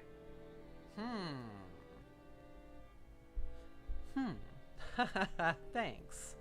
It's okay, I'm not gonna push it on you, Maria. I'm gonna bear this cross until my early grave. Don't worry. What? Early grave? What? She was grateful for Maria's innocent concern, but Jessica's face still seemed to contain some of the uneasiness she felt towards the future. Maybe we were in the same boat. It was like 10 minutes ago. We were in the same boat. Any high schooler with exams approaching would have trouble hiding their anxiety for the future. Maria, come here. You and I will be in this room. Battler-kun, I heard you're gonna be with me in this room here. Oh, now there's a surprise. It's bigger than our parents' rooms. Dang. Well, I figured we cousins would all want to hang out together, so I told them to get a bigger room ready. Ew. I like it here more too. I'd rather be here than Mama. Oh, you like it better here too, Maria? Okay, this room is George and mine, but we give you special permission to come in. Better keep it a secret from your mom, okay? Ew, it's a secret. Aunt Rosa was right behind us, but Maria still answered, striking the air with her fists clenched tight. Oh, okay. Now, Vivian's just out here shadowboxing now. Someday I'll get you, Shadow. The shadow? The Shadow. The shadow. After setting down their luggage in their rooms, our parents had gathered again in the corridor. Hey, what are you brats planning to do? Are you cousins just gonna stay here and chat? No, I brought my GameCube. We're gonna play Mario Kart. Oh, that's your line. Oh, this is my line again? Oh, sorry. It seemed they were heading to the mansion to announce their arrival. Thank you for your concern, Raina. Yes, these voices will kill us both. Absolutely. But we wanted to do this extra long stream just because it's going to be fun. It is fun. And honestly, we wanted to thank everyone who watches our stuff because y'all mean so much to us. So even if these voices do kill us, we're taking the rest of the week off. So like we'll have time to recover. Normally they Unfortunately, I am not taking the rest of the week off. I have work. Oh, Jesus Christ. I wish I were taking the rest of the week off. Right? I meant from, like, recording stuff. But, Jesus, I'm sorry. Normally, they would make everyone follow them and greet everyone together, but if that had been the case, Dad would have just told us to come, and that'd be the end of it. He's saying it's okay if we don't come, so what'll we do? Well, it's gonna be lunchtime before long anyway. Better let the kids unwind here.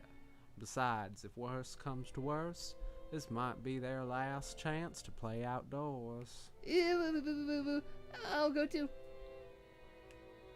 Maria, you house sit for Mama, okay? Behave yourself and wait here.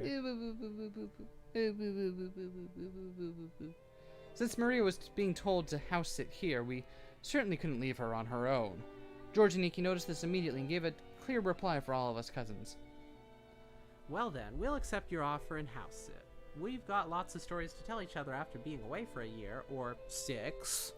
Butler. Listen, I told you, it's just how things turned out, okay? You don't need to be such an yeah. asshole about it. A likely story. That sounds wonderful.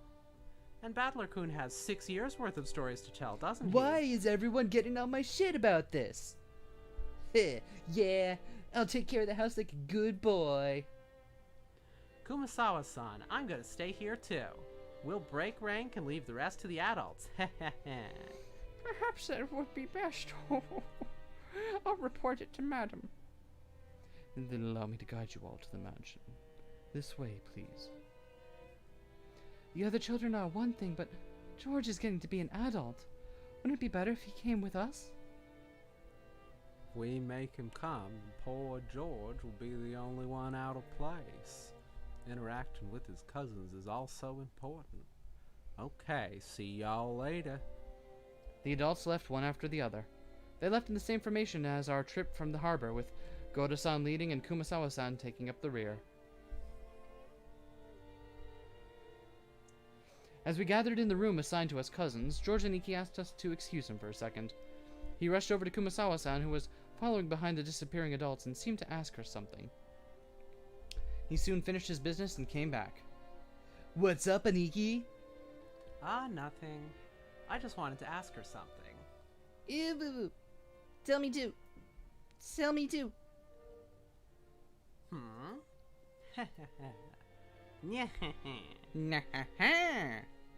What could George Nissan be asking Kumasawa-san and not me, I wonder?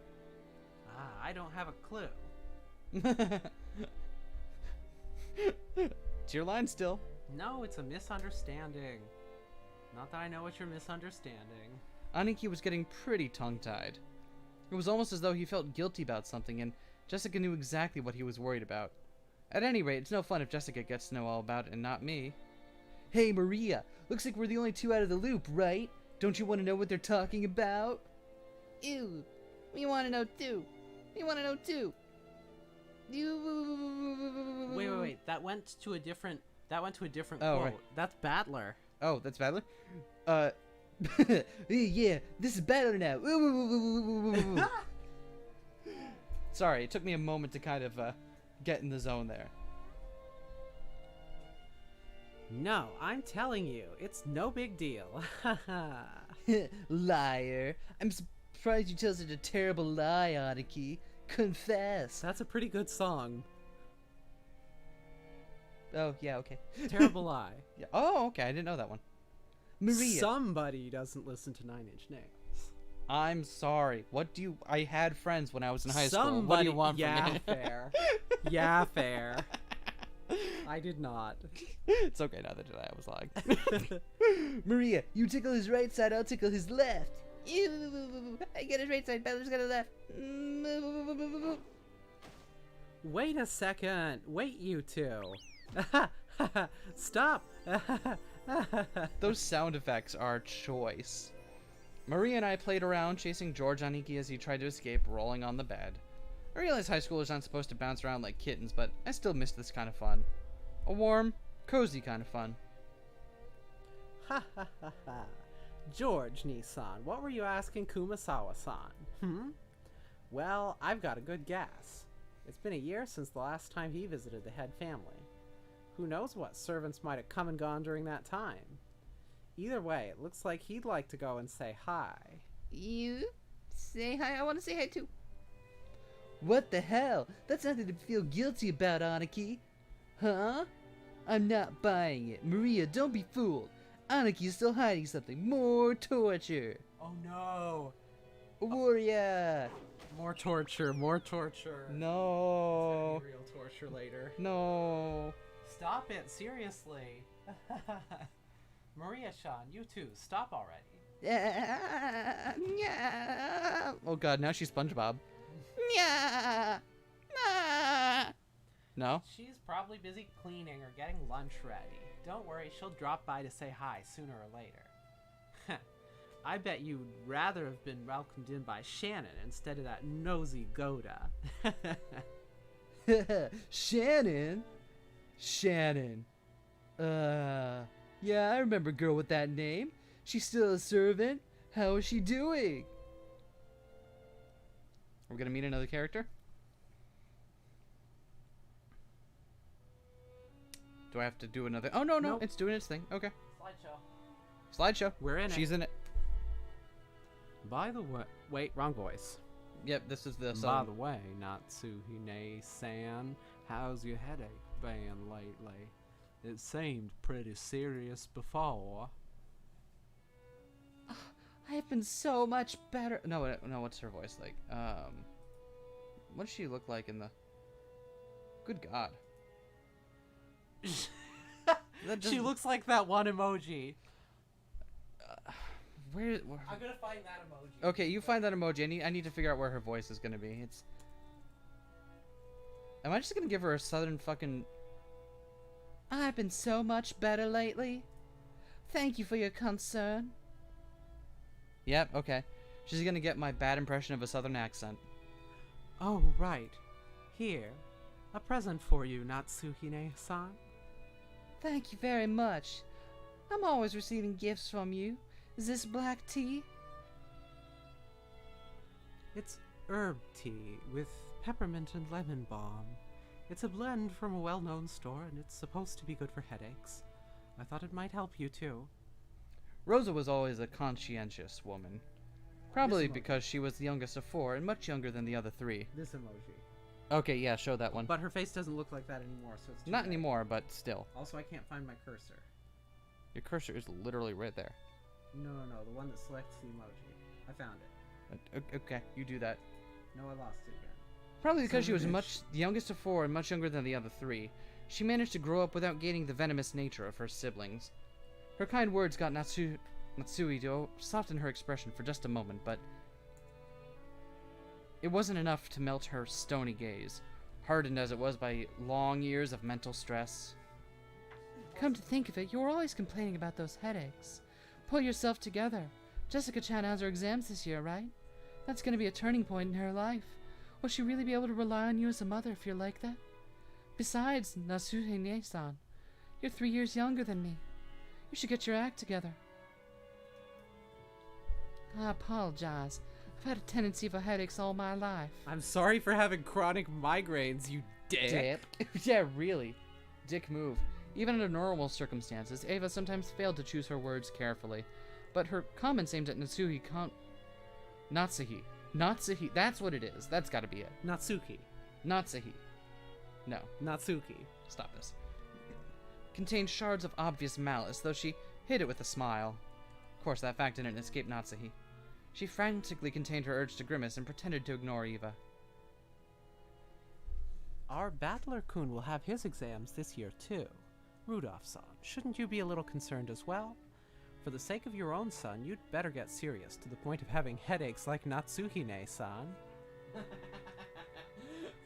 If I say anything, he automatically rebels. So what should I say?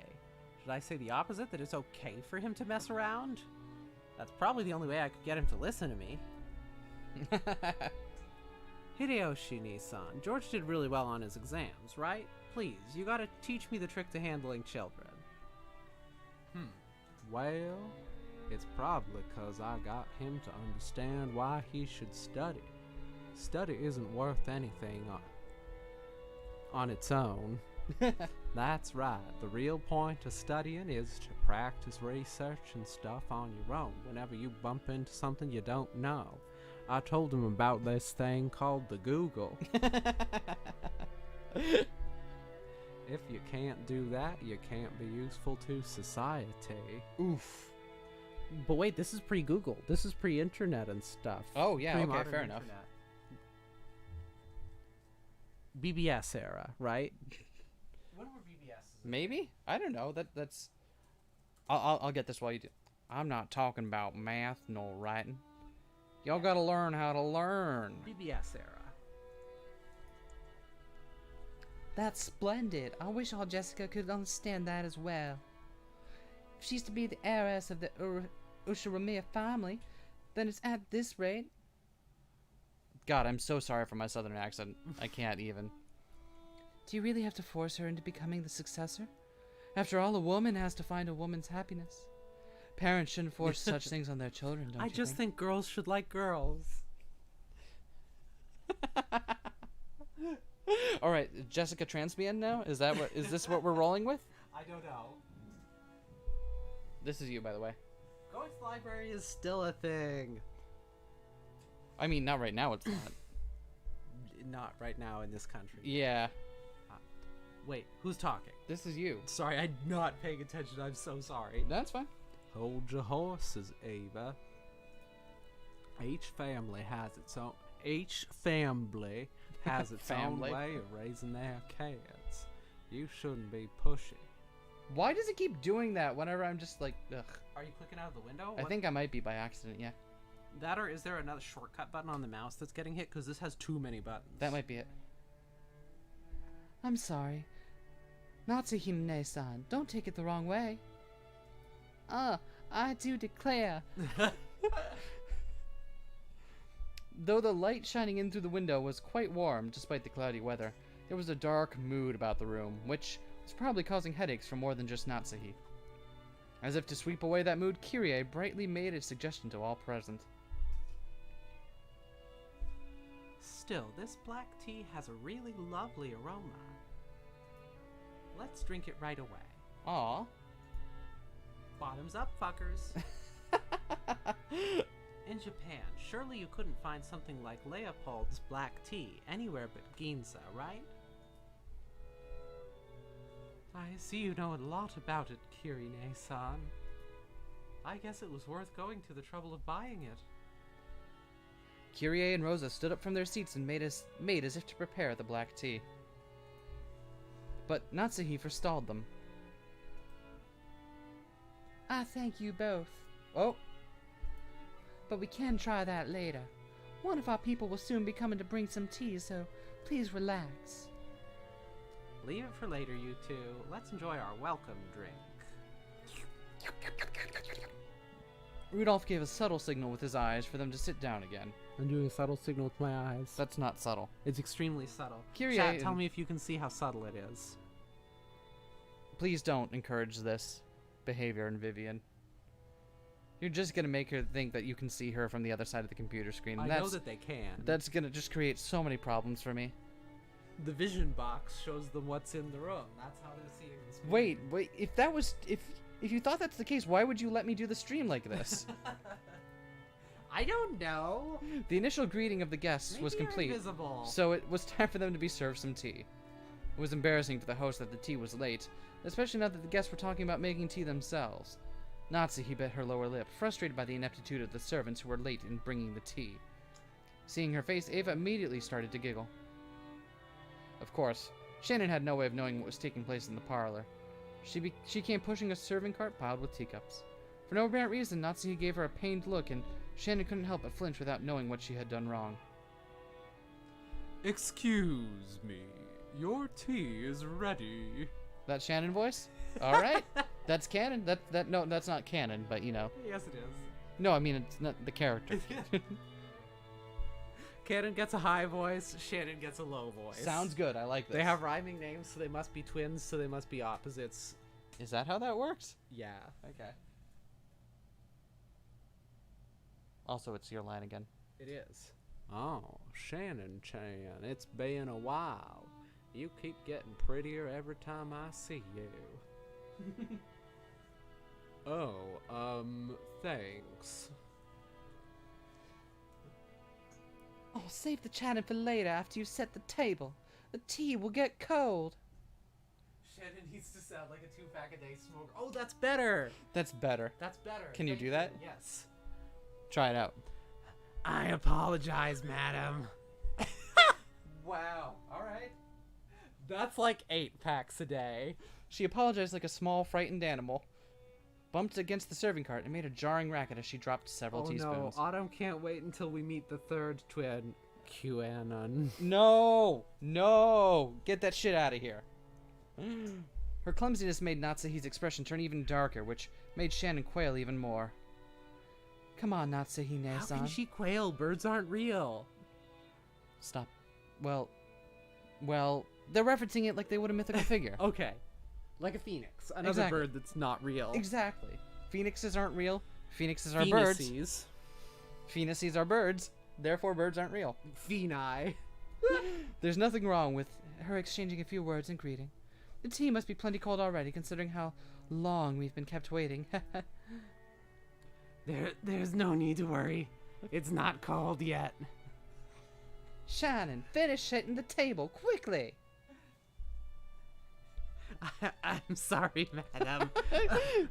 How are you doing? You're gonna hate yourself by the end of the... Okay. Natsuhi's irritation was obvious by now. The ineptitude that delayed the tea, the clumsiness of the servant, everything pointed to the incompetence of Natsuhi's everyday leadership, making her lose face. She lost her face? Fuck. Yeah, it's like a Helvetica scenario situation. Fuck. As the person in charge of the Ushiramiya head family's kitchen. Jesus Christ, reading is hard. Allowing that clumsiness to be exposed. That's why I get the books Today with the of all pictures. days was surely nothing less than total Wait, humiliation. This is one of the books with the pictures. Wait, who's talking? It's this gent right here. Lay off, Natsuhine-san. Don't you think it's a little harsh to bully Shannon-chan when she's trying her best? Yeah. I'm not bullying anyone. What a nice aroma. May I ask what brand this is? I'm terribly sorry. I'll find out for you later. Kiria was trying to be nice, hoping to cut through the tense mood. However, Shannon had embarrassed herself instead, darkening Natsuhi's face in the room's mood. By this point, Ava was audibly giggling. What's this? Shannon-chan, don't you even know what you're pouring us? No. Come now, you mustn't serve something so suspicious to guests. We'll need a silver spoon at the very least before we can drink this. Suddenly I don't care if any of these people get horribly murdered. Yeah. Actually, yeah, any love I had for them is now way gone. I'm sorry. I'll go get one immediately. Shannon-chan, do you know what silver spoons are used for? They have to be silver. Do you know why? So you can... I don't know. A teasing smile rose to Ava's face as she stared at Shannon setting the table. By itself, Ava's expression was sweet in an impish sort of way. However, the words being spun from her lips held the keenness of a razor within them. Shannon tried with all her might to avoid Ava's continuing gaze. Realizing that Shannon was hard-pressed for an answer, Rosa gave some timely help. They say that if silver is touched by poison, it darkens. Guess you've learned something today, Shannon-chan. They were acting as though this tea needed to be tested for poison before it could be drunk. In Natsuhi's eyes, this was an insult to both the tea and to herself for serving it. And before it's fucking poison, they're all gonna die now. What if it is poison? Probably. Rudolph laughed flippantly and patted Eva's shoulder. I gotta say, so far, there have been absolutely zero seagulls in this. Yeah. I was led to believe there was gonna be seagulls. I mean, they're all at home crying. Yeah, It's in the title. I guess this is what it sounds like when the seagulls cry. Ah! Do, Was that a do, prince? Do, do, do, do, do, do, do, do, do. Oh my god. It's your line. Oh no, I can't get over that. There was a Do you- phase. Do you not know Prince music? Of course I fucking know Prince music. That's why I said wasn't one. There was a time where at parties, me and my friend group in college would do nothing but put on the video for When Doves Cry on loop for up to 3 hours at a time. It was infuriating, and I loved it. You were also like really high. Sometimes There were substances involved. I would still listen to it on loop. Otherwise, it's a good song. Yeah, it's all right. Also, I have brain problems. I get that too. I get in the thing where I start listening to a song and then I suddenly have to put it on like 20 times in a row. Yep. Which, unfortunately for you, has been bad apple. What do you mean, unfortunately for me? I've been the one who's made it happen half the time. Oh, I just discovered Toho music. This is a bad decision for me. Are you gonna read your line or do I have to keep vamping? Haha, silver cutlery wouldn't do any good for you, Aneki. Just one lick of your poisonous tongue, and even a silver plate would turn pitch black. Oof. Wahaha. Wow. Wahaha. Wah. Since I get to hear that poison tongue every day, I must be poison proof myself by now. Eva, I don't mind when you use it on me, but you better hold back when talking to people who haven't built up a resistance. Wahaha. Wah. My, how cruel. All I did was teach Shannon-chan a bit about tea, didn't I? Giggle. Everyone followed the lead set by Hideyoshi's horse laugh and chuckled, though not easily. Only Natsuhi didn't join in, but for the time being, the conversation inside the parlor could now be mistaken for a lively and friendly chat. Wow. Suddenly, as soon as they got into the room all by themselves without any of their fucking, without any of the youngins in there, it's like, wow, I hate every single one of you. I just cracked my entire spine. How's your spine doing? Question. Alright. It's your line. Is it? Yep. Oh, no, it's my line. What am I doing?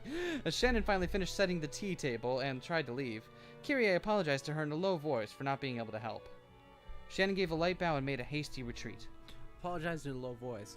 I'm sorry for not being able to help. Nice. Shannon cast her eyes downwards as she pushed the cart down the corridor.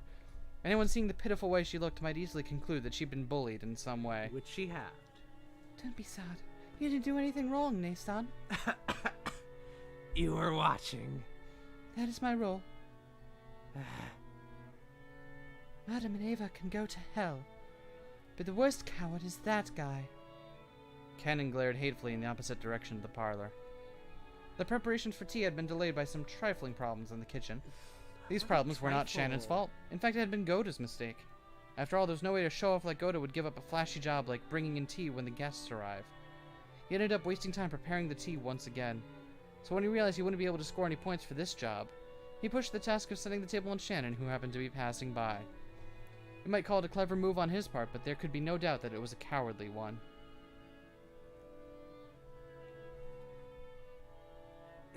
It's okay, Cannon-kun. Thanks. I'm not bothered by it at all. Cannon's silence vividly expressed the distance between Shannon's words and how she actually felt. Wait. That's you still. Thank you. Even if you're the only one who understands, I feel a bit better. You keep your feelings too bottled up, Nasan. You should be less hard on yourself for once. Yeah. Thanks. Suddenly, they both felt someone's presence and whirled around. Oh, it's this guy. This is the guy, right? This is the guy. What's his name? A middle-aged man stood there. It was Genji, the head servant. I hear he has a tail. Oh yeah, that's right. The tail of Genji. That's cute. What are you doing here? Shannon, hurry back to the kitchen. Yeah, if you'll excuse me. Shannon humbly obeyed and promptly made to push the cart and leave. However, Cannon appealed to Genji in silence, bearing something in his eyes that he could not express in words. What is it? Did something happen? Shannon didn't do anything wrong, but even so, they... Stop it, Cannon-gun. Please excuse me. I'll return to work immediately. Cannon-gun, you should go back to your post, too. Please.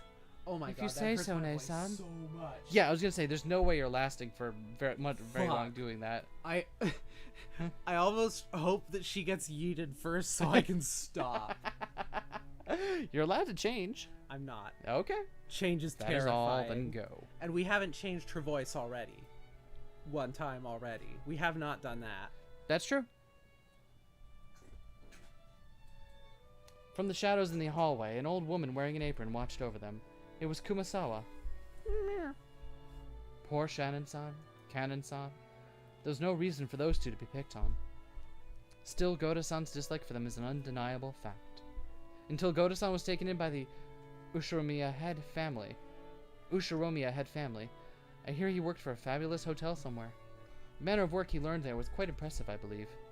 It's just that Goda-san is the newest servant here. He must have had a lot of pride accumulated from his previous positions, because Shannon-san and Kannon-kun are his seniors here at the mansion, and yet are inexperienced and have gone through much less in life than he has. He picks on them at every chance he gets. And so, sad as it may be, they are disliked by Madame Natsuhi too. Of course, if we're talking about experience, the Madame has been in this family much longer. And yet, this one point where I cannot help but sympathize with the Madame as well. Truly, the Master is a man with many sins on his conscience. Why didn't he realize that such a trifling whim of his would give the Madame such an inferiority complex? Who is monologuing? No, it's just me that's monologuing right now. Okay. I just didn't want to do this voice for a very Yeah, long that's fair. monologue.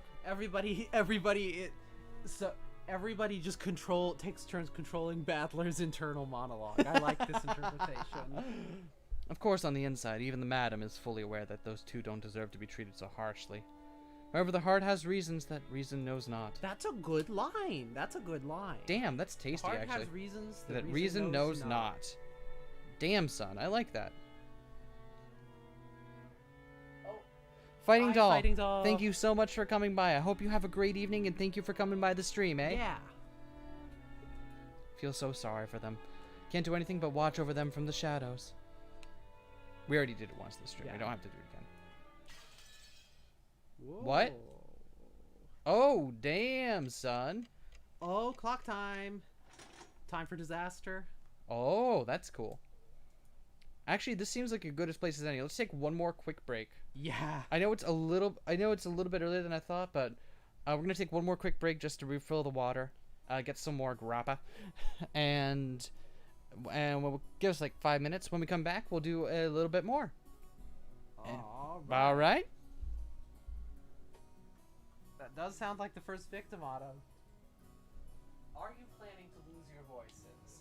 I wouldn't say planning so much as resigned to. Resigned to. It's gonna suck at work tomorrow. It's not like I work somewhere that I have to talk nonstop for 8 hours. Oh no, honey. We can stop whenever you need to. No, we cannot. Okay, that's very definite of you. We'll be back in just a jiff, y'all.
Hey everyone, I'm back. Vivian's gonna be just another minute.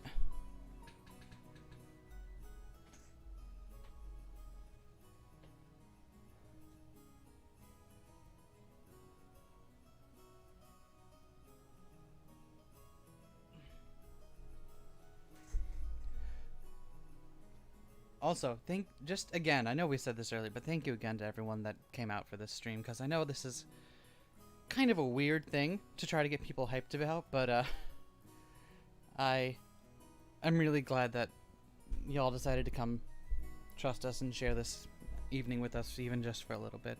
And it means a lot to us that y'all keep checking out what we do. Thank you.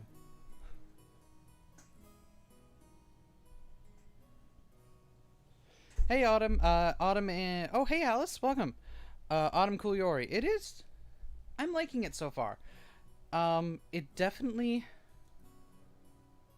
I think it was definitely the right call for us to do a big stream early on to make sure we can get past all the setup here, because like if we were releasing this like regular episodes, we probably would have been on episode 3 before we started getting anywhere with this.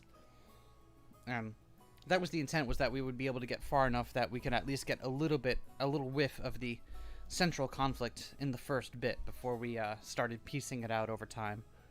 Because this is going to be a regular series now. Or I don't know how regular it's going to be, but it's going to be... Basically, now that we're done with Steins Gate, we want to have a long-running visual novel as kind of like one of the backbone series on our channel.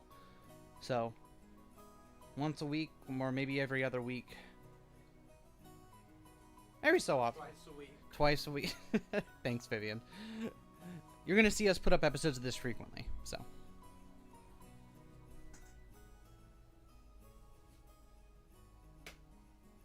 I'm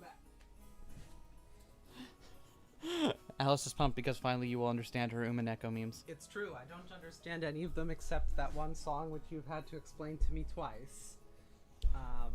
Which I've forgotten how it goes. It, Da da da da da da da da da da da. The metal one. Okay. I don't know what Vivian's doing. We are going to have one more shot of grappa at least, but before that we do that, we're going to have shitty coffee drinks. Because bad iced coffee. Oh yeah. This isn't even, I don't even call this ice. This is an energy drink masquerading at energy coffee beverage is what it says on there. That is in no way an iced coffee. Doesn't taste like coffee. Kanpai? Kanpai.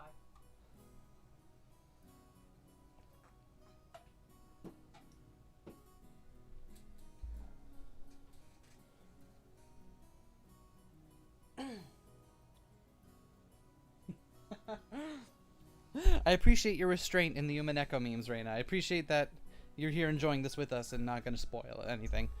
In fact, everyone who... I know there have been a couple other people in chat earlier today who have played this game before, and I thank y'all for not spoiling anything for us, because we're having a good time. We're having a good time playing this. Oh, that is some shitty coffee drink. Yeah, pretty bad. Yep, great. Mmm.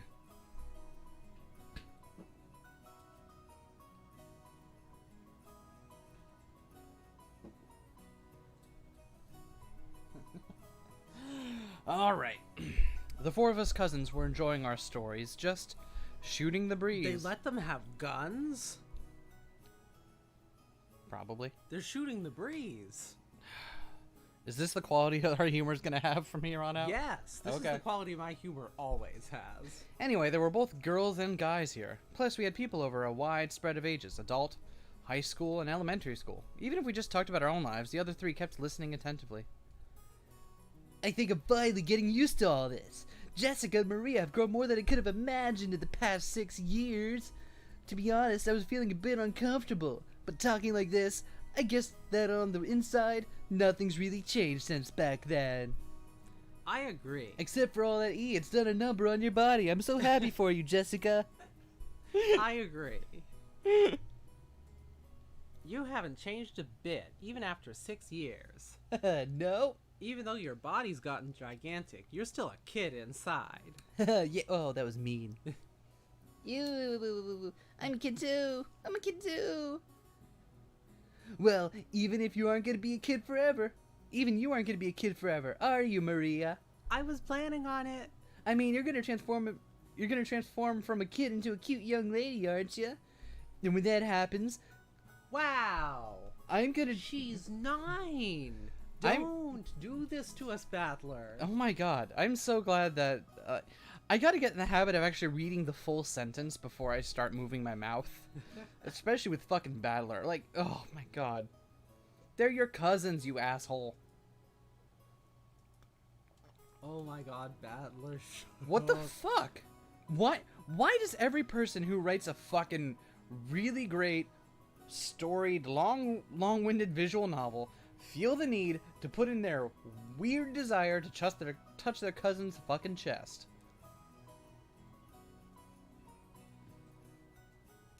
Wow, hate that. Wow, hate that. No, Maria-chan. Just don't listen to Battler, okay? You can't make that kind of promise. That's bad. Okay. Bad. I'm gonna move Michael a bit closer to you. I don't know. I think it's fine. Because I'm very loud and very close to Michael, and you're very quiet and very far away from Michael. False. I'm quite close to the microphone. Okay, Reina says just know the author is doing it intentionally. That's... Wait, really? Huh. Is this gonna turn out to be deeper than I expected? Okay, so the author is doing it intentionally? Apparently. Okay. Okay. I'm still not gonna read it out loud, but I will take it with a grain of salt then. I will suspend judgment until we, to see if that pays off. I know, bit of a risky gambit, but... Quick, suspend my judgment. No. Suspend it. Okay. Listen, I didn't play back in Mirage Block. I don't have any suspend. Wait, was that Mirage? That was phasing. Wait, which block was suspend? Time? Oh, it was Yeah. time block, wasn't it? Yeah, never mind. My Magic the Gathering jokes are out of date. Don't listen to me. Maria, you really are an earnest good girl. The guy you marry is gonna be really lucky. Hey, stop trying to change the subject by making it sound pretty. Maria, that promise never happened. Never. Promise canceled. Oh, That promise is cancelled, and so is Battler. Yeah. Oh no, my brain is now thinking Battler. You know, a name like the Onceler. Payoff is only a couple of War and Pieces. The payoff is like a couple of War and Pieces worth of reading. after, and only if you connect the pieces. Okay. All right, I am excited for this to sail right over my 2 brain cells. Excellent. Well, I mean, when we miss it, Raina will be there in the comments. Good. Great. See you in episode 93. Bold of you to assume we'll get to that point by then. It's your line. I can't. As I thought, without Battler-kun in our little quartet, this group of cousins just didn't feel complete. These 6 years have been kind of lonely. That's true. We didn't really goof off like this. Still, we did have some pretty constructive conversations, right? Stuff about preparing for our future, exam taking, finding jobs, you know, boring shit. Oh, I'm so sorry. Now that I'm here, we just talk about stupid stuff and mess around. but I'm having more fun this year.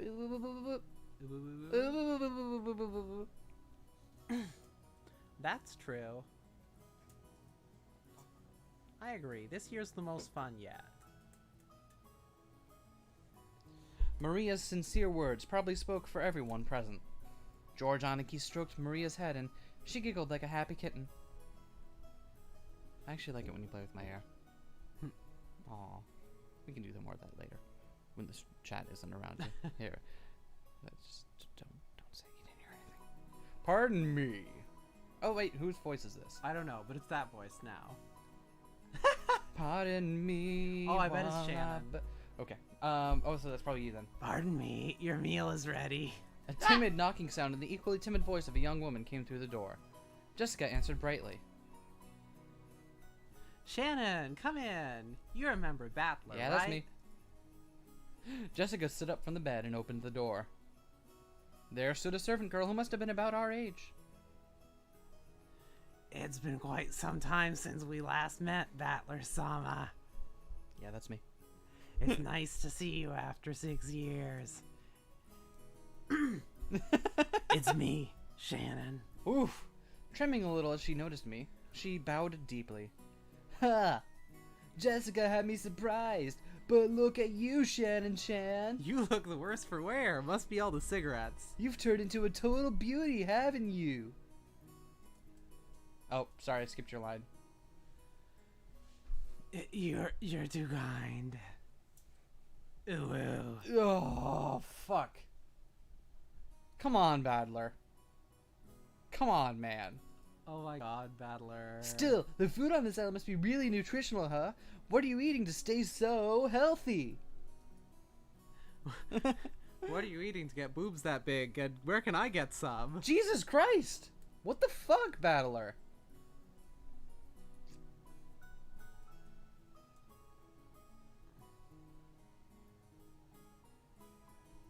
What the fuck, Battler?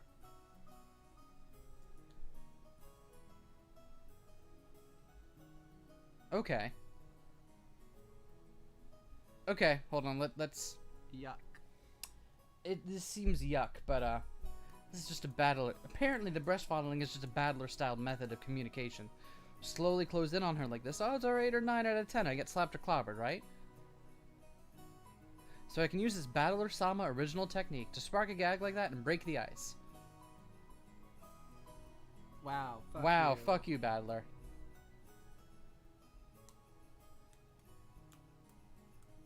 Okay, really? We're doing this. We're doing this. This is like when you tried to get me to read Kinzo Monogatari and I had to sit through a fucking 2-page discussion of a panty shot. Yeah, before that's the actual Kinzo book Monogatari happened. for you.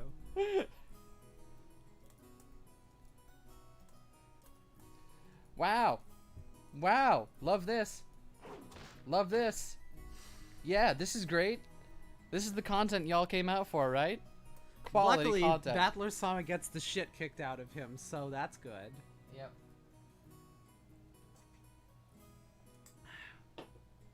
Anyway, thankfully, Jessica has the good sense to stop this shit. Ow! Thank you so much, Jessica! Why the hell are you thanking me? Seriously, my bad, Shannon-chan. My bad. All good now, right? No. I said but... but I'm rich and a dude.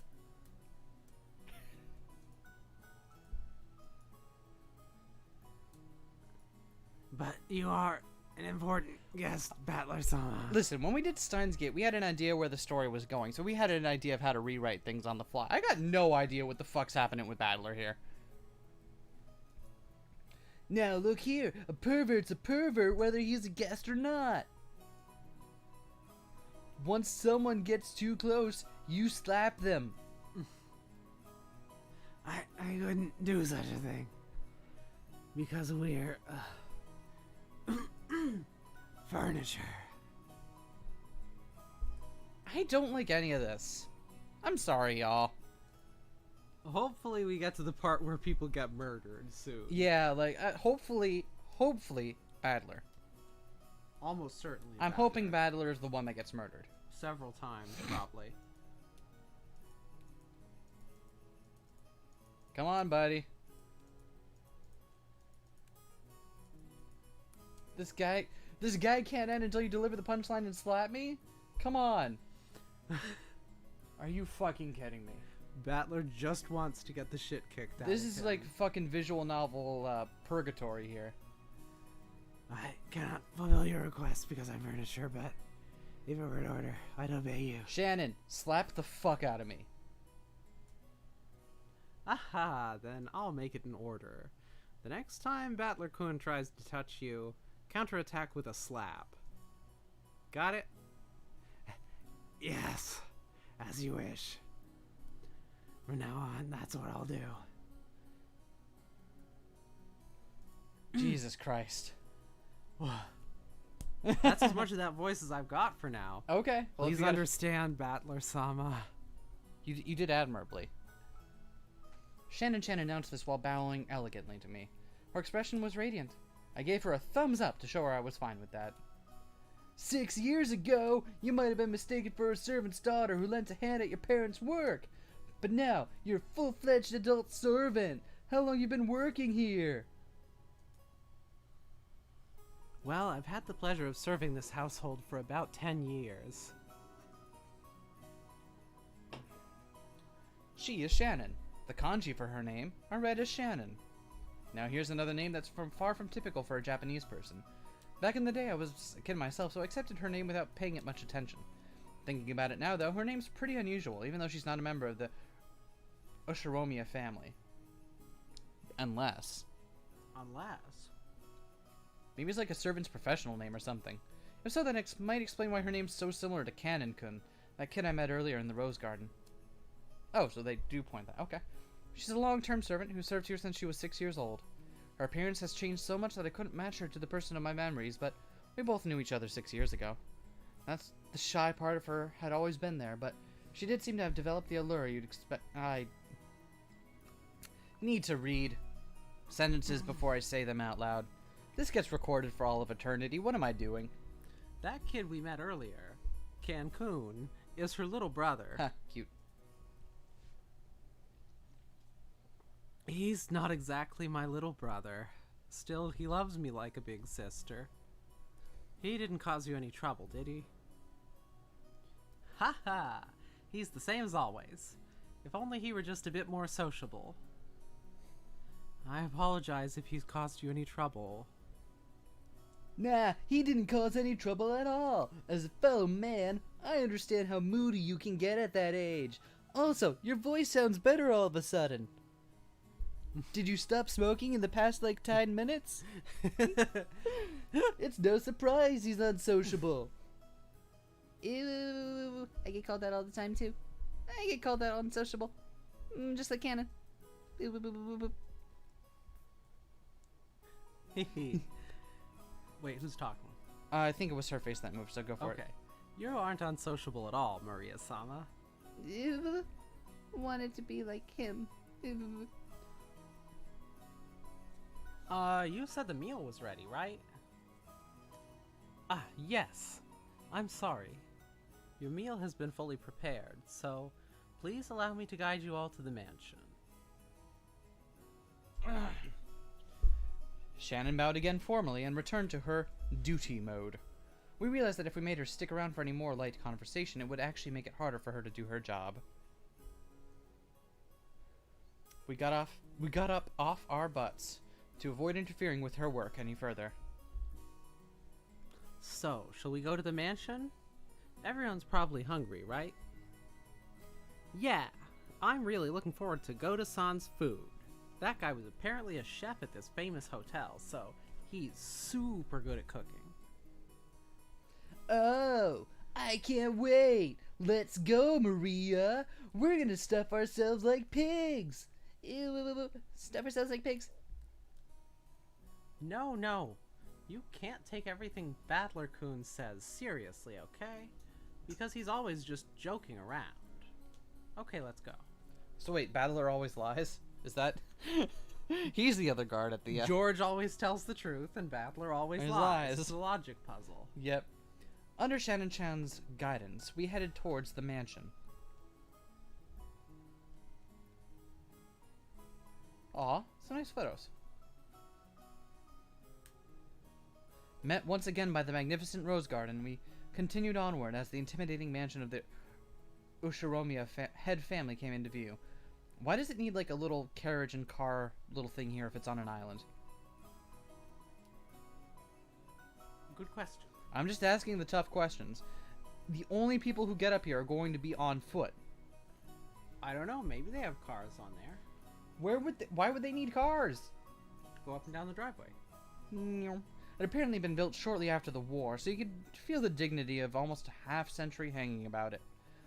The building was gorgeous on the surface, but old as it was, equipment such as its AC and heating were apparently quite frail. Supposedly, it's a real building that is not on an island. Well, I mean, yes, I know that, but, you know, let me have this. Okay. According to Jessica, Midwinter was especially tough with all the drafts. Haven't these people ever heard of a katatsu? Haven't these people ever heard of constructed formats? Jeez. Drafting all winter gets expensive. I just got what you were doing. That's really funny. So we entered the entrance At least hall. mix it up and play some sealed. Fuck. An aged servant greeted us. Now him I remembered. Genji-san, who had been working here longer than anyone, filled the role of head servant. Battler-sama, it has been quite some time since we last met.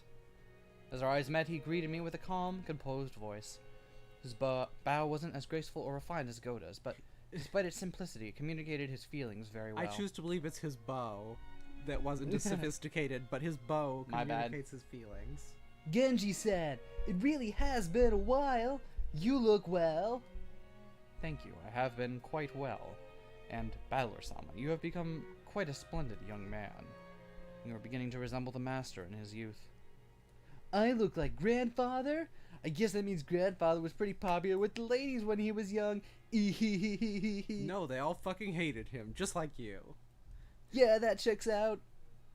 From here on, I shall take Shannon's place and accompany you. Please come this way. Shannon-chan bowed deeply and watched us leave. After that, we headed towards the dining room under Genji-san's guidance. Genji-san, just like Kumasawa-san, stood in stark contrast to us young people who had grown beyond recognition over the last 6 years. His appearance was exactly the same as in my memories from 6 years ago. It was as though time had stopped since the last time we met. Genji-san was an extremely quiet and diligent person. He was basically grandfather's close aide or caregiver. You might even call him grandfather's companion of many years. In fact, it seems like he was by grandfather's side even more often than my late grandmother was. According to Jessica, grandfather trusted him more than any of his blood relatives. But I wonder how long he served. I never got the details, but I heard something about him being here since the very beginning, when this mansion was first constructed. Which could mean that he's dedicated half a life to serving here. It's easy to see why he's so trusted. As we passed through a massive hall that extended up into the second story of the mansion, with no separating The hall's floor. so long, it takes you until part 2 of the game, the second story. Oh, Jesus, I just got what you were doing there. That's funny, actually. No, you. You're funny. No, I'm not. I spotted something that hadn't existed in my memory of 6 years ago.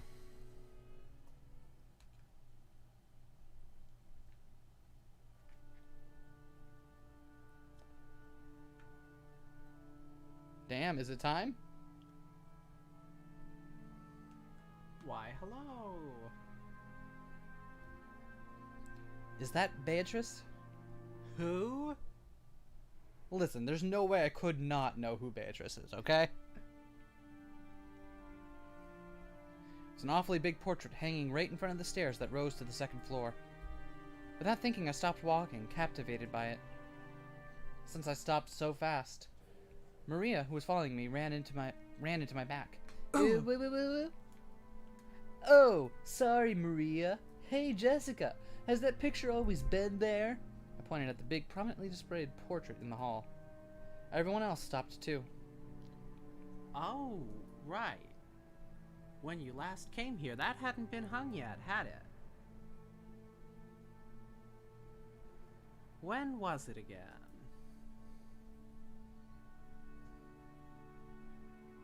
Well, if my memory doesn't fail me, it was put on display sometime around the year before last.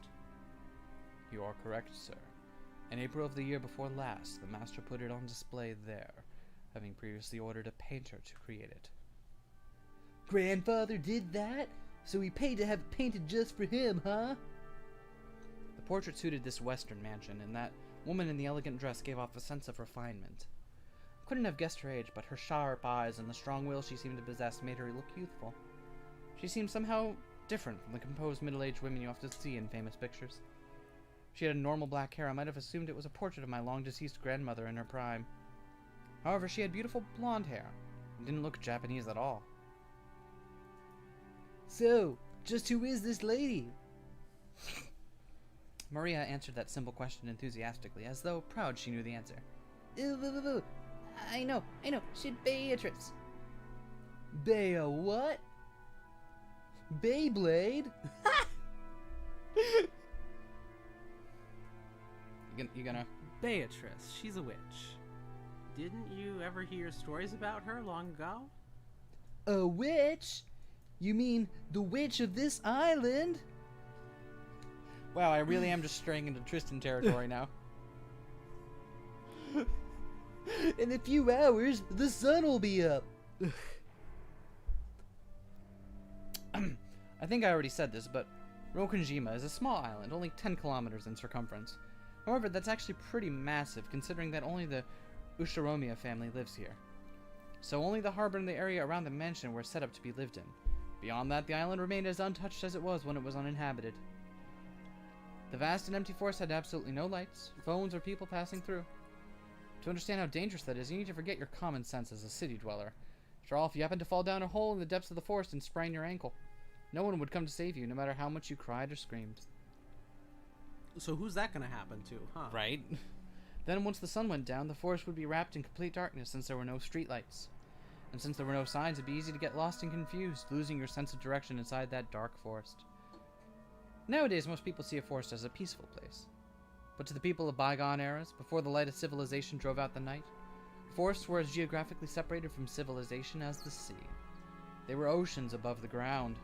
Fishermen who go out to the ocean are putting their lives at risk, despite their technical knowledge. In the same way, hunters who go out to the forest are in danger, despite having specialized knowledge of their own. If children were to go to play in such a dangerous forest, something terrible might happen. Someone's parents must have thought so. Maybe grandmother first said it, or maybe it was grandfather himself. Or perhaps the story's been passed down on this island since ancient times. There's a terrible witch in the forest, so you must not go in. At some point, this ghost story of Rokunjima was born. The legend of Rokunjima's witch. And that's why when we talk about a witch on this island, we're referring to the master of that vast and savage forest. Come to think of it, when I stayed at this mansion as a little kid, during those eerie nights when the wind and rain pounded on the windows, I remember being terrified by a story of the forest witch, who roamed around searching for human sacrifices. So, Beatrice, huh? When Aniki mentioned it, I searched my memory and was sure that I recalled hearing a name like that when I was little. Wow, I see. Still, totally forgot that the witch in that legend had an elegant name like Beatrice. So did grandfather go out of his way to have a portrait made just because we grandchildren didn't believe the story? She's the witch from grandfather's delusions. Ever since he had this picture hanged, he's been having a harder and harder time Ooh. telling the difference between truth and fantasy. Ooh, I love this. Unreliable narrator stuff. To us, she's just a witch that exists in grandfather's mind, but to him, she's a being that exists on this island. Ooh, I like this. Exists. He says he had this painting made because the rest of us would be incapable of understanding otherwise. Huh, the whole thing's creepy as hell. Milady, this portrait is precious to the master. I beg of you, do not say such things in front of him. I know. Even if you didn't tell me, I'd never do something like that. Jessica glanced at the portrait with an irritated gaze before turning away. Let's go. We're making everyone wait in the dining room. Coffee drink.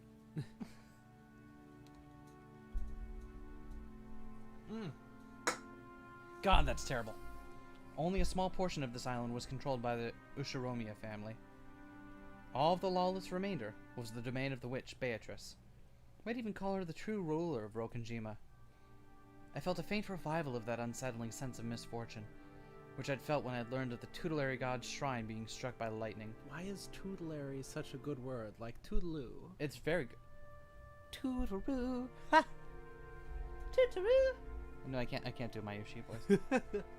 And I remember that Kumasawa-san tried to tell an ominous story about Rokunjima before Jessica stopped her. I don't know what she was planning to tell us about this island, but I do know one thing. Isn't it the Ushiromiya family that... It isn't the Ushiromiya family that rules Rokunjima. It's the witch, Beatrice. That's right. After all, this is the witch's island. Battler! Ooh, you're slow! When I looked around, everyone else was already heading towards the dining room. I hurriedly chased after them.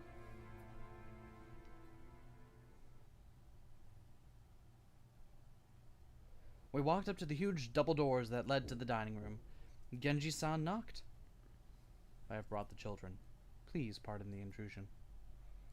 The doors were opened, and we were invited inside.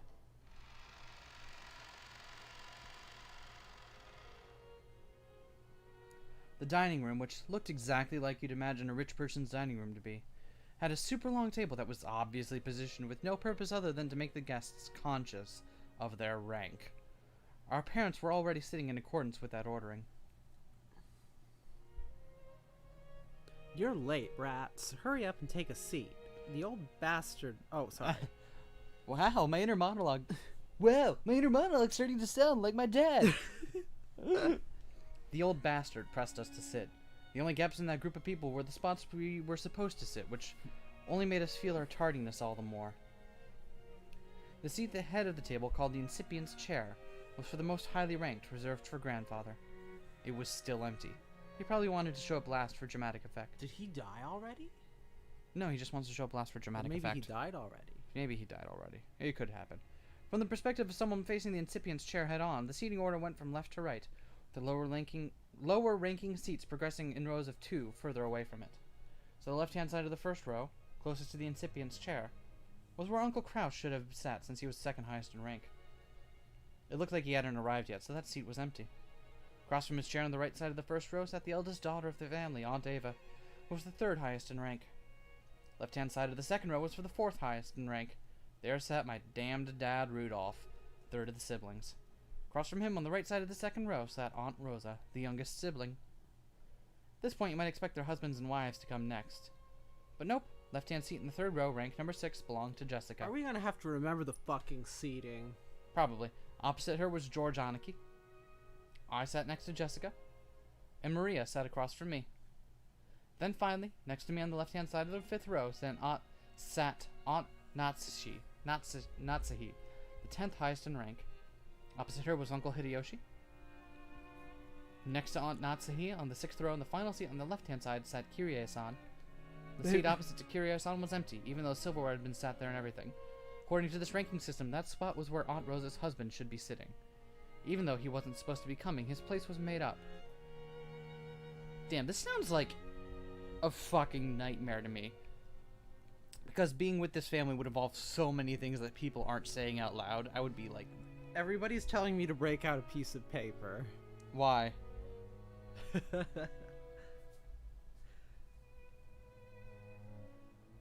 Had a working Oh, Christ. I'm gonna need notes. Oh, Are we gonna need notes? Oh, fuck off. Okay.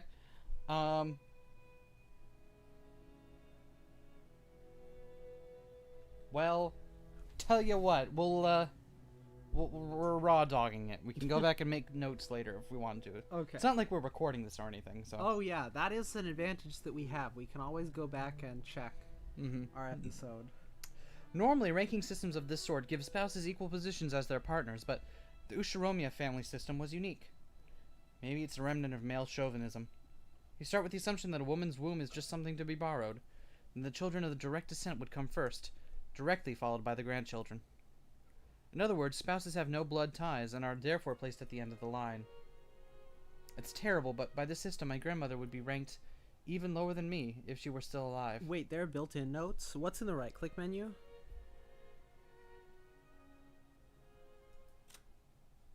Oh, is it the tips and the portraits? Yeah. Oh, that's super helpful. That's really helpful. Those proportions! Oh, we have to look at all of those. Oh, no. These are good. These are very good. Hey, George. Oh, there we go. We see her outfit. She wears Okay. bell-bottom pants under her thigh-high slit dress. Okay. Okay. I can't fucking believe that Battler's dad married a goth. Right. Wait, what's up with Shannon's maid outfit? What the fuck is going on there? What the hell is going on? Because they needed to show off the fucking tattoo on her fucking leg. I guess. Her father's identity is unknown. Interesting. That's interesting. Yeah. We won't delve into this too much for now, because we're still ramping up, but, there's the old saying, women have no home in any realm. Long ago, when I was still incapable Wait, of we figuring... were told to click tips. There's none yet. We have none yet. Oh. Oh god, it crashes every time we do that. That's stressing. Long ago, when I was still incapable of figuring all this out, I thought it was so great that we could all chat in our little groups. Adult siblings with adult siblings, and cousins with cousins. However, now that I can re-examine the seating order after growing up a bit, it stirs up some very complicated feelings within me. Aunt Natsuhi, who was married to the eldest son, was the de facto number 2 in managing this family, sat to my right, which meant she was 2 steps lower than me in the ranking order. It's hard to imagine what might be going on inside her heart. That's why I made a small apologetic gesture towards her before sitting down. Hold on, need to get in the... Yeah? How nice to see you, Butler-kun. You've grown quite tall, haven't you? Oh, yeah? 6 long years of eating well, sampling various cuisines, and deriving sustenance from Mother Earth's bountiful gifts. Hard work, but I pulled through. Growing just like a boy, I see. How tall are you now? I guess about 180 centimeters, or 5'11" if we're using imperial measurement. Wait, really? Yeah. You can just do those in your head that quick? Yes, I can just do those in my head that quick. Why didn't you... Nobody tell Vivian that that the conversion was shown earlier in this episode. Why didn't you tell me you have superpower? Yes, I have superpowers. Oh, that makes sense. Okay. Why didn't you tell me? But Aunt Natsuhi, that's where you're supposed to say heck. Sounds like all you did was eat. Oh, I'm so sorry. After a short pause, she did laugh with me, but it seems she couldn't quite figure out what she was supposed to be laughing at. This woman is Aunt Natsuhi. She's the wife of the eldest son of the family, meaning she's my father's older brother's wife. Is it simpler if I just call her Jessica's mother? Feels bad to say it like this, but while I didn't exactly dislike her, I didn't particularly like her either. She hardly ever spoke with us kids, and all my memories of her involved her talking to the adults about complicated things with a scary look on her face. In fact, since we hardly ever exchanged words, I spent a long time trying to figure out how I should approach her, though my efforts seemed to have ended in failure. The silverware sat neatly on the table, but the meal itself hadn't been brought in yet. As a general rule, you couldn't start a meal until the person sitting at the head of the table arrived, so as long as grandfather didn't come, lunch would be put on hold indefinitely. Not even the appetizers would arrive. That's torture. Simply put, the silence in this room was caused by our parents enduring their hunger, while they waited for grandfather to arrive. However, the grandfather from my memories would always show up on time to meals like this. He was the kind of person who would never be so late that it kept everyone waiting, especially after the entire group had arrived. Grandfather's pretty late. As far as I can remember, he was always strict about time. Your turn.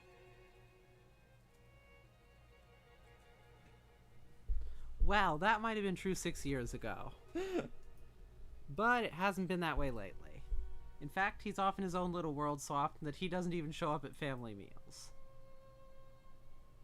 Still, I figured he'd at least come down today. Then again, I feel a lot more relaxed and happy without him. Oh, Jessica! When her mother scolded her, Jessica stuck her tongue out and looked away. No way around it. Might as well wait until our host arrives. When I glanced at the clock, I saw that it was almost 12:20.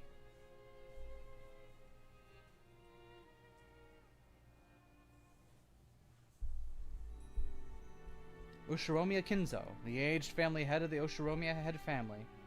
This man could be seen in his study. The family head of the head family? Yes, I know. The forehead. The clock had already passed noon, but he didn't even attempt to rise from his seat. With his spectacles on, he built up a growing pile of books with elaborate bindings, which he then read intently. You couldn't really say that he was having too much fun to stop. Rather, he filled the room with a sense of impatience, or perhaps a sense of impending danger, as though every second wasted was a tragedy. In this sealed room, a dense dust danced through the air, which was thick with the stench of chemicals that exuded a mix of suspicious odors. Those odors were somehow sweet and heavy, If anyone with a normal nose came in here, the first thing they do would open a window and ventilate this room. The knocking against the study door had been going on for a while. A voice calling father sometimes mingled with the knocks. As Kinzo heaved a deep sigh, he snapped shut the old book in his hands and slammed it on the table. And then he yelled at Kraus, who was still knocking on the door. Silence! Enough with that racket, you fool! Who told you the door would be open if you but knocked? I'll crucify the imbecile. Do you wish to suffer the same fate? You wanna die?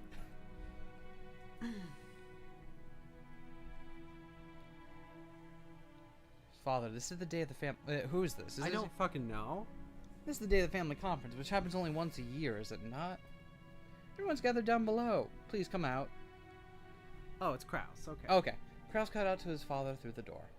Kinzo always shut himself up in the study, hating it when nearly everyone, even his family, entered the room. For that reason, Kraus had no choice but to call him from the corridor like this. Molest me not. Just who is this everyone of which you speak? Do you mean the fools trying to drag me out of here? Then kill them all.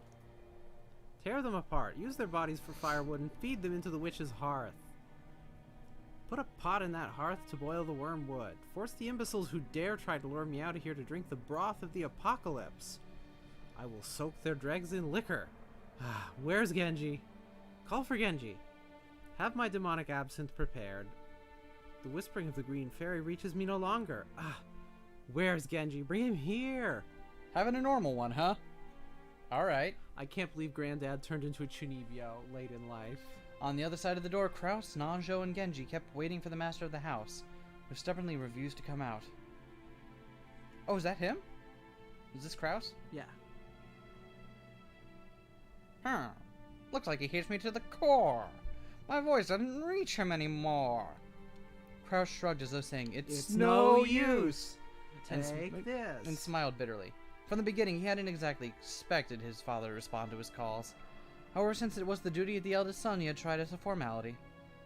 Kinzo-san, your sons and daughters and grandchildren have come to see you, have they not? Could you just let them see your face if only for a short while? Shut up, be silent. You dare to admonish me, Nandos? I've never told anyone to get you. I told them to get Genji. Now call for him immediately. Time is short and the apostles are already readying their trumpets, so why can't you foolish sheep understand? Kinzo slammed an old, heavy book against the table over and over. That racket clearly expressed his great... something. Displeasure. Kinzo put his spectacles down and flew up from his chair. He can fly? He spread his arms wide open as if to sing a packed opera house, as if appealing to someone, and yelled, Why? Why is there always something in my way? I would throw it all away. I would offer up everything, and there is only one thing I ask in repayment.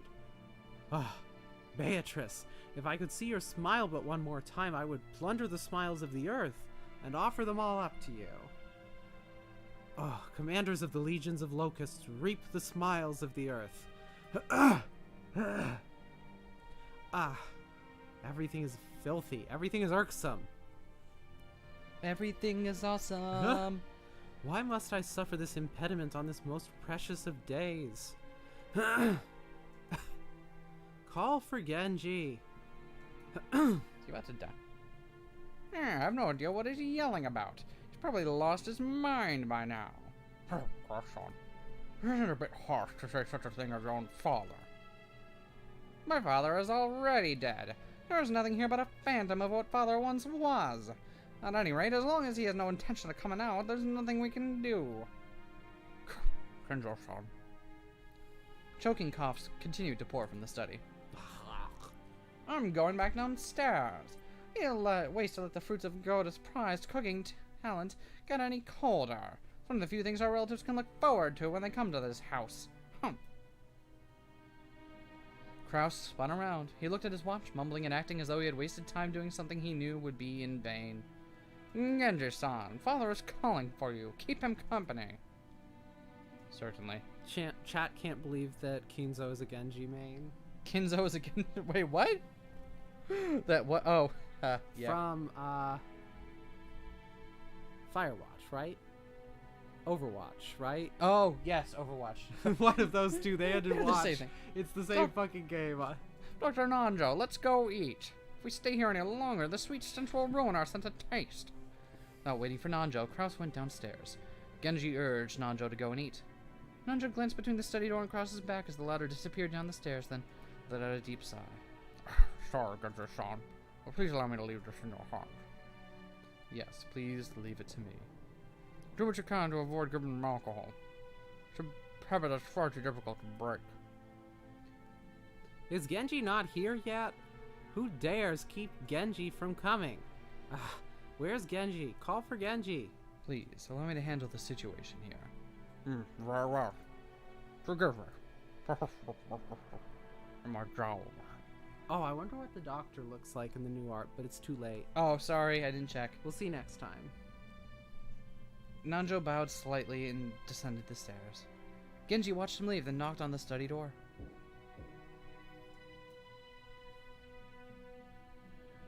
Master, it is Genji. Genji, why have you kept me waiting so long? You're alone, I trust. Correct. I'm alone.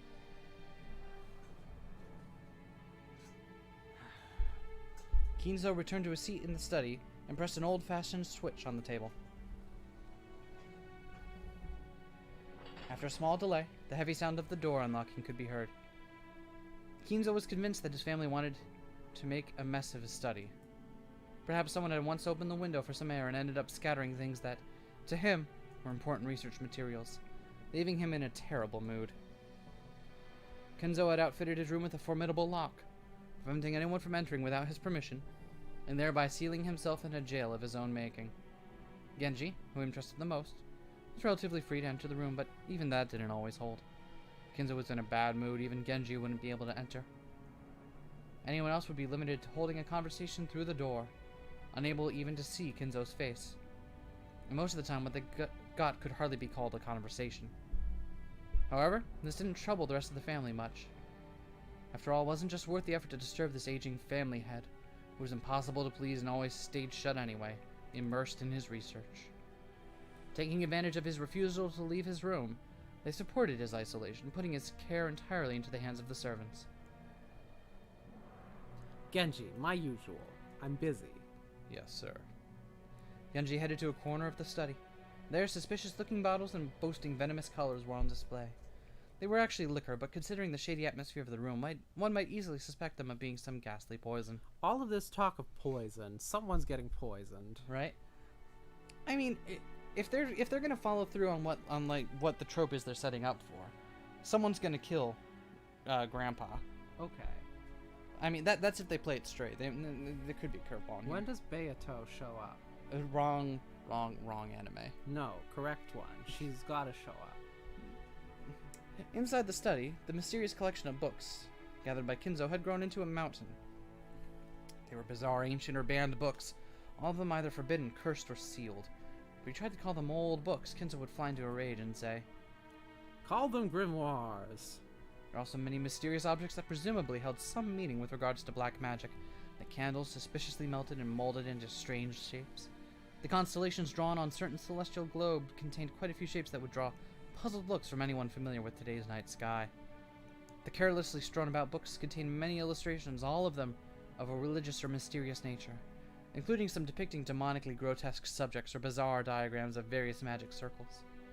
And above all, a sweet, poisonous smell filled the room, profoundly assaulting the eyes and noses of those who entered for the first time. Eventually, it must surely make a person go numb and lose their grip on reality. Inside that study, Genji prepared Kinzo's usual drink, with a well-trained hand. No one would even think of drinking such an ominous dark green liquid in that complex and ornate glass, unless someone first told them it was alcohol. He poured a little into the glass. He placed a cube of sugar in a strangely shaped spoon, and poured water from a pitcher over it. Strangely, when the transparent water was poured, the dark green liquid turned a cloudy white. It was a strange optical illusion, as though the water had caused a chemical reaction and made the drink become even more unrecognizable as liquor. Then Genji added the original flavors Kinzo loved, fine-tuning its taste. There was no recipe. Its success was measured only by Kinzo's mood swings when he drank it, and it had taken Genji many decades to learn how to do it right. Genji placed the glass on a tray and walked over to Kinzo. By this time, Kinzo was gazing out the window. Here, master. Thank you. Kinzo had regained his composure and was now unrecognizable as the shouting, screaming, yelling man from a few moments ago. Looking at this man from behind as he tilted his glass and gazed down at the scenery beyond the window, he projected a sense of dignity and intelligence. To allow Kinzo to set his glass down at any time, Genji motionlessly waited behind Kinzo and to his left, as though he were a living sideboard. Then, without averting his eyes from the window, Kinzo held out his glass. There was only a mouthful remaining. It was not a gesture intended to set it upon the tray, but a motion to hand the glass over to Genji. Drink, my friend. Your words are too kind for me. No need for ceremony between us. Drink, my friend. Thank you. Genji respectfully received the glass and inclined it at a little to taste its contents. After that, he gulped it down. I attempted to imitate your concoction, but no matter how I try, I cannot replicate the taste. The way you make it is pure relish. Thank you very much. Oh, yuck. Ew. Absinthe full of relish? It is the fruit of your guidance, master. An absinthe pickleback? Oh, that sounds gross. Why would you say that? Kinzo smiled at his loyal subject, who refused to put aside even rank when asked to. However, he was not making fun of him. His smile was relaxed, as though chuckling at a close friend's old, unshakable habit. We've grown old together. I stopped counting the years long ago. It's entirely thanks to you, master, that I've been able to live like this until today. Kinzo gave a faint smile as if to say he didn't need any flattery. Until now, you have served me exceedingly well. My sons call me eccentric. The servants that were once many have all quit in fear of me. Only you serve me even now. Your words are more than I deserve. My life will not last much longer. My sons are vultures, lazily waiting for my inheritance to fall into their hands.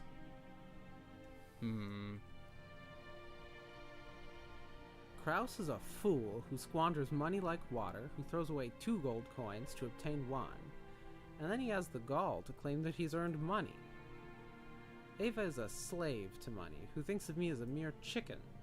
When I die, she plans to use my bones to make a broth. That dunce Rudolph just wants to fool around with women. Rosa bore the baby of a man who came from nowhere and about whom we know nothing. Jessica is incompetent and uneducated. George has none of what it takes to be a man. Battler is a fool who threw away the honor of the Ushiromiya family. And Maria is obscene to the eye. She's 9, dude. Why is the Ushiromiya blood so incompetent? Is there no one worthy to inherit the glory I built? Damn, what is going on with this dude? Of course, I know. This is part of Beatrice's curse. I know it. Ha, you golden witch. Are you trying to take a revenge against me in this way? If you want to hate me, then do so. If you want to run away, then run. I won't let you go. I won't let you go. I won't let you go. You belong to me. You must always be in my arms, for all my life.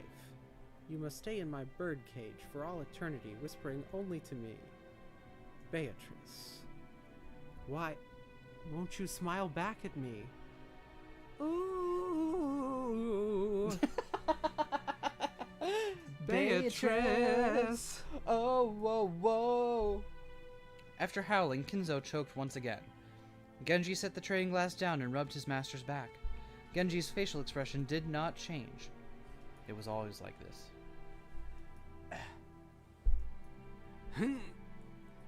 Thank you, my friend. Say. Yep. We saw these ones already because we started with the... Remember, we started with the new images originally. True, we did. When his seemingly deranged fit subsided, Kinzo regained his composure once again. It was like seeing 2 different people, a wild Kinzo and a composed Kinzo, living together inside one body. And so, I have decided. I cannot bear to spend my dimmed remaining years procrastinating like this. If I have one final coin to bet, then I choose to abandon it to the whims of the demon's roulette. The power of magic is always determined by the risk of the gamble, like visiting a shrine at the hour of the ox in ancient Japanese sorcery, to nail a curse doll to a tree. Magical power is produced specifically because of the risk that it will be seen within the 7 days the curse takes. The greater the risk, the stronger the magic power will be. Damn, son. Many miracles that happened in myth might be called the crystallization of shocking magic power, with a low probability of occurrence and astronomical risk. That Moses parted the waters of the sea was not a miracle of God. The risk of that desperate situation, cornered by soldiers on the Red Sea's shores, weighed upon the scales of slaughter and gave birth to that miraculous magic power. If the same thing occurred again on the same scale, the sea would surely fail to part. After all, Moses was able to magnificently summon a miracle, engraved on but one of the countless, innumerable results on the roulette of those with power. This is the force that can triumph over astronomical odds. Indeed, good fortune that can grasp miracles is magical power itself. You know, we were joking about how this could be starring Jabami Umineko, but this is sounding more and more like Kakegurui, mashou. To obtain this mighty power, one must face the risk of despair. Those who possess no magical power may call that desperation rather than a bet. However, people who truly do possess magic power can grasp hold of that miracle and make the enigma come into being. And if that power exists within me, I'll seize that miracle. I'll have a chance at making the wish I devoted my life towards come true. Kinzo looked up to the sky outside the window. He spread his arms as if appealing to someone up in the skies. If only I were capable of grasping that miracle. Ooh, Beatrice. Show me your lovely smile once more. No matter how much time passes, your face does not vanish. I just want to see your smile, that is all. I'll return everything you granted me. I'll return all the glory I've gained since that day. I don't need fortune, prestige, or gold. I'll return everything you gave me. I just want to see your smile. I beg you, Beatrice. Ooh. New shoes. His nonsensical yells became a scream, and then a wail. Kinzo slumped to the floor, tearing at it with both hands. Genji had no choice but to wordlessly watch over his master's lamentations.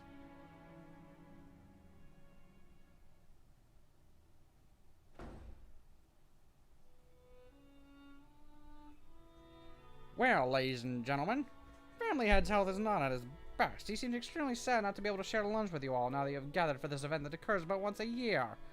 Goda, let the lunch begin. Certainly, I shall begin today's luncheon.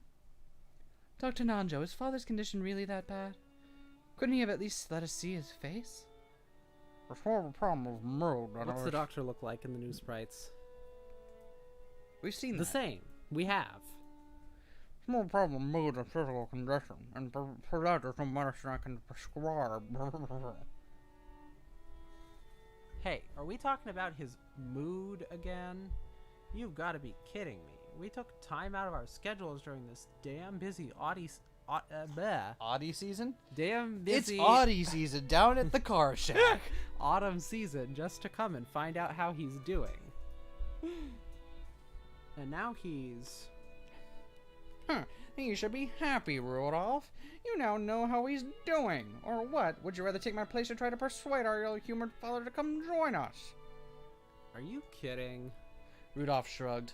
Apparently, though, Rudolph was willing to be indignant at how self-centered his father was. He wasn't particularly disappointed to be spared a face-to-face meeting. Does it seem like his mood will improve before dinner, Kraus-Nissan? I have no idea. If you want to know that, you should ask him directly, although I think his mood will improve faster if we don't bother him. Genji-san's the only one who can get grandfather out of a funk. He just gets deep into that groove. Slapping that bass. It's pretty pathetic, though, making the servants deal with your own parents' bad mood. Man, Jessica, don't speak out of turn. She'd planned for her complaint to only be heard by her cousins, but it had reached even Krause's ears. Scolded, Jessica scowled and turned away, sulking. If he's as cranky as they make him sound, he can't be that terribly sick, right? I mean, they're saying he's in a bad mood, not that he's got no energy, which at least proves he's got his wits about him. It's because grandfather has especially strong willpower. However, that doesn't necessarily mean his body will be able to keep up. Since last year, they keep saying that he has 3 months left. If the initial diagnosis was correct, grandfather has been prolonging his life by willpower alone. It's right for us to worry about him. Continuing to live through sheer spite. Oh. Lunch started with the family's head seat still empty. The man who should be sitting there had already grown old, and the brilliant glory which had rebuilt the Ushiromiya family in the span of a single lifetime was being forgotten. Even though they were beginning the meal, that seat still empty, no one felt that it was odd anymore. Oh, Jesus Christ. I love the breaking glass sound. Every single time it happens, I just get stressed out. How do they have any windows left in the mansion? Every time the hour turns over, a window smashes. Right?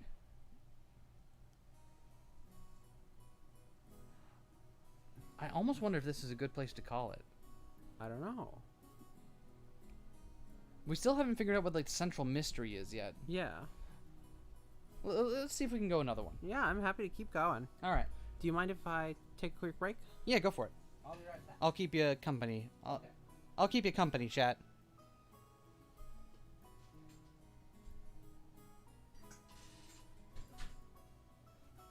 Servants have to keep replacing the windows, yeah.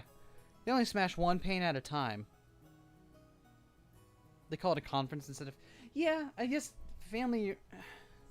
I guess because it's almost more of a business thing than it is a family reunion, right? Because it's less about getting the family together and more about, you know, let's settle some affairs.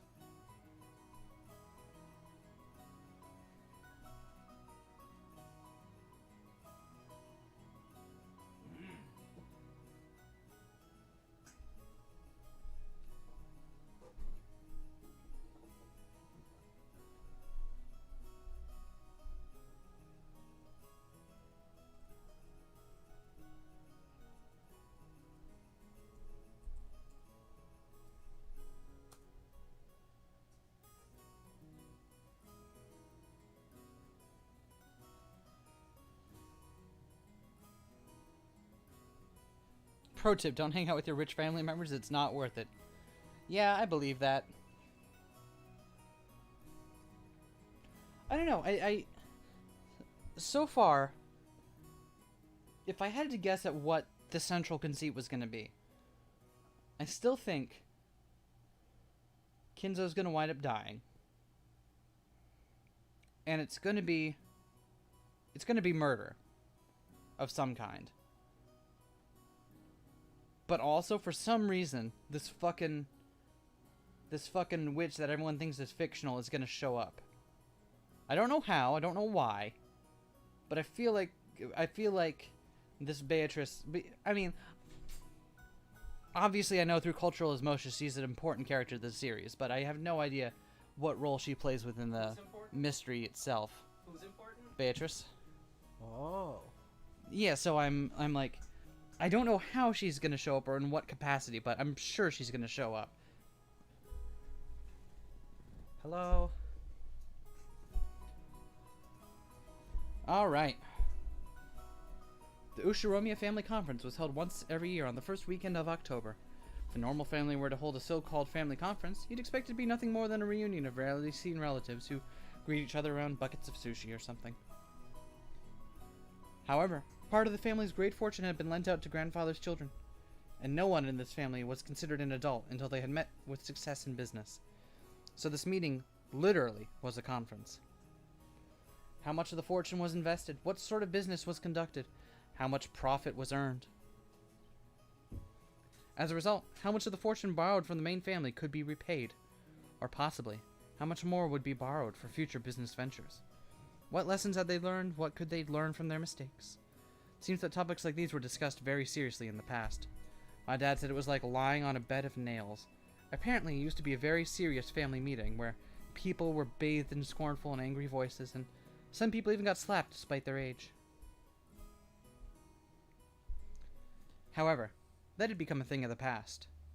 Now, with everyone pursuing their own business ventures and achieving success, it was becoming more of a normal yearly get-together.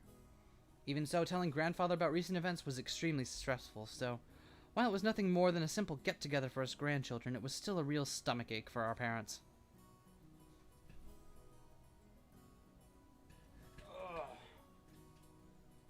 The absence of the man who was the source of all this trouble, regardless of the reason, probably made today's lunch taste much more delicious. The phrase, "while the demon is not around, everyone can relax," comes to mind. Anyway, let's introduce Jessica's father, whose face I haven't seen for 6 years. The man sitting to my father's left is his older brother and Jessica's father, Uncle Kraus. Uncle. Name sure is easy to read. Kraus. Now that we've gotten used to the string of weird names, our perspective is totally skewed, so Kraus doesn't actually seem that bad. It even starts to sound kind of cool. We've been told we need to get to the Epitaph by the end of today. The Epitaph? About how much longer is that?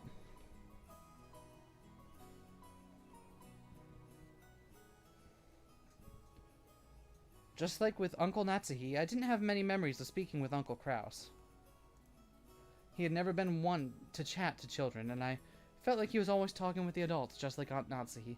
According to my father's gossip, he was a spiteful and violent man. If what he said was true, Uncle Kraus used to be very domineering from his position as the oldest sibling, and was despised by all the other siblings. Though despite that, those siblings all seemed to be chatting happily together. Oh well. Even if their relationship was bad when they were children, sometimes when people grow up and live apart from each other, their relationships change. That's probably what this was. After all, they all had children of about the same age. By sharing the same family environment, they probably profited by exchanging opinions. Maybe because of that, a short while ago, the circle of parents began to discuss the exams Jessica and I would be taking. Jessica, in order to escape questions about exams from my father on her left, purposefully faced right while firing off a rapid series of comments, not giving him any chance to get a word in. Moving on, let's look at the end opposite from Kraus and the others. The very last seat at the table, an old gentleman with a sturdy physique sat facing Kyrie-san. This one was my first time meeting him. I'd only just been introduced to him, but it seems he's grandfather's personal doctor, a man called Nanjo. I'd heard he used to own a huge clinic on the nearby island of Nijima, but he turned it over to his son and began living a life of leisure in his old age. He had known grandfather since the very beginning when the mansion was first constructed on this island, and had built up a relationship over several decades.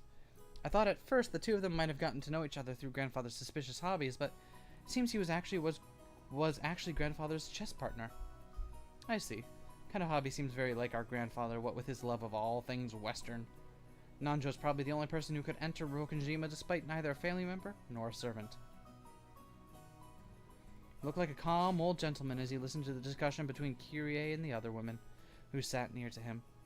Considering how long he stayed by the side of our short-tempered grandfather, his generous heart was probably nothing to laugh at. Oh, everybody loves Kiri.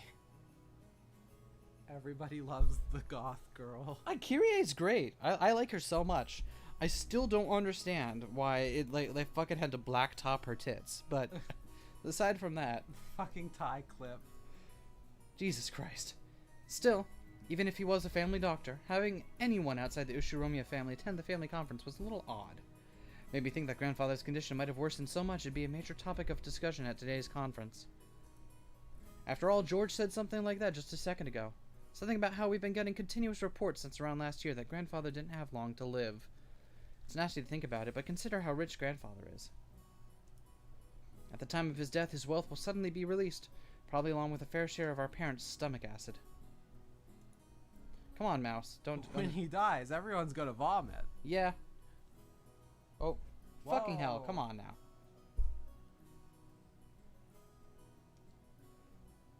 After all, the sort of thing just gets messier when there's more wealth to be divided. There's a good chance they'll be talking about stuff like that at the family conference. Still, it's not like it's got anything to do with us kids. Finally, even though he hasn't shown up, let me introduce our grandfather.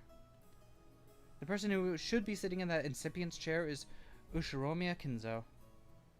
It really sucks. Everyone else in the family has these weird names, but he's got this perfectly normal one himself. If only his name were written Kinzo, but he let us call him Goldsmith or something. I'd totally freak out. I am definitely getting all these puns and wordplay here. Absolutely. Yeah, me too. As you could probably guess by now, he's a frightening person with an extremely short temper. I'm one of his grandchildren, not a son, and I haven't seen him since elementary school. Thanks to that, I have no memory of being beaten myself, but our parents were apparently raised with an iron fist. That earlier conversation between my dad and Uncle Kraus about who should go convince grandfather to come down seems pretty darn funny once you know their background. Does it? Can't really tell grandfather's story without covering what that pivotal event back before the Showa era, 1926 to 1989.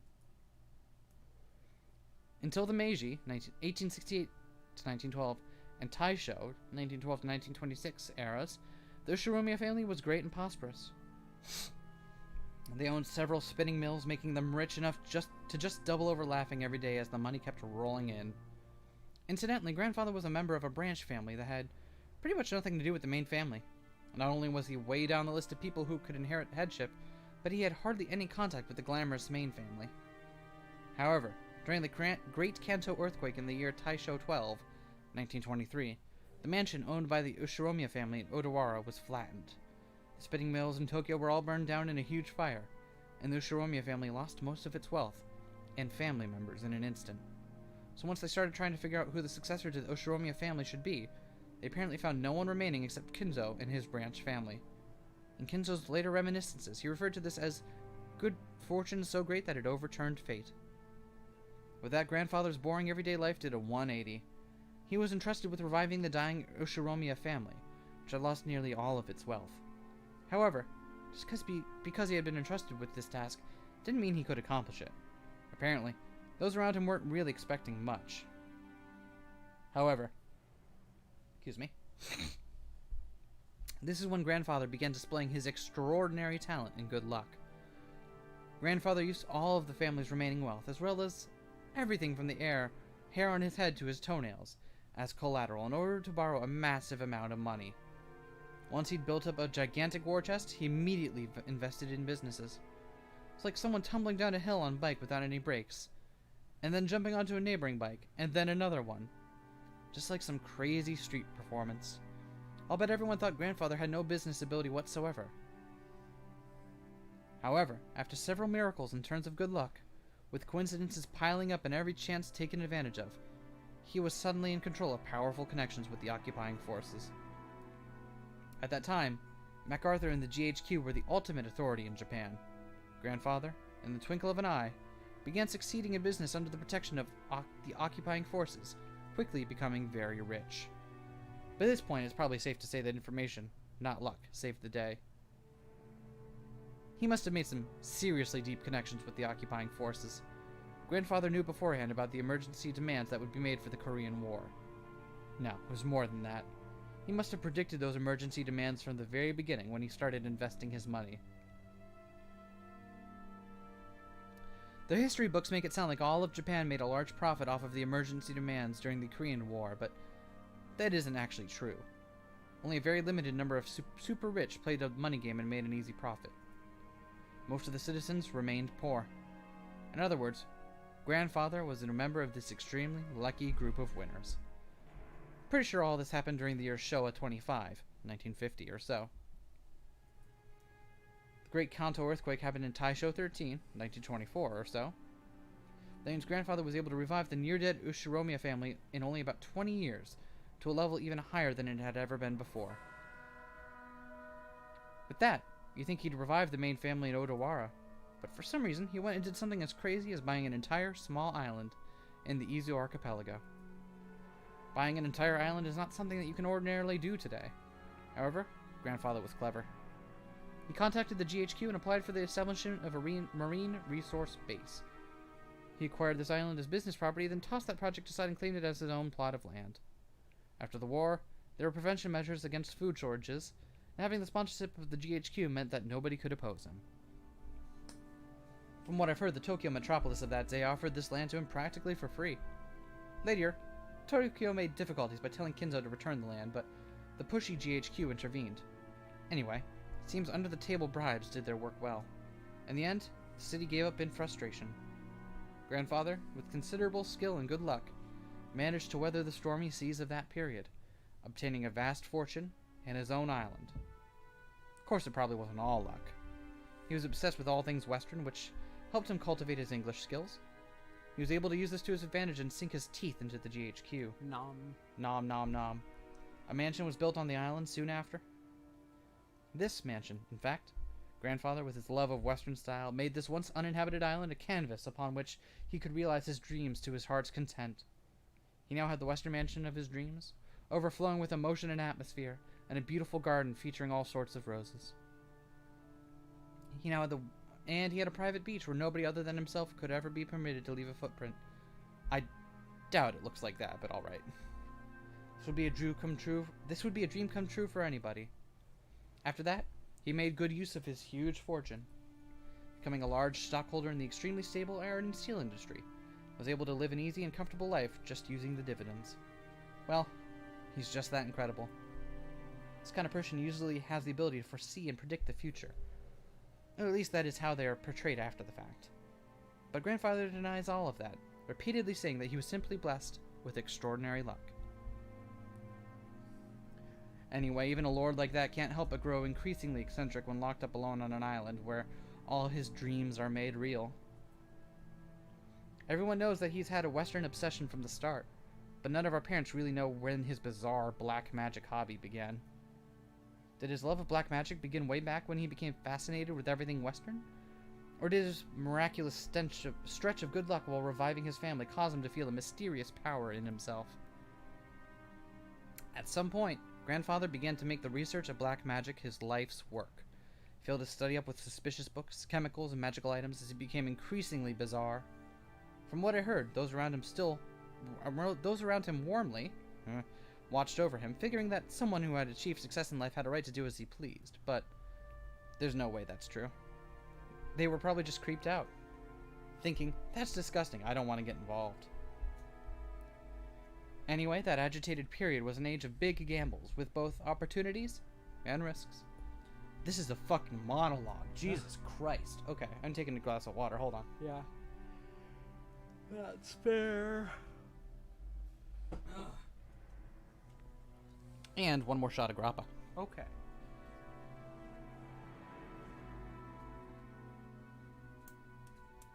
Do you want in on this too? Yeah, I'll have some.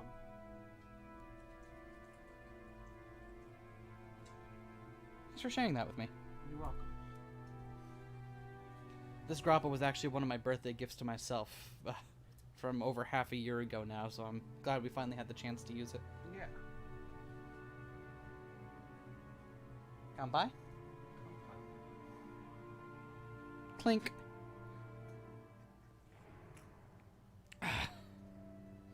We're drinking our shots out of tiny plastic cups. Because we're classy, motherfuckers. Alright. Monologue resumed. Let's say Grandfather was born in this time period. He would have had no opportunities and would have probably had to advance like a chess piece from mandatory education to college at a leisurely pace, never becoming more than an average salaryman. If that had happened, he'd probably have sat somewhere, happily talking behind his boss's back. No, not in a fancy dining hall like this, more like at a table in some bar. Then again, I'll bet this family conference would be a whole lot more relaxing if that were the case. Okay, that's enough about the old geezer. More importantly, let's talk about this incredible lunch! Fuck yeah, time for some lunch posting. Jesus, I was like right at the end of it too. I'm already convinced that this sashimi salad appetizer. Koda-san's an excellent chef. Plus, these fish were caught in the adjacent seas, weren't they? They're totally different from the sashimi you get at the supermarket. Hey, quit it, Battler. Your upbringing will be exposed. Everyone let out a big laugh. Ha! Pores. Wow. Damn it, you say that even though you love those cheap pubs. Ha ha ha. I've eaten at many unusual places because of work, but this stands right up there with the best of them. I'd be willing to bet Goda-san used to be pretty well known in those circles. Chat wants to know if we think Battler has a persona. Battler has a persona, absolutely. It's gonna be like an edgy mammal, so probably a wolf, maybe a fox. I'm gonna guess wolf. Definitely has red fur. And is definitely named something like Teeth of the North Wind. There. How's that? Did I get it right? Also, it's your turn. Well, I don't know the details, but stuff got complicated at the long-standing hotel he used to work at. What with them opening a new establishment with the same name and breaking into factions or whatever it was. In the middle of all that, he was apparently forced to retire. At that time, Mom just happened to be sending out job offers for a servant. As Go to remove the empty plates, he began to recount his own bumpy past without losing his smile. Bumpy like an avocado. The world is a difficult place. Fuck, we have avocado. However, I don't care about avocado. If you want I do! then go have avocado. Not yet. Okay. However, thanks to the madam, I was given a chance to display my skills as a chef once again. This time for the Ushiromiya family. Although I enjoy experiencing the smiles of a larger number of people, I also find it quite entertaining to perform more delicate work that can please the limited number of those who have employed me.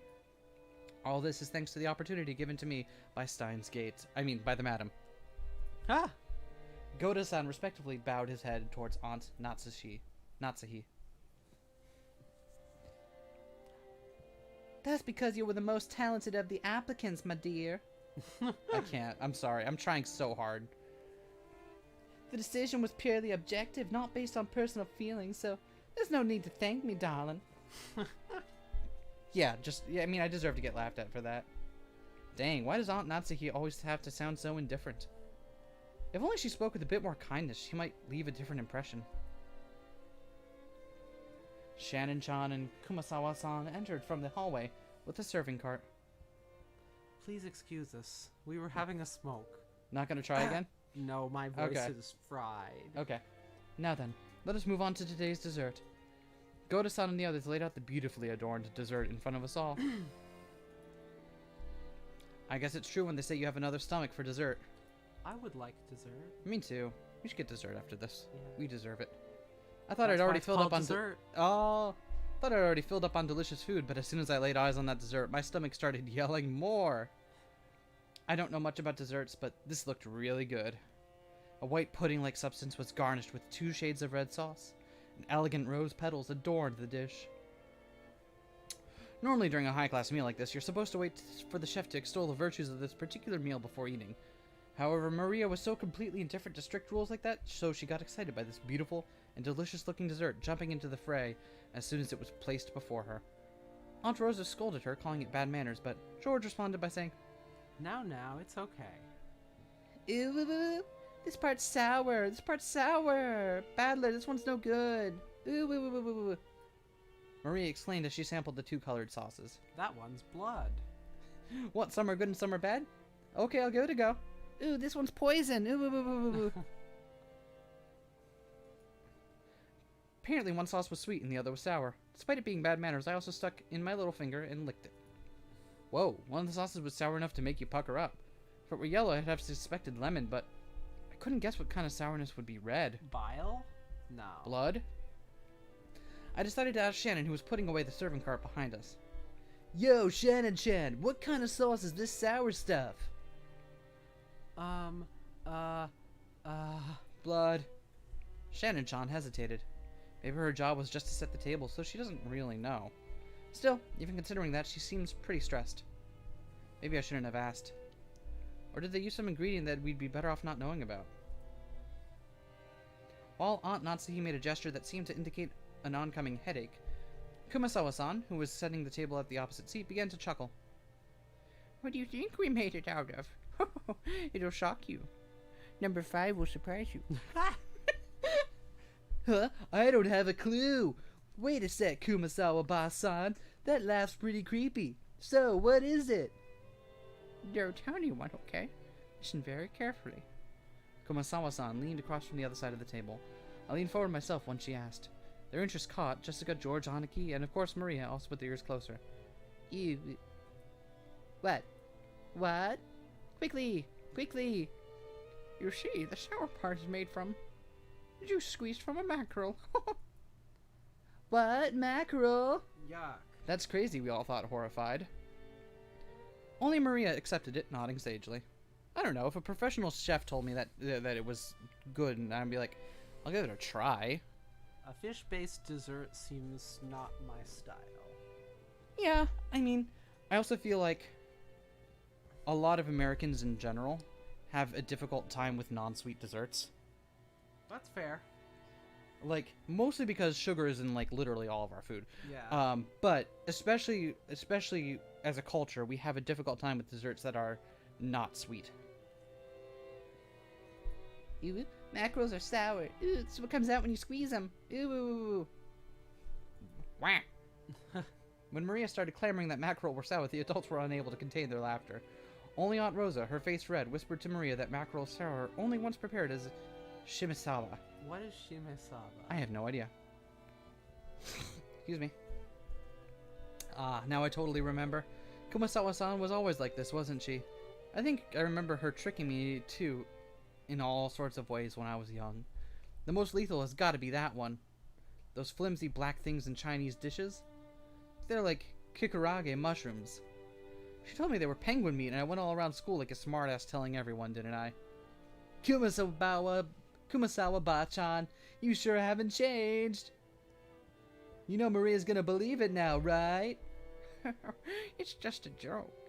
Now Goda-san's going to tell us what the sauce really is, won't he? Goda looked a little put off about his masterpiece being laughed at for such a bizarre reason, but after clearing his throat once, he introduced the dessert to us. Well then, allow me to introduce our dessert. After seeing how much you all enjoyed the rose garden earlier today, I finished this panna cotta in a rose garden style. The rose petals scattered across were selected just now from that very rose garden. The sauce is a combination of 2 red, strawberry, and rose hips. Please enjoy this mixture of the strawberry sweetness and the rose hips sourness. Furthermore, the rose petals are merely decorative, so please avoid them while you eat. With that said, please enjoy. In fact, they're quite poisonous. Really do avoid them. In fact, you can have mine. Whoa, man, I almost want to applaud before eating. Just like with medicine, reading the detailed description first seems to make it work a whole lot better. It's like going to a modern art exhibit, and it doesn't make sense unless you read the accompanying booklet. Right? Oh. Why is it like this? Why is what like what? Oh, the thing where it keeps switching out? Yeah. We should poke around at the mouse buttons at some point after the Yeah. stream's done and figure out what's doing that. As Goda-san elaborated on the details of the dessert, it started to feel even more appetizing. Seriously, should you call him subtle or just talented? The dessert was probably planned from the beginning, but taking the hint when we all stopped in front of the rose garden earlier today, he displayed an incredible and timely awareness by just adding a few rose petals from that garden. This combination of sweet and sour was also exquisite. If it was just sweet, you'd get used to it and bored halfway through. If you reached the sour sauce at that point, you'd get really vivid taste. And then once you returned to the sweet sauce, all of the sourness in your mouth would be replaced by that enjoyable sweetness. I'm sure everyone else felt the same way. Every time Goda-san passed by one of our seats, someone praised the taste in his presentation. How is it, madam?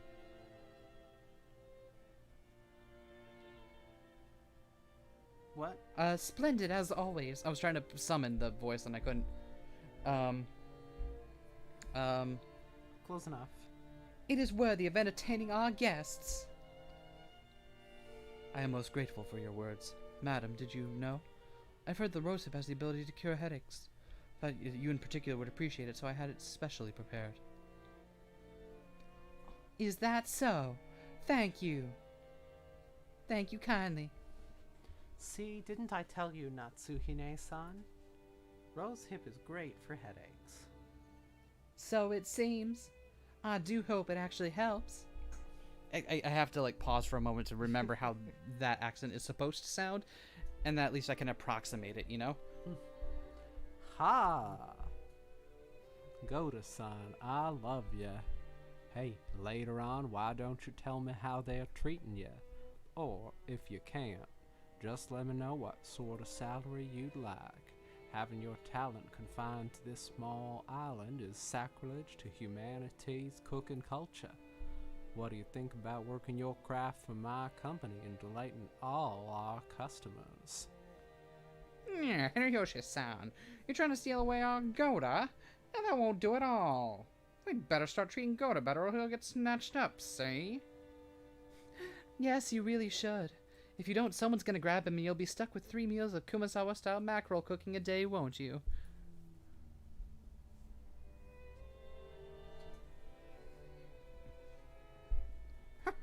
Oh, this is me again. Yeah. This is the crowd. It's really hard to keep track of all these voices, but we've done Yeah. such a good job of it so far. Oh, that's harsh. Seems someone's holding a grudge against me. Just me, a little old lady. Wahaha. Wee-hee-hee. Wahaha. I was trying to do the thing. Good. Everyone let out a huge laugh. According to Jessica, Kumasawa-san's mackerel jokes were a running gag that our parents had long since gotten used to. Kumasawa-san often claimed that mackerels had precious nutritional value, which could slow aging, make people smarter, and more. Supposedly, while it couldn't stop the outward signs of aging, it helped prevent it on the inside. Since she was still spirited enough to tell these kinds of jokes at her age, there must be something to that theory. Well, fish oil's good for you, isn't it? Yeah, fish oil might be good, but have you heard about this snake oil I'm going to sell you? Oh, damn. Even better. It's like fish oil times 200. Yeah.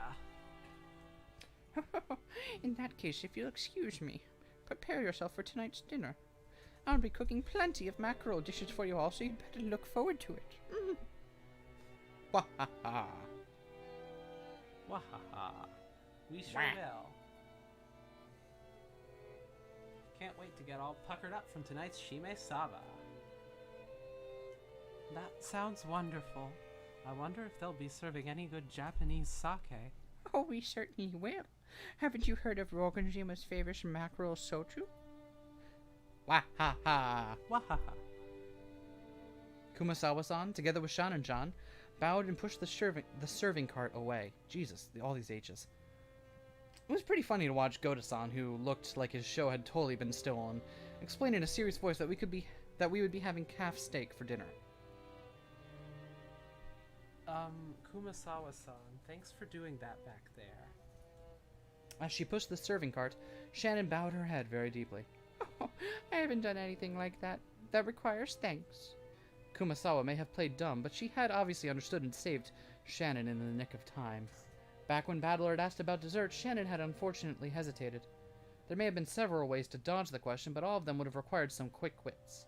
Shannon, who hesitated when hard-pressed for a response, was always suffering because of this small weakness. If only Shannon had a little of the craftiness needed to cleverly shake off a mistake like Goda, her life would have been a little bit easier. The fact that she could perform other tasks flawlessly made this weakness even more unfortunate. However, there were some who understood Shannon's honest nature and her inability to gloss over a mistake and draw attention away from it. That's why Kumasawa had smoothly come to her rescue. I just heard from Genji-san that there will be a change in the afternoon shifts. I believe you were giving a break until this evening. Oh, I'm jealous. Huh? Oh, sorry, I haven't checked the shift chart yet. Ah, yes. I was thinking I might start cooking some mackerel in the oven. If you don't mind, I would be happy if you would help out a bit before your break. Ah, yes. I would be delighted to help. To Shannon, Kumasawa was like a mother among the servants.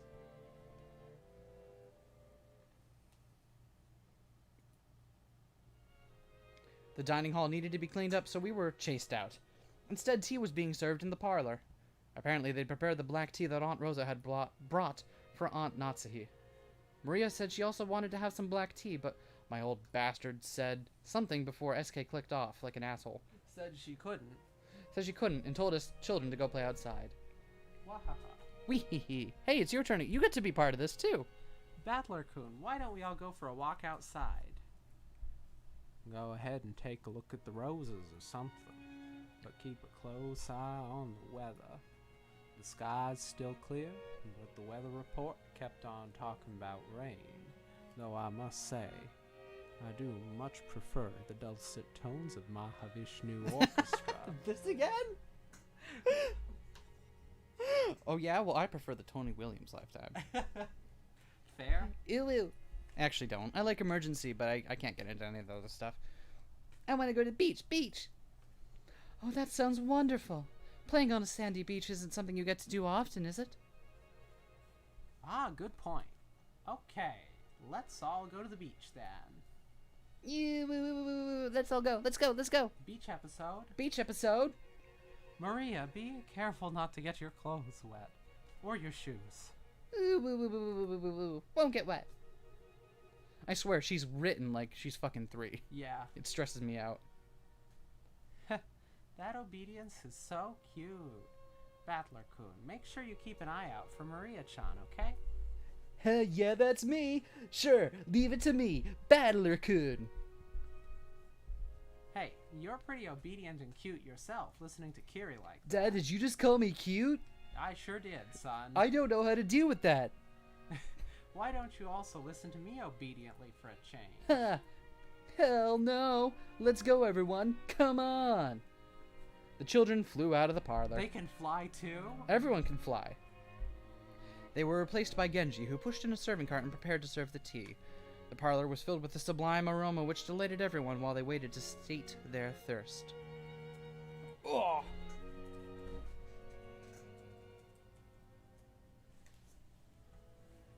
Vivian, you gotta get more to the mic. I am. You gotta get more to the mic, Vivian. I am. The people want to hear the Vivian. I'm here. People want to hear you. Also, why does Battler sound like Sonic? Because he looks like a Sonic. Yeah, Rudolph's family certainly seems close. It's a wonderful thing. Quit it. We're no match for your family, Aniki. That's true. You've raised Jessica-chan to be so adorable. I imagine that's yet another fruit of your talents at education and training, Natsuhine-san.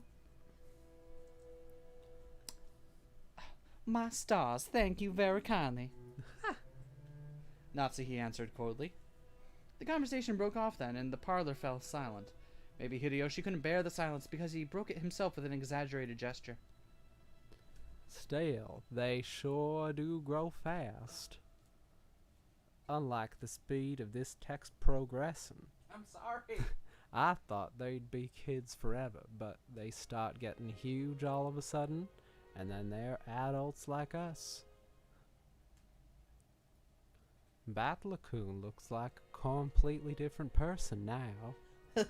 Battler-kun, yeah, that's me. His body has grown much bigger, but he's still just a kid. Though you could say the same about my husband. That's a little creepy, but alright. I wonder where the border between child and adult is. I still don't feel as though I've grown up.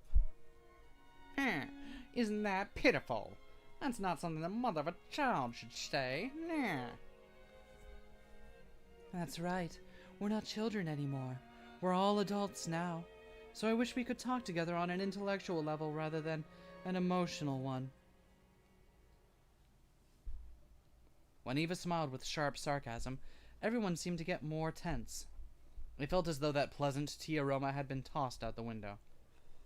Since long ago, we've always endeavored to engage in intellectual conversation. It seems your sarcasm occasionally misses its mark, just as it always has. Oh? What is it you always endeavored to do? My. I wish I could wrap up those words and send them to this room a few decades ago. Right, Rosa? Rosa gave a vague smile. She knew that, whether she agreed or disagreed, she'd earned the displeasure of one of her siblings. It was a bit of a worldly wisdom. Jesus Christ. Wordy wisdom. That had been essential for someone growing up as the youngest sibling. Quit it, Aneki. We'd better get started on our main topic while the brats aren't around. Let us make that our intellectual discussion. As Rudolph glanced over the faces of all present, some let out a slight sigh, and some let a small look of resignation cross their face. They were approaching their unavoidable, true agenda.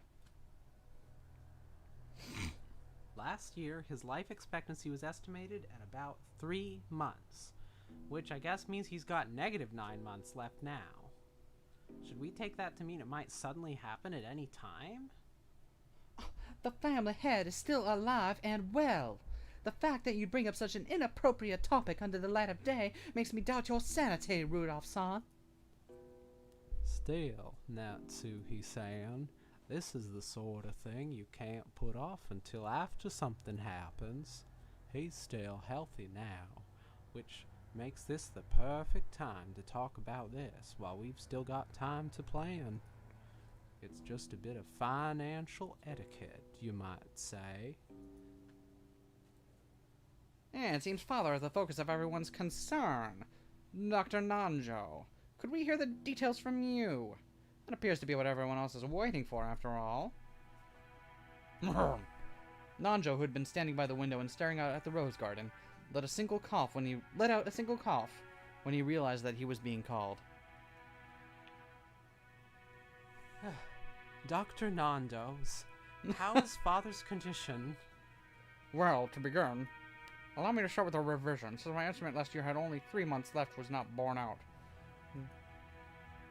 No need to explain. You're saying that measuring remaining life is only a prediction, not a promise, right? That is correct. Because of that, while to accept everyone's repeated questions, I can by no means confirm when he will pass away. A human's life is supported by their body and their mind. But if the body is weak, the situation becomes more dangerous. If the mind is strong enough to compensate for that weakness, the effects of one's condition can sometimes remain in a subdued state. So you're saying that even if his body is weak, his mind is still firm and spirited. Kiri, sorry, but please stay quiet for a bit. I'm sorry. That is correct. Kinzo-san's body is being overwhelmed by the demon of ill health. This will hold especially true as long as he continues to partake of strong alcohol. So he's in a crisis now because he drinks. And maybe he's lived this long because he drinks. There's Dad for you, the heavy drinker. Well then, Doctor, I know you can't give anything more than a prediction, but what do you think about Father's chances of living until this day next year? That is quite a rude question to ask about the family head. Natsuhi jumped on Eva, not even bothering to hide her astonished expression. Eva stared back daringly, but That's a good smug face. it's a very good smug face. I love that smug face. That smug face right there. Put that on a. Actually, you know what? Let's see. Let's see how it looks in the new images. That's inferior. Still pretty smug. Pretty but I smug, don't like it as much. but inferior. That's perfect. Eva stared back daringly, but Hideyoshi realized what was going on and tried to smooth things over with a forced smile. Ah, Natsuhi-san, forgive her. She knows not what she do. Eva, choose your words a bit more carefully, okay? I'm sorry. I was just so concerned about Father's condition. Giggle.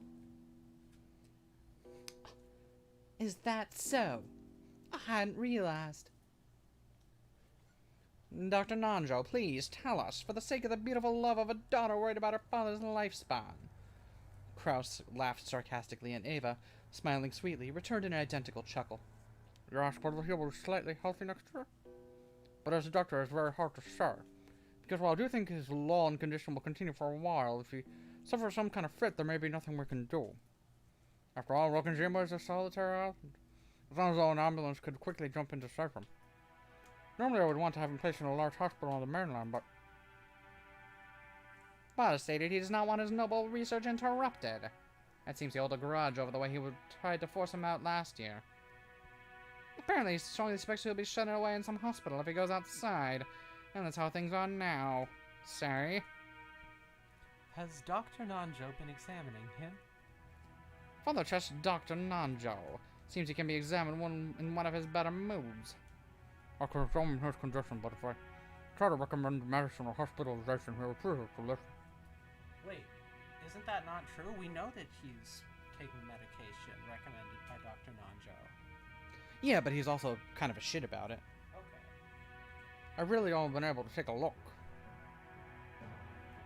It's true, some people hate doctors. And now I'm worried that that's the kind of detail that we do need to be paying attention to. We'll see. Like those tiny lies, and I'm like, Shall see. oh, fuck. Still, what a hassle. Nanjo sighed deeply. The purpose of an examination is to determine what medical treatment would be appropriate. Receiving an examination, then not following the advice given makes the whole thing pointless. So, to sum it up, he's still expected... Well, this is... So, to sum it up, he's still expected to live 3 months. There's no way to guess how long he'll continue to live while still on the verge of death. My stars, Rudolph-san, couldn't you be a bit more discreet with your words? Ah, sorry, I skipped discrete math. I've always talked this way. Give me a break. I understand how Dr. Nanjo sees it. What about you, Kraus Nissan? Humph. To be perfectly honest, I have to disagree with Dr. Nanjo. I find it truly difficult to think of Father as a person so sick that he has only 3 months to live.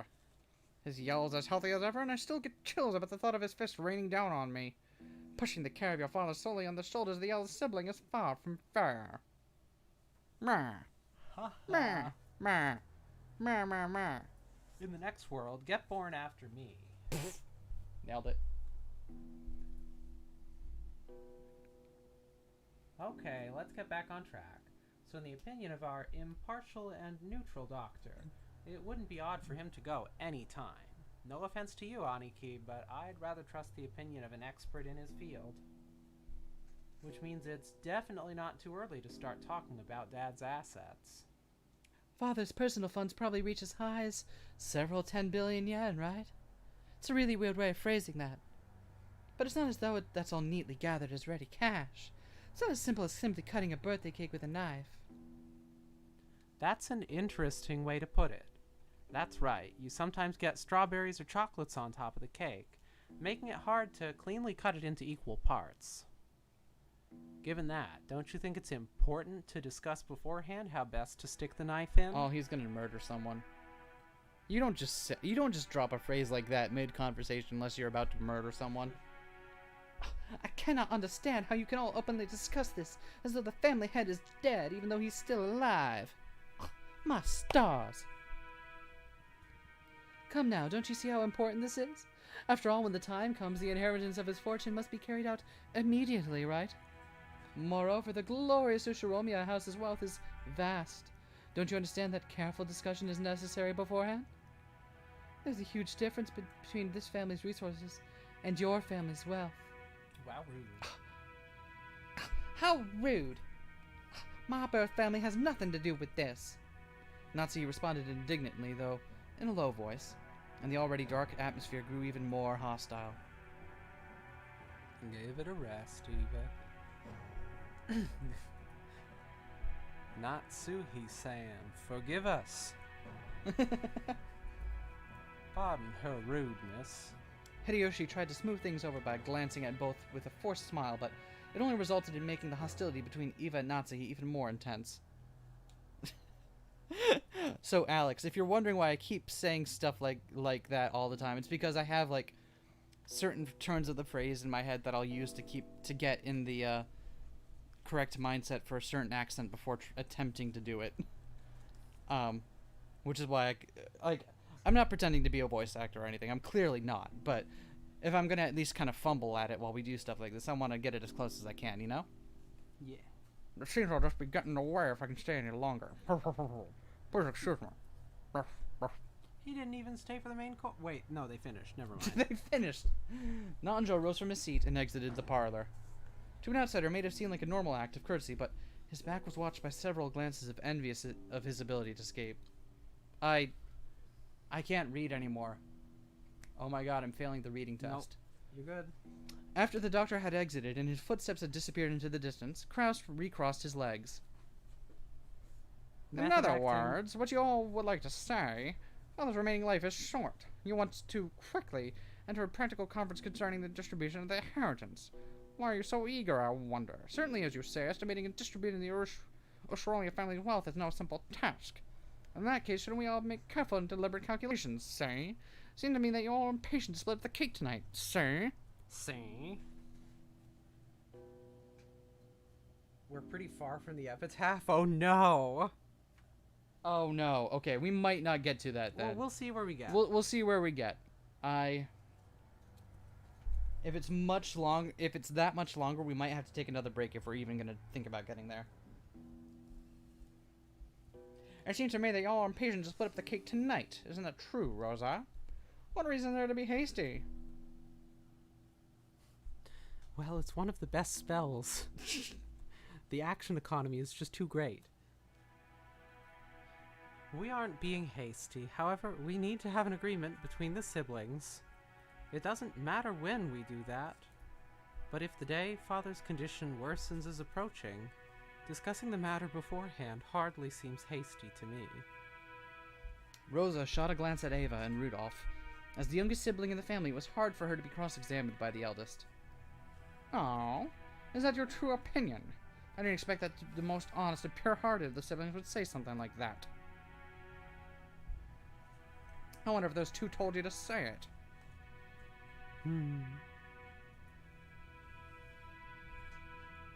Quit it, Aniki. Rosa's one of Dad's kids, too. She's got as much right to his inheritance as the rest of us. It's only natural that she'd be interested. After all, Dad'll definitely die, and that's not something that'll happen in the distant future. On the contrary, Aniki, you're way too relaxed. It almost seems like you'd like nothing better than to turn the discussion away from the inheritance issue. What do you mean by that? Are you trying to accuse my husband of something? Calm down, Natsuhi-san. Listen to what we have to say.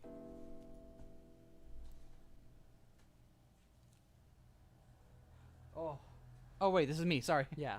Nissan, I hear the times have been extremely good lately. Yes, since last year we've been in an unprecedented boom and the yen keeps on rising. It seems that it's no longer a dream that the dollar will reach 100 yen. Also, the ruling party says it will establish health resort maintenance law by next year. At this moment, resort development companies across Japan are running about, trying to gather as much funding as they can. You seem to know a lot about it. Japan is about to experience an unprecedented boom. It'll be a repeat of the Korean War demands, the time during which Father revived the Ushiromiya family. The people of Japan have been working like mad, achieving vast economic growth and becoming the most well-off people in the world. In the world, though, reaching the height out of our prosperity. Nah? We reach an era where private spending is fast, which means it's easy money for institutions that can capitalize on that fact. Nah. I do so many voices out the right side of my mouth. Yeah. Holy fuck. Like, this voice comes out the right side of my mouth. Nah, this voice comes out the right side of my mouth. Quick, do a left side voice. This voice comes out the right side of my mouth. Quick, do a left side voice. I can't do a left side voice. Left side voice? Oh my god, that's so weird. Oh my god, that actually stresses me out to do. Don't make me do left voices. Holy fuck. The three kinds of electoral appliances no longer represent the people's needs. The people need ski resorts, they need golf courses, they need public pools, resort hotels, and theme parks. Have you gone to Disneyland, which opened just a few years ago? What an excellent theme park. It's a place where even an adult can be a kid and have fun with his family. No longer do we count our sole virtue to be selfless devotion while failing to care for our families. We become the most prosperous people in the world, and we can finally enjoy the benefits. Kraus-san, your foresight's nothing to sneeze at. When I heard that sort of thing several years ago, I thought it was crazy. But when I heard about the G5 Nations Plaza Accord, that all changed. The yen shot up, and I'll bet the price of land skyrockets soon too. It won't be long before Japan becomes the economic center of the world. You've got a great sense of the direction the world's moving, Kraus-san. At least there can be no debate about that. Nicely done. I feel the same as Hideyoshi-san. Aniki, you can read into the next decade of history. I'll bet that you got that keen sense from Dad, and it's incredible. However, unlike Dad, the timing of your predictions has been a bit off sometimes, right? Nissan, you've been starting resort projects everywhere, convinced that Japan will soon see a boom, but almost all of them continue to fail. Holy fuck. Does Beato cause the Japanese economic crash? Wow. Okay. Wait, is that a historical event that happens around this time? I don't know what time it happens, but I know Japan had a big economic slump that they are spent a long-ass time coping with, and I think they're still having trouble reaching levels of growth that markets would consider acceptable. Hold on. If that's necessary, like, economic crash.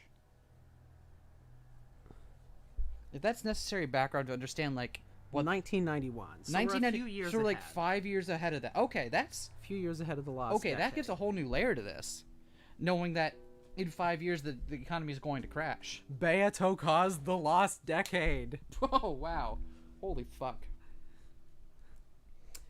Well, I'm sure the area you predicted will soon arrive. It seems you misread the timing of that boom. You were too early. You then panicked and tried to sell everything off, which only opened the wound even further. If your nose was really so reliable, then there should be no reason for you to sell off your property. Is this proof that you mistrust your own ability? How rude. Are you trying to insult my husband? Obviously. Natsuhi's oh what? Don't do it. No, nope. Natsuhi's forehead creased as she rose from the sofa. Eva, paying this no heed, stared at Kraus with a confident smile. Kraus, who also maintained his confident appearance, told Natsuhi to sit down. Nah, please stop, Natsuhi. Eva's always been incapable of talking any other way. Calm down a little or your headache will get worse. I'll see to it, see? Oh my god, did he just threaten to beat his wife? I don't know. I feel like he just threatened to beat his wife. I hope not. There's proof of your lack of talent right next to us. After all, Nissan, weren't you all excited about turning this island into a resort? You built a wonderful resort hotel and beautifully maintained the garden. I'm just an amateur and don't pretend to understand, but you must have used a significant amount of money for that, right? And what... and what is that to you? My husband's business is none of yours. Actually, that's not true, Natsuhi-san. Rokenjima doesn't belong to Aniki. It belongs to Dad. Of course, the hotel does belong to Aniki, right? Wait, is that the guest house? Probably. The guest house, they built it as a hotel. Oh, that's... Huh, that's something.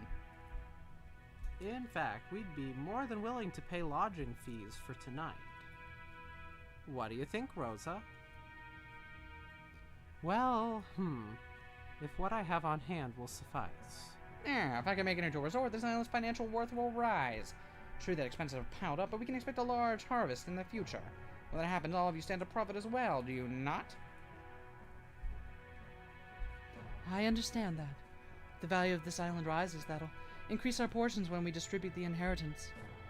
Of course, I won't ask you to divide the island and the mansion into our 4 equal parts. We can just resolve the matter with money equal to the value of the property. If you understand that much, what about my business makes you so dissatisfied? We aren't dissatisfied. We are uneasy. Oh, fuck off. Huh. In the first place, Aniki, when do you plan to open that hotel? Left this way, you won't get anything out of it except our grubby handprints, right? That's right. It's an important tool for your business, isn't it? Surely you can't keep it locked up until the moment you open it. Buildings go bad if you don't use them and air them out every once in a while. It's a bit extravagant. Even so, it's a bit extravagant for a guest house that we only use once a year. In fact, they go bad Right, even if you Rosa? do open them up and air them out, as Right? we know. Oh my god. Oh my god. I don't want to talk about that right now, but oh my god. Also, it's your line. That's right. Meowth. That's right. Oh my god. Why? Considering how wonderful it is, I'm sure it will become quite popular once you open it. Oh, so the hotel you keep talking about is the guest house. It's splendid. Just as Rosa said, if you were to open it, I'm sure it would become popular. The lodging they had been guided to wasn't originally intended to serve as a guest house. It was originally constructed as a resort hotel. Even though it was built 2 years previously, there was still absolutely no prospect of it opening.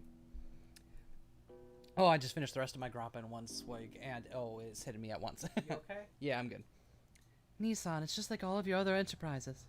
Your attention and planning are both fabulous, then it always becomes unmaintainable partway through and ends before you have the chance to earn any profit. You were brilliant when you saw that using this island only as a place to live was a waste. I think it was a pretty good plan to turn it into a resort that could use the prospect of marine sports, fishing, honeymoons, and the like to attract customers. If I were the oldest son, I'm sure I'd have strained my brain looking for a way to make a profit off this island. But 2 full years have passed since you finished building, right? After 2 years, you still haven't had the opportunity to open it. Where's the managing company you entrusted it to? Impertinence! That is not my husband's fault. There has just been some trouble with the company that my husband contracted with. No matter how you look at it, we are victims here. And yet, the rumors we've heard about this company you hired haven't been good at all. Let's be clear about this, dear. Did you really think we wouldn't hear about how lack of payment, embezzlement, and other issues led the project to disintegrating mid-flight? We even have evidence. I don't know what kind of evidence you think you found, but it's all baseless. As new members in the tourism industry, it's necessary for us to lay the groundwork with various people. It's also important to investigate the trustworthiness of our own partners. It's merely taken us some time to meet that goal. I'll admit, in my rashness, the hotel was completed too early. However, it's not as though we're paying maintenance costs. A foundation that will eventually become immensely significant. Liar. I'll bet you want to liquidate it, but can't. After all, there's no reason for anyone to buy such an extravagant hotel on an isolated, empty island without any established sightseeing routes. And anyway, what about all the loans you made for this project? Damn, I'm actually kind of invested in this whole intrigue here. Yeah, Like, this is I think that's a good sign. This is really good. Like, I know we're not really adding much commentary at the moment because fuck, we've been streaming for almost 6 hours now. And on top of that, it's all been intro stuff. Yeah, but this intrigue right here, I'm digging this. Yeah. Like a family feuding over not just a family feuding over an inheritance of someone at death's door, but the specific way that they've structured that they structured that fortune, and specifically the way it turns to this line. Like, that's good intrigue. I'm enjoying this. This is good. Oh, that's you, isn't it? Either way, it's you. Yeah. Even if you aren't incurring maintenance costs, the borrowed money that you can't return just keeps growing. Sorry, Kraus-san, but I've investigated the development plan for this island a bit. To be honest, I haven't heard anything good either. Hideyoshi-san, I can see how you might be left with that impression by looking only at the current financial situation. However, this is a forward-looking investment. I have no choice but to admit that my prediction was mistaken, and that up until now several liabilities have been created. However, the times may have finally caught up with me. We'll soon regain everything that I have lost up to this point. No, actually all the investment I've made up till now will finally return to my possession. That is right, just like throwing away a small fry to catch a salmon that will come back even bigger than before. Bigger than before? Bigger than before. Whoa. Bigger than before. I'll accept that. The resort business will probably see an unprecedented boom before long. Though I don't know if it'll be enough to cover all your debt. However, Kraus-san, after all your failures in the past, who exactly do you expect to provide you with funding? And this isn't some small amount we're talking about. You'll need enough funding to fill the massive hole you've dug. Seriously, why did you dig that? It's unsightly. I almost fell right in. There's just a big hole right out there in front of the why would you dig a hole that big in the middle of the island? Like, they just what do you expect to happen with that hole? Yeah, it's collecting it was made for me, see? What are you trying to say, Hideyoshi-san? Natsuhi-san, please don't get angry. We looked into this too. We checked to see who might have provided Kraus-san with enough financing to support his recent large-scale projects despite his string of failures. And we discovered There were none. that no such backer exists. Called it. Called it. Dude's just skimming off the fucking top of the fortune. Yeet. Oh, we're talking about roulette again. Is this going to be a theme? Oh, maybe. The iron rule of the money roulette is that you bet against the loser. Aniki, you're a fairly well-known loser in this field. It's true that prosperous times are about to come, right?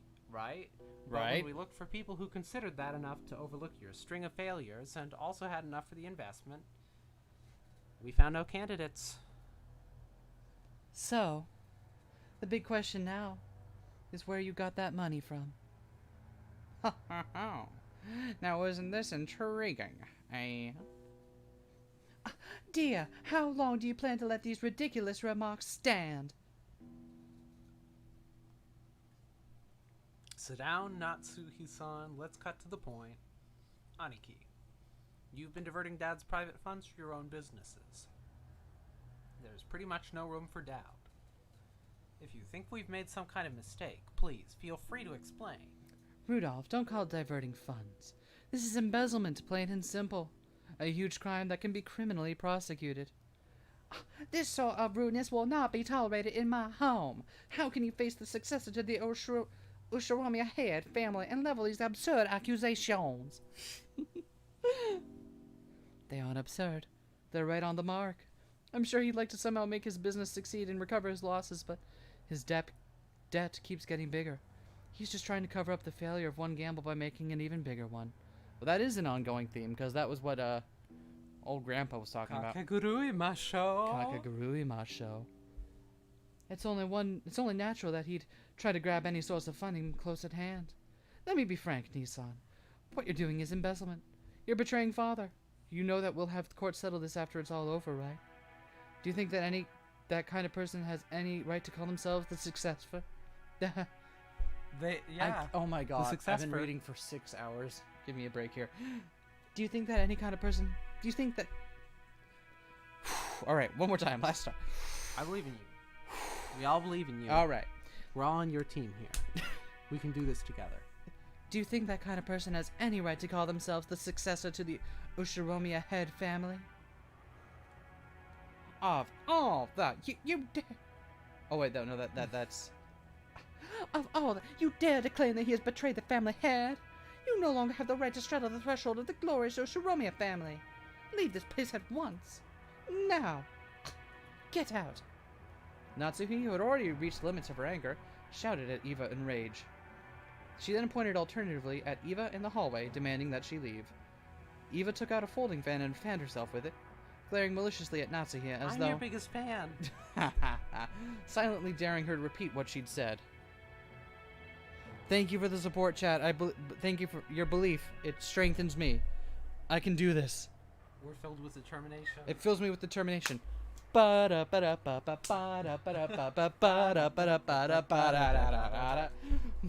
However, her mouth was still smiling, curved in the shape of a crescent moon. In that unpleasant silence, Rosa gulped. Hey, Natsuhine-san. To whom do you think you are speaking in such a tone? I'm speaking to the exceedingly rude sister of my husband. As the person in charge of the main family's kitchen, I cannot overlook any more of this. In charge of the kitchen? Be silent, lowly maidservant. Pathetic. Damn! There it goes. Eva wait, hold on. I want to see what this looks like in, Nah. Nah. Less contempt. Honestly? Look at that pure, sniveling contempt. I can see how one might prefer the new images, but like, this has so much character to it. Like, damn. I like these ones. Eva folded the fan with a snap and rose to her feet energetically. Compared to the elegance and playfulness she'd shown until a second ago, she was now unimaginably aggressive. How foolish. You stand down. Before Eva of the Ushiromiya family. I'll fucking kick you. You tell me to stand down? Me, Ushiromiya Eva, the third ranked in the Ushiromiya family hierarchy, and the one allowed to sit at the left shoulder of the head? Know your place. And then look at your shabby self in a mirror. Where's the symbol of wing on your clothes? Where are you permitted to wear the one-winged eagle? Oh no. Aren't you nothing more than a borrowed womb to house the next successor to the Ushiromiya family? Understand your place, you common housemaid. Eva's face twisted hideously as her words gouged into Natsuhi's heart like talons wrenching at it. I bet her husband doesn't feel too great about that characterization. Wait. Who's her husband? Which one's her husband? It's me, y'all. Y'all say mine's just a borrowed dick. Y'all saying that you just borrowed my penis in order to oh, I don't like the sound of that at all. There were 100 ways Natsuhi wanted to respond. However, her anger and sorrow crushed her throat, and none of those words managed to make it to her mouth. Her anger had nowhere to go and became a single hot tear that slowly dripped down. What's wrong? If you have something to say, please do so. Come on. Eva faced her with a provocative gaze. However, Natsuhi could do nothing but tremble, her clenched fists quivering. Kraus quietly broke that powder keg tension. Natsuhi, leave your seat. You should go cool your head, see?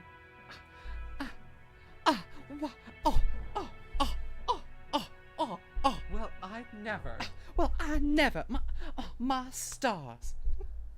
Natsuhi, resenting the fact that her husband had not come to her aid, shifted the focus of her attack.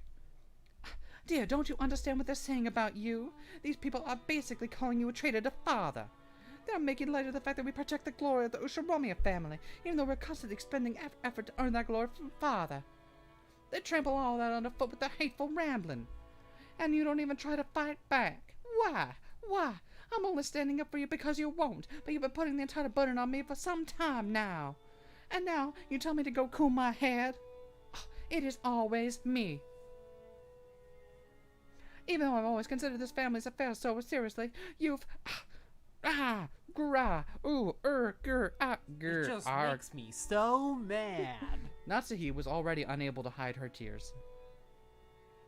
She flew from the room in that state. They can all fly? Every single one of them can fly. Son of a bitch. After all that remained was a somewhat embarrassed mood about the parlor.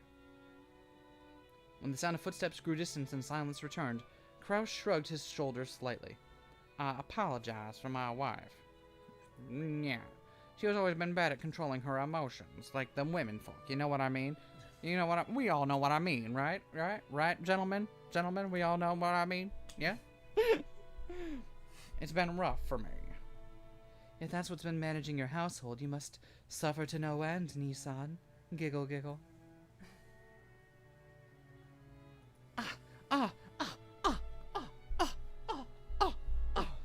I never. Madam. What? Madam. It's nothing. Leave me be. I can't do anything more than just... Natsuhi flew into her room and threw herself onto her bed, lamenting. Those heart-wrenching sobs reached Kumasawa in the hallway.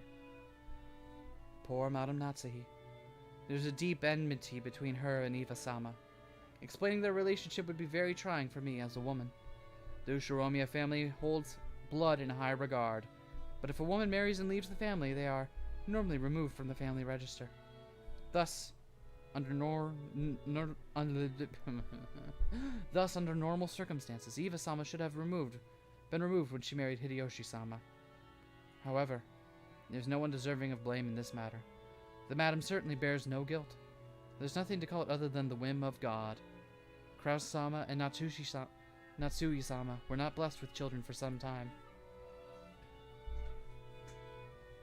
After all, this is the male-dominant Ushiromiya family. A wife is merely a tool to create an heir. If such a wife cannot fulfill her only duty, she will not even be treated as a human. It pains me to remember how the master tortured Madam during that time. Back then, a wedding between Iva-sama and Hideyoshi-sama was being discussed. Iva-sama was sly. Taking advantage of Madam's inability to become pregnant, she gained the favor of the master. She inspired him to allow her to marry and give birth to a successor herself, making sure to avoid transferring her name out of the Ushiromiya register. Jesus Christ. There was a vast difference between the Ushiromiya hierarchy between Madam, who married into the Ushiromiya family and was treated like an outsider, and Eva-sama, who was related to the family by blood, and whose husband took on the Ushiromiya name.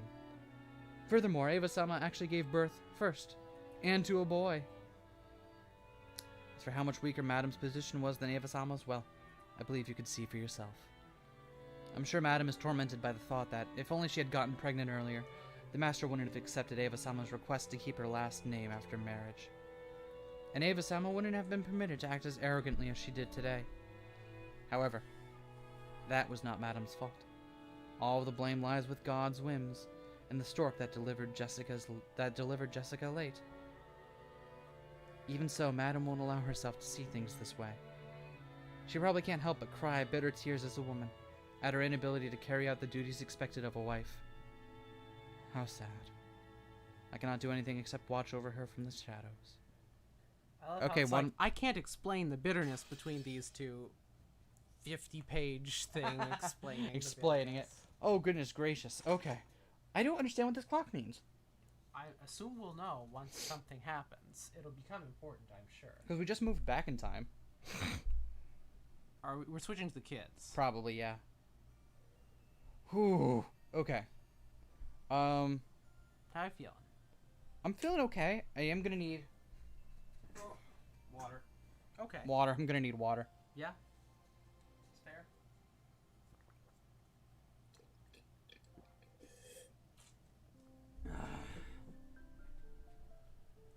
Okay. What are we at? 6 hours? Yeah. Oh, Jesus Christ. Okay. Okay. I want to keep going because I'm really enjoying this, and I do want to get to the point where things kind of come to a head. Okay. So we'll keep going a little longer. yeah, I'm down. Let's take a pause. Let's stretch out. Let's. Yep. We're gonna take another pause. Get some water. I'm gonna shove a protein bar down my maw. We'll come back in 5. Sound good, all? Sounds good to me.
Oh, I'm back.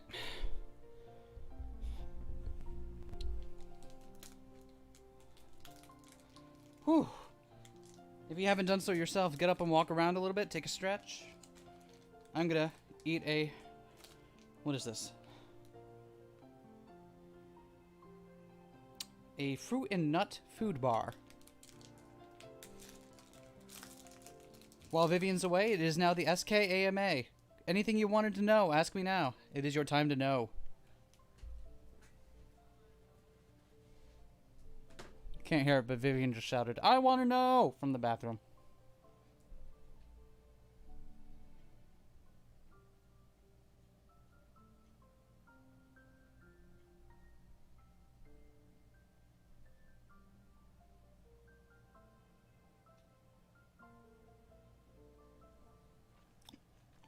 Yeah, I felt like... Right now I feel like I've got an idea of where the intrigue is at. And I kind of see how it's going to develop from here. Up until that last chapter, it all felt like build-up, but I didn't really see where it was going to come in just yet. But... Speculation on where this is going to go. Okay. So if I had to speculate right now...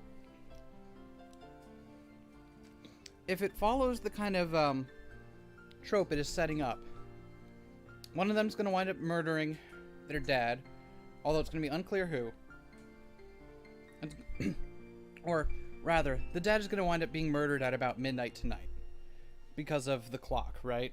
The clock looks like it's counting down till midnight. That's where it's got, I think it had like a skull on it at midnight. So Grandpa's going to die at midnight. There's going to be a typhoon going on, which will be stranding everyone on the island. Which means classic lock-roomed mystery. Everyone's got motives. Who did it?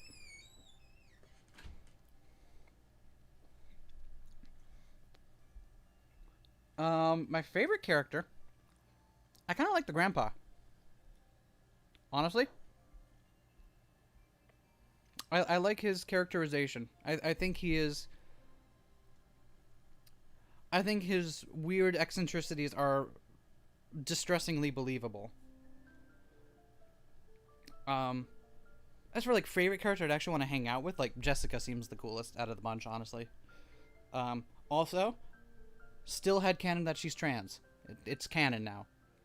You might not know it, but we got in touch with the creators. This entire stream, it's canon. So. Unbelievably canon. Unbelievably canon. As for characters I dislike, Oh, is it tea time? most of the, I would say most of the, adult cast are kind of assholes.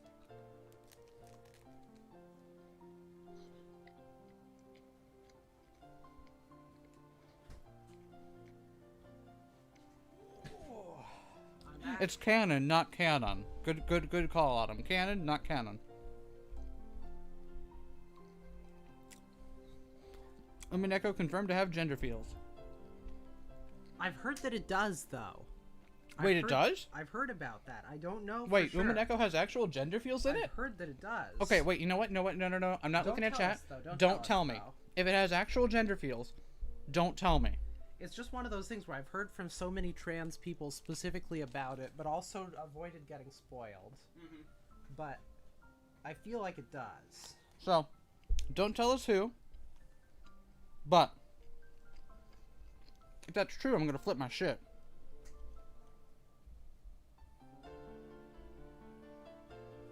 I'm with you, Alex. The adult cast definitely feels like they're meant to be unlikable, but there's a difference between writing unlikable characters that you can still kind of root for in your own way versus unlikable characters that are just that you don't even want to feel invested in their story, you know? Like Walter White, he's an asshole. You don't want to, you definitely aren't meant to identify with him, but his story is interesting. So far, for most of the adult characters, I haven't seen that other factor in their story yet. I just realized I've totally been running my whole web server application thing in the background, this entire thing from my laptop, so I'm really sorry if the streams had latency because of that, everybody. It wouldn't, because we're running the stream on a different computer. Yeah, but I mean, like, if I'm overloading our fucking router or some shit. I hope not. Anyway, I'm back. Also, I got my cool stickers. You only have a couple of 100 hours to go. Yay! I posted a link to the sticker. Also, Vivian made some cool stickers. You should check them out. No drop frames. That's good. Okay. Oh. At last, we begin once again. Wait, hold on just 1 second here. I got... Fixing your hair? Yeah, Yeah, me my too. hair got tangled in the fucking humidity and the... Oh, my country for a fucking haircut. My god. My country for my hair either being like 2 inches shorter so it's short enough I don't have to tie it back, or 2 inches longer so it's long enough to tie back. Any length that's not what it is right the fuck now. Oh my god. I hate... I wish people would stay inside and wear a fucking mask so I can get my hair cut. Oh my god. Okay. I'll slice it. Alright, we're back. We're moving on. Let's do this. You ready?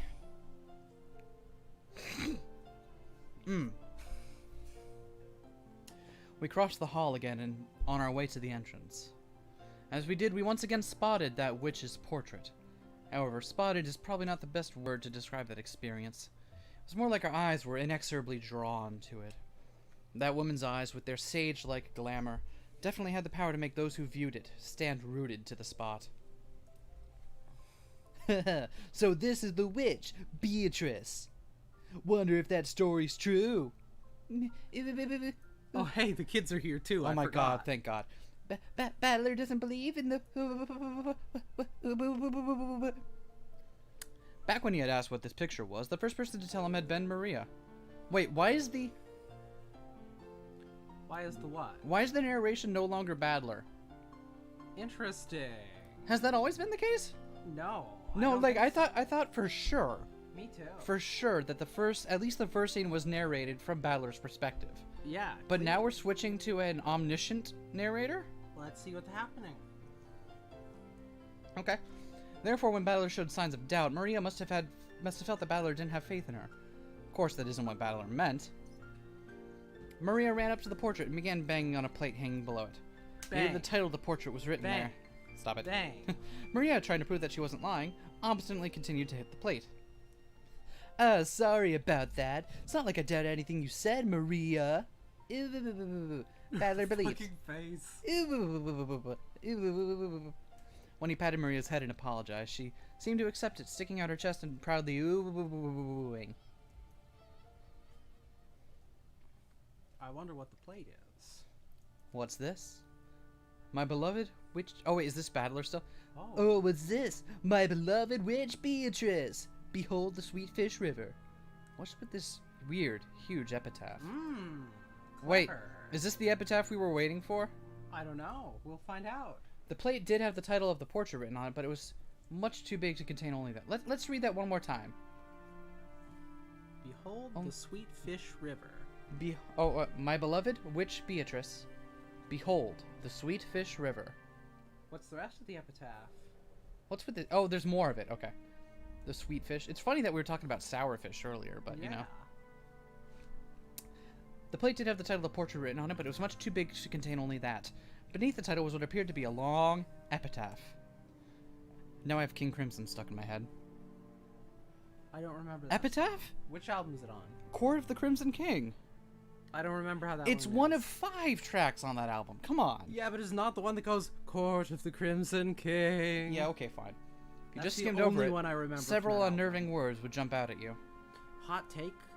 I remember more tracks from Discipline than I do from Court of the Crimson King. Jesus Christ, what is wrong with you?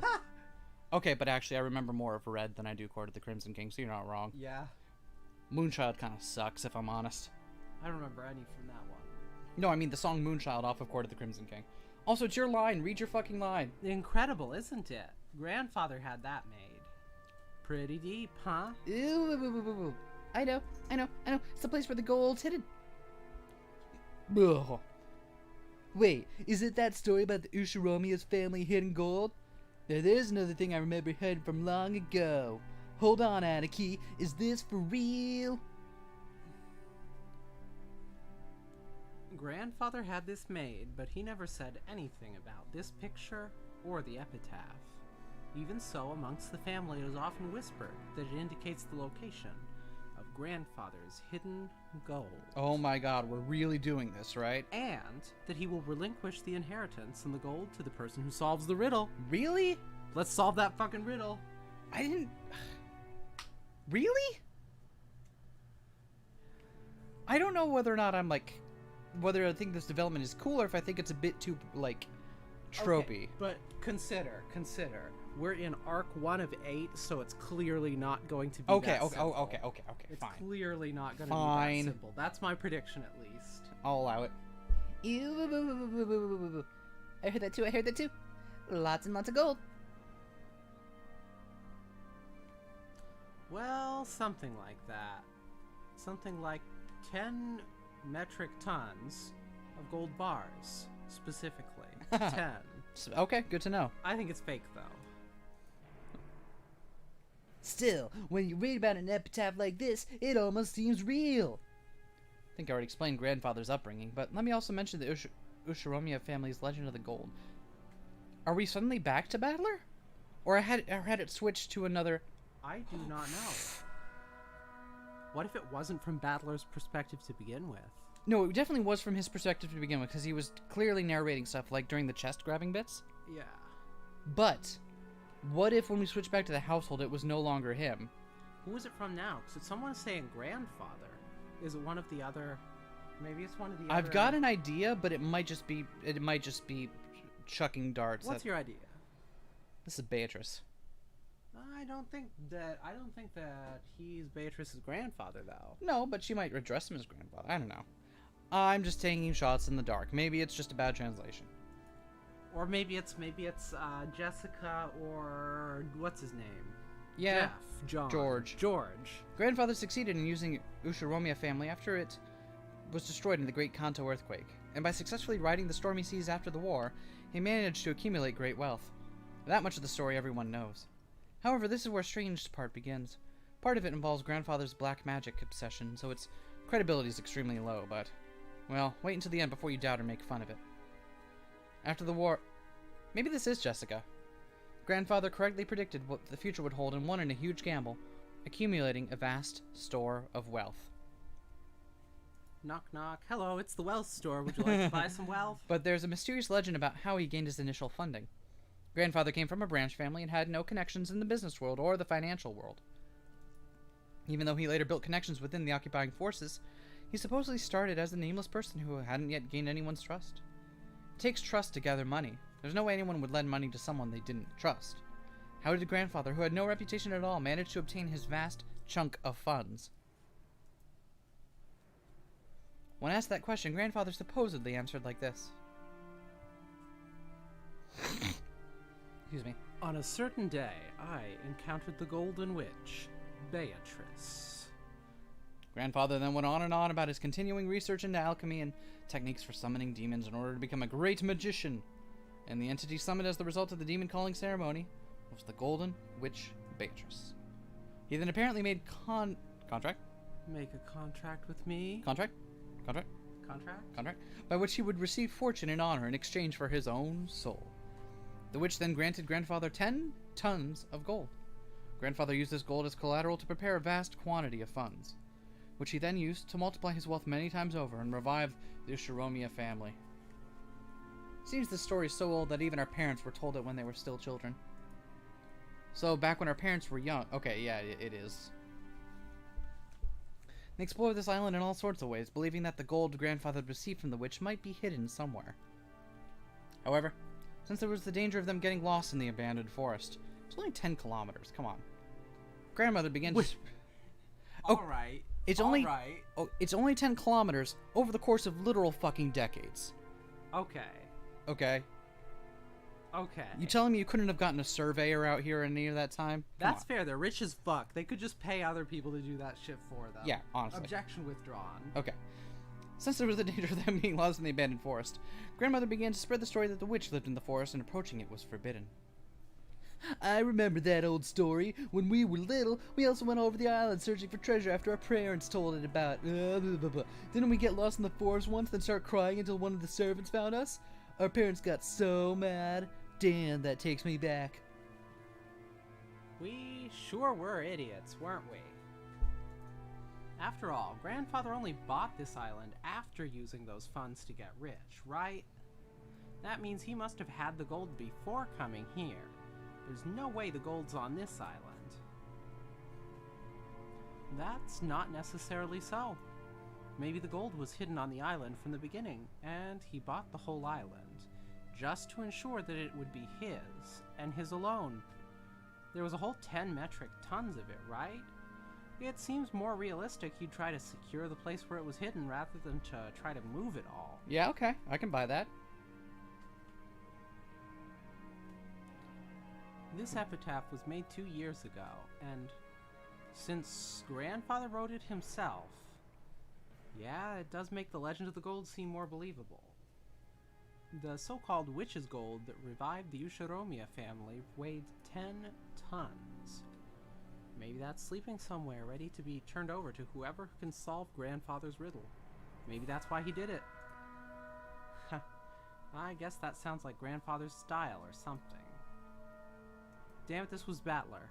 Is this Battler? Ehehe. If it's true, that's pretty incredible. Wow, sorry about my voice there for a second. I sounded like someone totally different. Sounded like you, Jessica. Or maybe you, George. The epitaph carved into the plate was very mysterious. Oh. Well, what's the new Very ninjas mysterious. look like? Did they change Beato? Good. Same. Cool. With something like a poem or a song written on it. That text was incredibly disturbing, filled with the signs of Grandfather's black magic hobby, and its contests were truly bad taste. But it could definitely be viewed as a puzzle which, if solved, might lead to the hidden gold. Oh my god, Will they read it to us already? Will they fucking let us read it yet, or no? Son of a bitch. God fucking damn it. Whether that's what he intended or not, I can't even imagine what his true motive might have been. All we know for sure is that Grandfather put this shady epitaph here so that everyone in the family could see it. We also know that he's hinted at the existence of the gold without ever talking about where it might be hidden, at least so far. These facts then were embellished by the imaginations of our parents, who were convinced Grandfather was challenging us to a battle of wits. Sounds just like my dad, so greedy that he'd take something like this so seriously. Heh. He may laugh at Grandfather's black magic obsession, but he'd still believe this story about the hidden gold. It just sounds so good. I do appreciate how the characters are approaching it with acceptable levels of credulity. Yeah. Like, it's not being taken as gospel. It's like, yeah, they feel about this like we would. Like, this seems suspect. Okay, I deal that. I dig with that. Well, it's certainly not a realistic story. At that time, when Grandfather was still nameless and had no connections, there was no way anyone would just lend him a massive quantity of gold bars for free. If such a person actually did exist, it's not unthinkable that Grandfather would call such a sponsor a witch.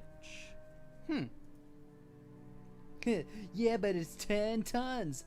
10 tons! That's more than 9! Yes. Yes, Battler. If you cash that in, how much would it come to? I mean, it'd have to be a ridiculous amount, right? It's like a Monte Cristo scenario. Oh my god, it's a Monte Cristo scenario. Oh my god, this is just the Count of Monte Cristo. It's not just the Count of Monte Cristo, but clearly there's influence there. Fuck off. Okay. It's just the Count of Monte Cristo and Beato is what's her name. 80? Yeah. Yeah, okay. I mean, yeah, I'll allow it. It certainly would be a ridiculous amount. I swear, she gets done dirty. They say that the total amount of gold mined by humankind since the dawn of history is 100,000 metric tons at most, and there's a finite amount, which makes it kind of weird how much of it we use in technological applications, huh? I mean, there's a finite amount of all the stuff on the fucking Earth, so, I mean... That's also true. At a certain isn't it, point, huh? we gotta kind of bite the bullet on that one if we want iPhones. I don't know. Maybe we don't. That 1/10,000th of all the gold something humankind has obtained throughout history should belong to one just... This is one of those garden path sentences. Yep. That 1/10,000th of all the gold humankind has wait, obtained... I've got a good word for this. That 1 per myriad of all the gold humankind has obtained throughout history should belong to just one person is just insane. Thank you, that was a good word. It was a good word. It's like percent, but per myriad. It means 1 in 10,000. Boom! On top of that, this witch supposedly had all that gold collected in one place and was able to lend it to Grandfather just like that. We're not talking about any ordinary person. Yeah, see, and it's reasonable for them to speculate about, like, okay, where did this, sudden surge in funding come from? At the same time, isn't this a thing that's historically occurred? So it's, like, possible. It's credible. Well, no, his rise is definitely historical record, but how that initially began doesn't seem to be of historical record. No, but I mean someone having control of that much of the world's wealth in one go. Oh, I'm yes. thinking of, I think it's Mansa Musa? Who's that dude? Or, you know, nowadays, thinking of fucking Jeff Bezos. But in terms of specifically gold, I was thinking of... There's a book written about him, right? I was thinking of Mansa Musa. It was at the time that he reigned, Mali was probably the largest producer of gold in the world. And it was his, because he was king. So, yeah. Lots of gold. Controlled an extremely large portion of the world's gold output. Supposedly traveled with 12,000 slaves who each carried 1.8 kilograms of gold bars.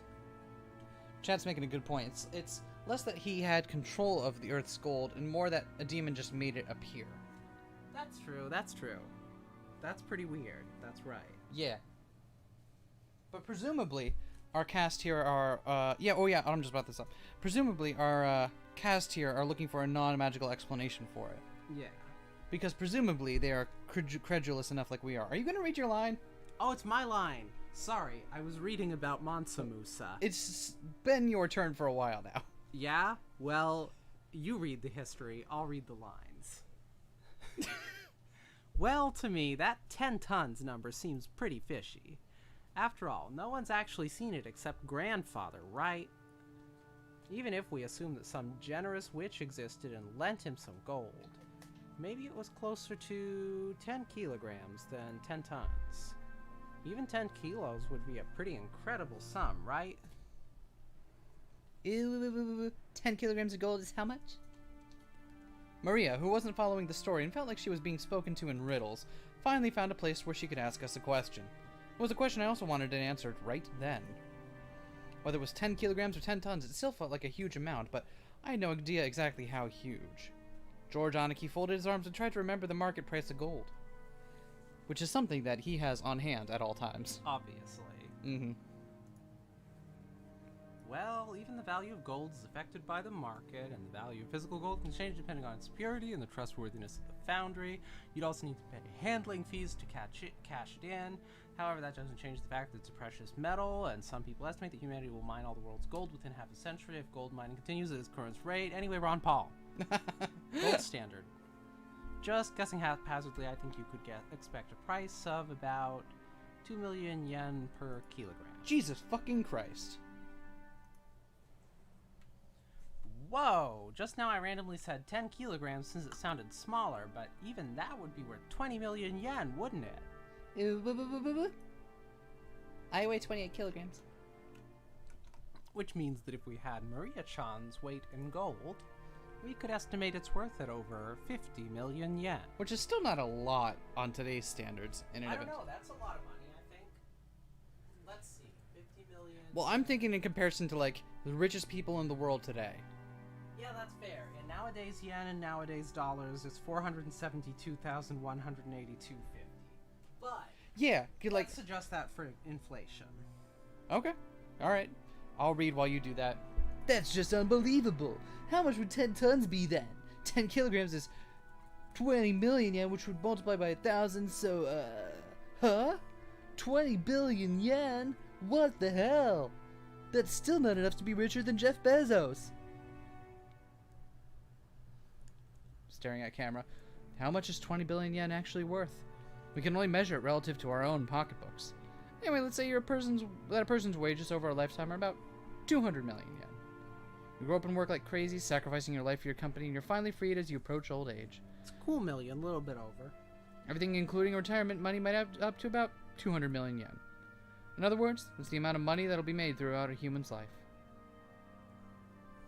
Now you could even call it the value of a life. So 100 times that sum is an unbelievable amount of money.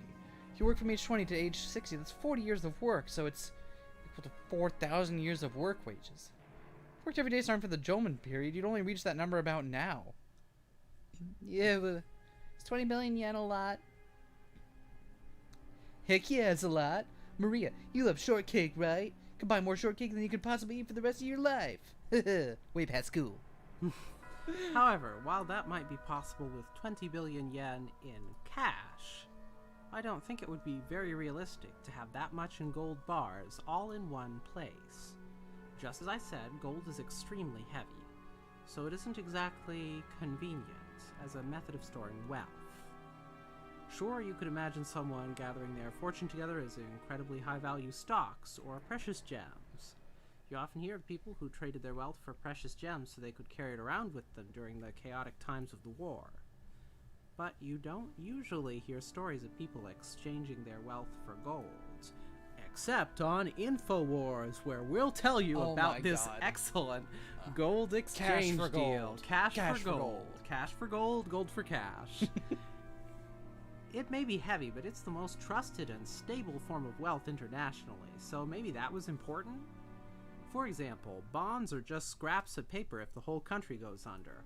Also before the whole country goes under. The economy is imaginary. We made it up. You can also look at it that way. But even one 10-kilo ingot is pretty heavy to carry around. Haven't you heard? A 50-kilo person can't carry a 50-kilo bag over their shoulder. With that many gold bars, the amount of labor and risk for one person would just be hard to calculate. Even so, what you're saying is, well, it'd be one thing if you had a stack of banknotes worth 20 billion yen. 20 billion yen in gold would be such a big amount that it'd practically be kind of pointless. Someone's suggesting, what if you dissolve it using aqua regia? Gold solution.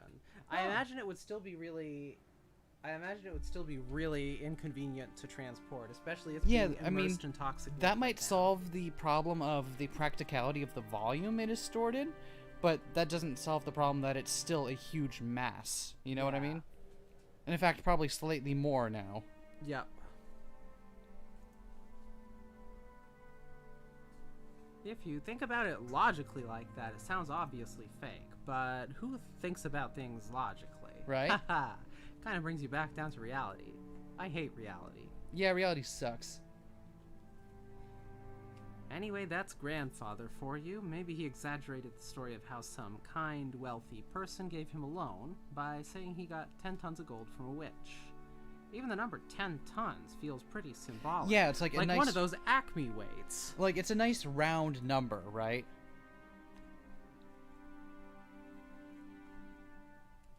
You mean like his gratitude for the money he borrowed was 10 tons of gold or something? Haha, maybe some rich man's leisured wife generously granted it to grandfather. And maybe he started calling this person a witch. That would make grandfather kind of an asshole, don't you think?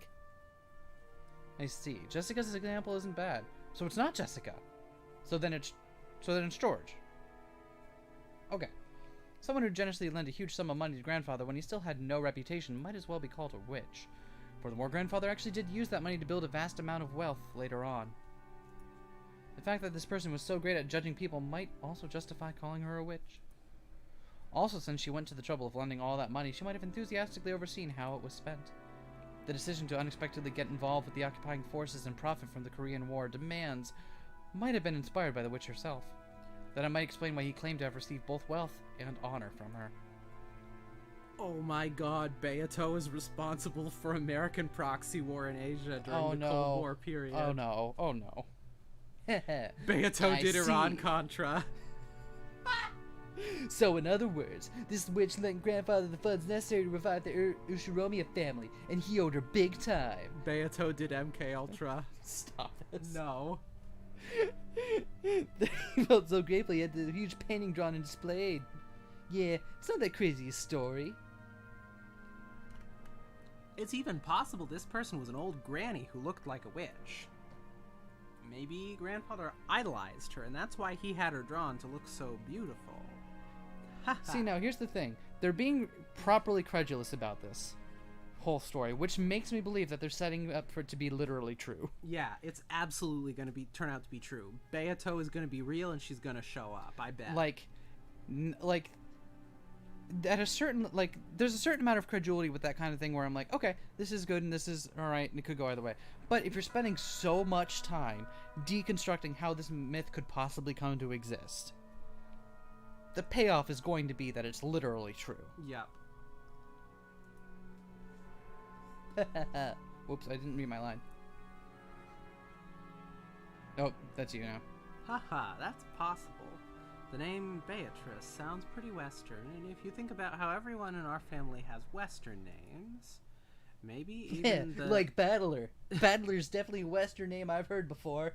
No, Battler, your name is just stupid. yeah, it is. I get it. That means this pretty girl doesn't exist outside the picture. Guess that means I won't able to... I don't know why I opened my mouth. Isn't having a witch a pretty bizarre by itself? Like, you could find something like that anywhere on Earth. I don't know what's happening to Battler's voice, but it's been going on for a while now. I laughed and made fun of the witch, trying to distinguish myself from the kiddo. But, okay, it is Battler's inner monologue, then. Yeah. So then what the fuck was with that? Was that one passage just really weirdly translated? Yeah, I don't fucking know. Okay. Like, that was weird, right? Y'all are with me on this, right? I could tell by how hard she pulled that she was a bit upset. What is it, Maria? Beatrice exists. Maria stared up at me. She had on her usual sour look, but I could tell she was angry by the color of her eyes. Witches exist. I'm never gonna not have fun doing that. Well, yeah, they sure do exist. If you turn on the TV to watch anime or something. Hell yeah. Or in, like, visual novels. Exist. Witches exist. I started getting impatient, not knowing why Maria was jumping on me like this. Then Jessica tapped me on the shoulder and whispered, Dumbass, you're smashing a kid's dream. Maria really believes things like witches and Beatrice exist. Come to think of it, Maria-chan, in social studies at your school, when you were asked to write what you wanted to be when you grew up, you wrote a witch, didn't you? Thanks for that very specific and relevant anecdote. Maria nodded seriously. Ew. Tears started to run from the corners of her eyes. Calling it now, Beatrice is her unknown father. It's like a Saber scenario. Probably. A Artoria. He needs to have, I see. To a girl who wants to become a witch in the future, the existence of Beatrice was proof that witches do exist in this world, and was therefore an image that she yearned after and admired. Exist. Witches exist. But Battler still doesn't believe. I'm gonna hex the moon. Ooh. No, don't hex the moon. I'm gonna do it. It's okay, witches do exist. I believe it. George Aniki kneeled down and hugged Maria's head. Watching this, Jessica poked my side. So that's what it is. It's like shouting at that Santa Claus doesn't exist in front of a child who believes him on Christmas Eve. I'm not the kind of guy who likes to shatter kids' dreams. Oh yeah, I'm sorry. I wasn't trying to make fun of your dreams, so I apologize. But also, Beatrice does exist. But also, we've established that George doesn't lie. He literally believes Beatrice exists. Stop this. He does. I'm calling it. Alright. Even now, she's living in the forest and comes to the mansion every night to peek in and see what everyone's doing. So you shouldn't go into the forest. At night, you mustn't stare into the dark forest. You might be seen by the witch of the forest. Beatrice, witch of the forest. After all, Grandma says it. After all, grandmother said so. Really? Bella really believes? Yep, I believe. Sorry for doubting it. I'm losing the... I can't. Somehow, I've lost the easiest voice out of all these to do, which Way is... past cool. Which is Battler's way past cool. I stuck out my hand, and Maria grabbed it with her tiny hand, and we made up. Maria didn't grumble any more than after that, so George, Aniki, and Jessica were relieved. Oh. So this is where all of you were. I was sure you had just left to go to the beach. Shannon-chan, carrying a breakfast, a basket, was surprised to find us all gathered in front of the portrait. Ah, Shannon! Well, this is the first time Battler has seen Beatrice's portrait. He was just fascinated by it. Yeah, that's me. That's right, it certainly is fascinating. Beatrice-sama is truly beautiful.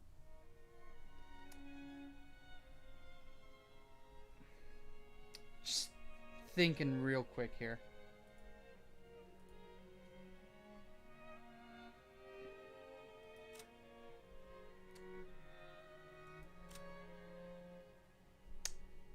Jessica's the only blondie in the cast, right? Seems like it. Or, Rosa. Alright. No, don't worry about it. Whoop. Wait, what takes us back? Oh, thank God. Yep. Go ahead. What? I'm sure that she... Oh, I am sure that she captivated the master. Ha ha ha. In addition to the patron theory, there's also a theory that she was grandfather's first love. Either way, although it's been several decades since he met her, even now she holds a special place in his heart. Which must mean that he's still captivated by her. I want to say one thing that I'm impressed about. There are no brunettes in this cast. Huh. Yeah. Sheesh, that must have made grandmother pretty jealous, huh? We still haven't met everybody, I don't think, so maybe there are. That's true. It's not quite yet a Fire Emblem without a brunette.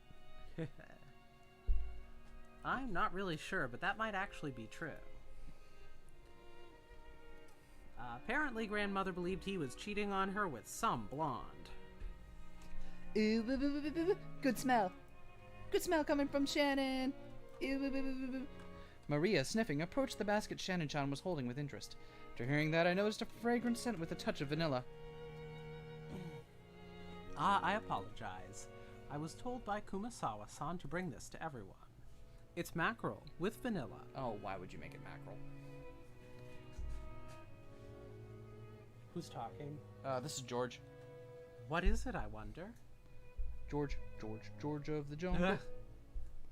Ooh, excellent. Cookies. Pass the milk, please. Ew, want to eat cookies. Oh, want to eat cookies. Ooh. Please eat as much as you would like. But, Would it be appropriate to serve cookies in a place like this in front of the portrait? Shannon-chan sent us a glance that seemed to ask what we wanted to do about it. Well, yeah, I guess eating here would be bad manners, generally speaking. Maria, why don't we eat someplace else? Let's put the cookies in a bento and have a picnic. Ooh, have a picnic. Ooh, if we can eat cookies, let's go. Yeah, let's go get some fresh air. We shouldn't stuff ourselves right in front of the witch. Ooh. That's right. Didn't we say that we wanted to go down to the beach in the first place? Yeah. Let's go. None of us brought swimsuits. Shannon-chan, sorry, but could I ask you to get us a blanket to sit on and some flasks of tea? Right. Certainly. Right, certainly. I'm trying. Shannon-chan received her instructions and gracefully bowed before retracing her steps. We headed for the beach on our own. Everyone headed for the entrance in a group, feeling as though that witch was staring down at our backs. I turned around once more. Ew, Battler, you still don't believe? Nope, I believe. It'd be so much cooler that way. The Golden Witch Beatrice gave Father 10 tons of gold, and the gold was sleeping around here somewhere. Besides, Grandfather didn't write that strange epitaph so challenging us to find it, if we can. I'd say that kind of adventure story's way better. 20 billion yen worth of gold, huh? Heh. Even if we split it up between the four of us, that's still a ridiculous amount of money. 5 billion yen for each of us. Incredible. With that kind of money, you could probably make any sort of business prosper. In fact, we could live our whole lives fabulously without working at all. Ew, I don't want 5 billion yen. I want cookies. Cookies. Maria's got the salt. Maria would take cookies over money. Still 5 billion yen. That's like a dream. Mmm.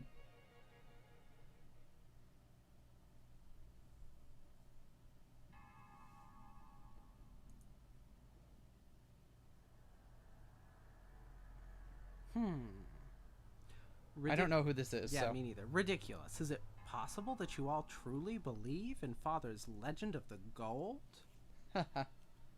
Of course we don't believe that story about a witch giving him gold, but there's no mistake about the gold itself. The fact that Father obtained gold bars from an unknown source has been confirmed in several ways. We heard that before the president of the mashou company died, Father showed him a large pile of gold somewhere. Father used that man's claim as proof that there were 10 tons worth. That's just the nonsense of a senile old man. Along with Father, he was just fabricating a story, sorry. You can't take it seriously. If that gold didn't exist, he wouldn't have been able to gather so much funding. Before the president died, he was a person with such a sincere personality that he earned the respect of many in the business world.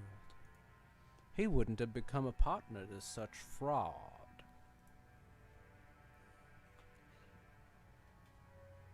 Aniki. The president of Mashou definitely saw it. 10 tons of it, clearly, with his own eyes. Even more, Dad let the president take 1 ingot at random and have it examined. The results of the examination showed that the 10-kilogram ingot was 99.99% pure. He said that the Ushiromiya family crest, the one-winged eagle, was imprinted on it. So that's what that means.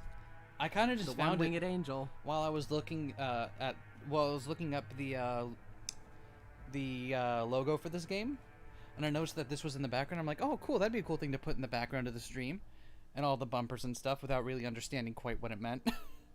But that's why the one-winged eagle is in the background of the stream border and the announcement stuff and all that, and why apparently everyone's fucking wearing it.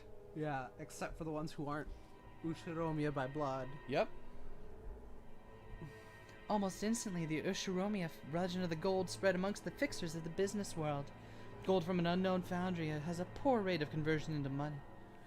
Thinking that it was a chance for decisive profits, they accepted it as collateral, and as a result, Father was able to receive massive loans. There's no limit to the absurdity you're willing to accept. How old are you people? Are you still taking that nursery tale you heard as children seriously? Where's the proof that this 10 tons of gold even exist?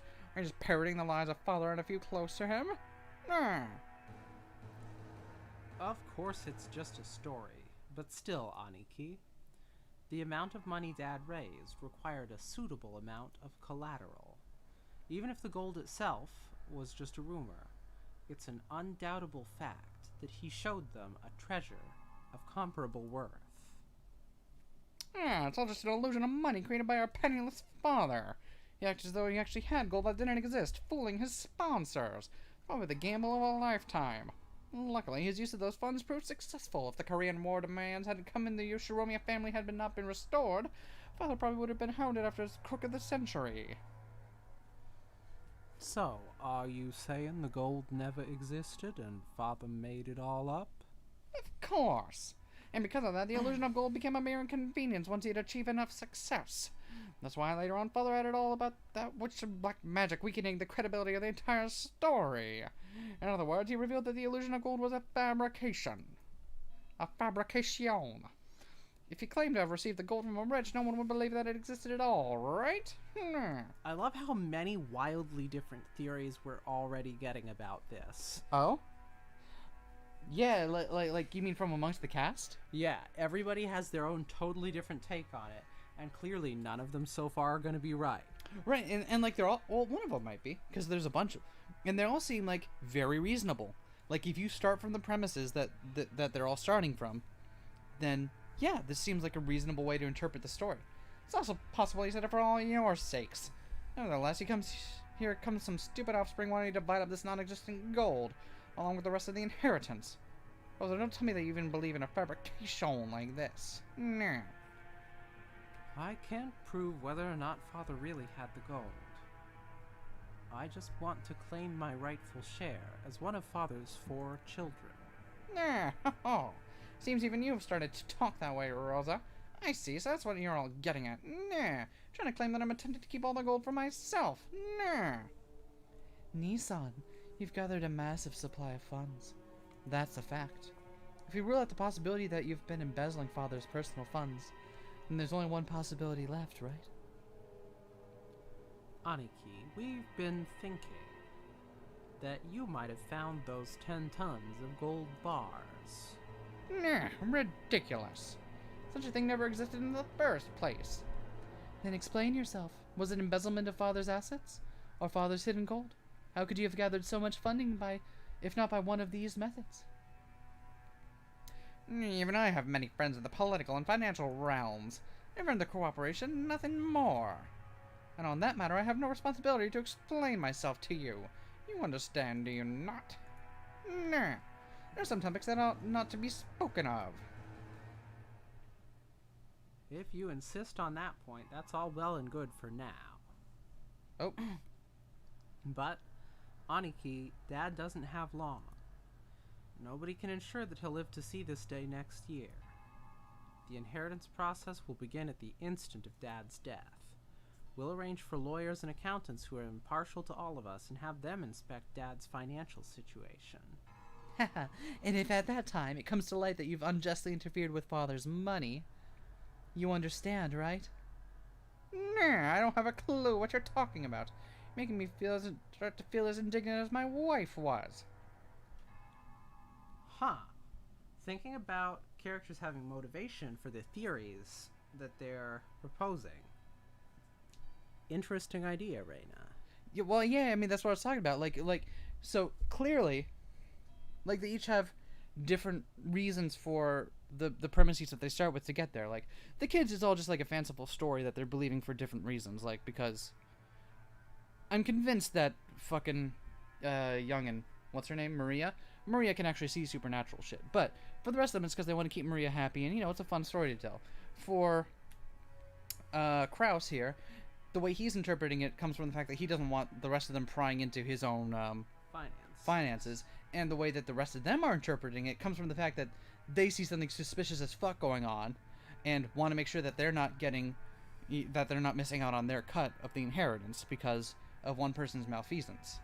Perhaps. And we haven't seen, like, where the rest of the cast stand on it yet, but, like, all the parties here are coming from different angles, which kind of contributes to how they consider the story.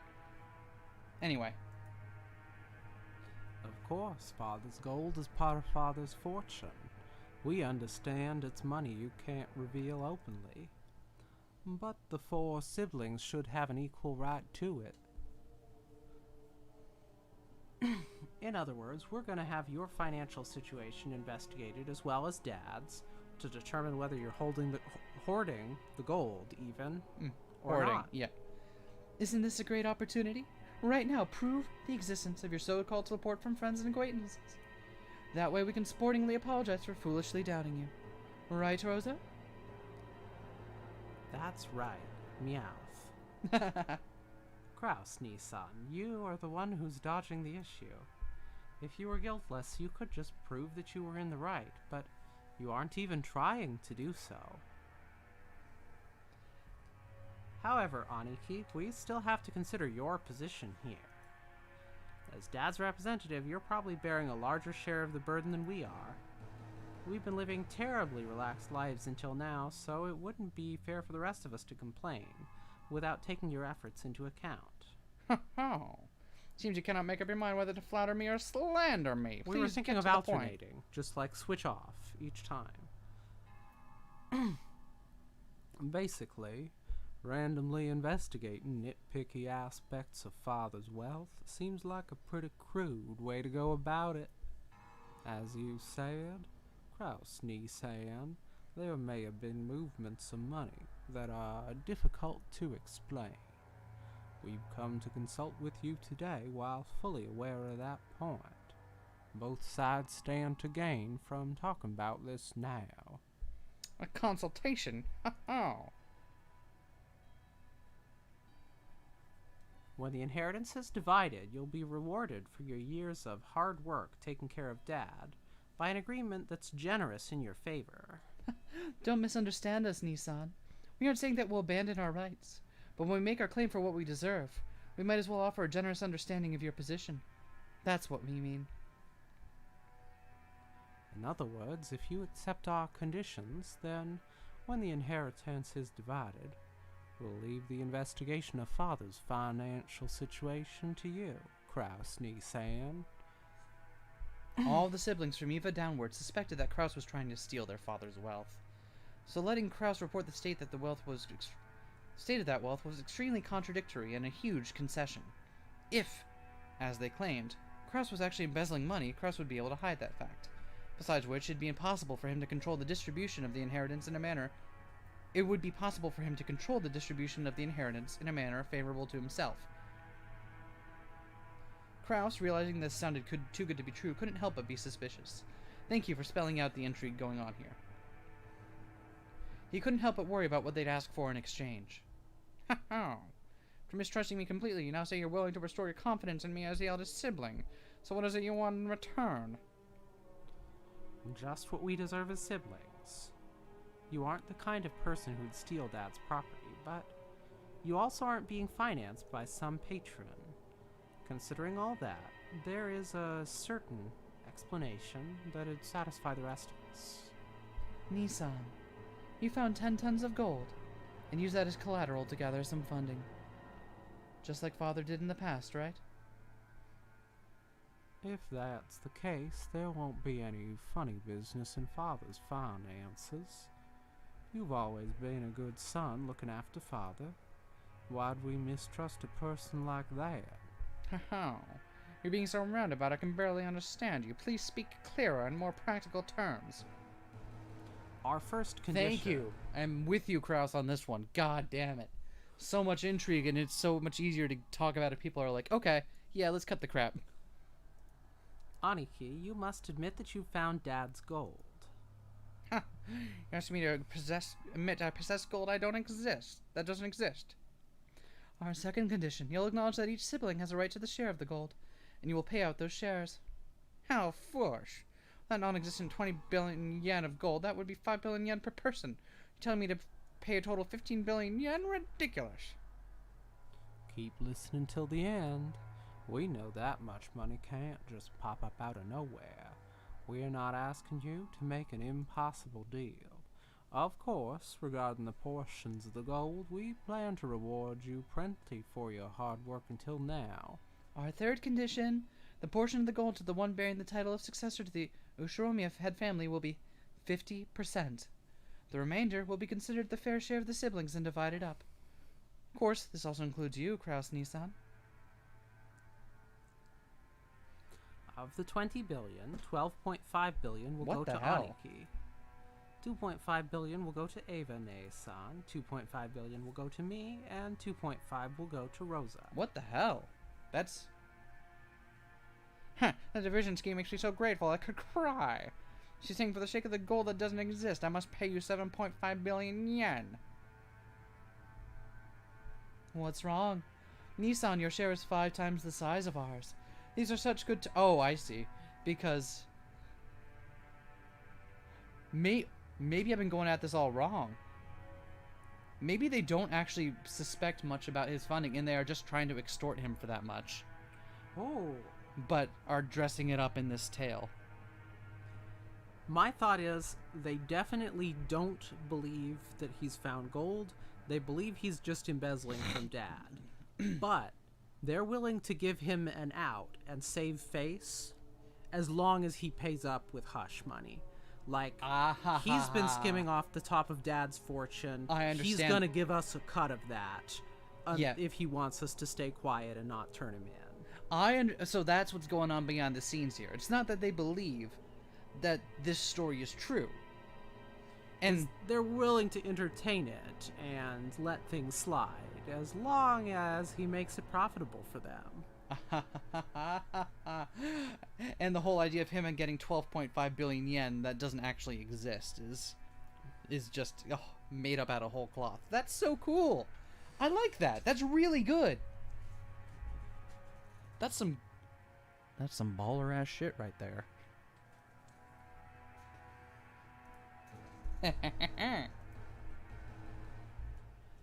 Oh, there's another condition. Our fourth condition. The gold will be liquidated and distributed along with the inheritance at the time of father's death.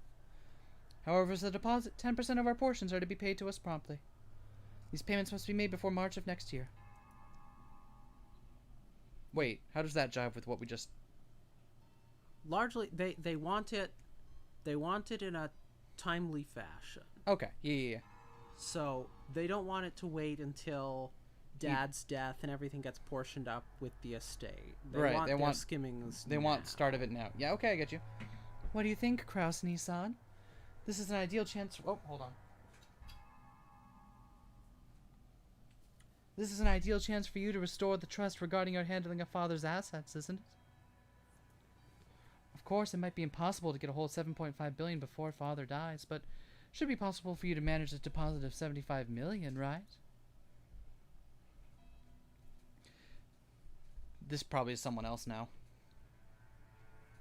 Paying 700 million in half a year might sound like a pain, but you should be able to manage it, what with all your friends in the political and business spheres. I understand the subtext now. Oh god, I'm glad that we're both here to do this. Yeah. Because it's helping me kind of pick out some of the pieces of the subtext that would have gone over my head.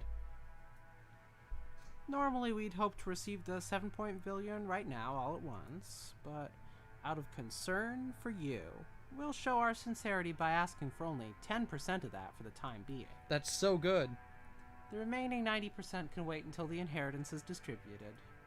See? Even you'd be capable of managing a mere 10% to show your sincerity.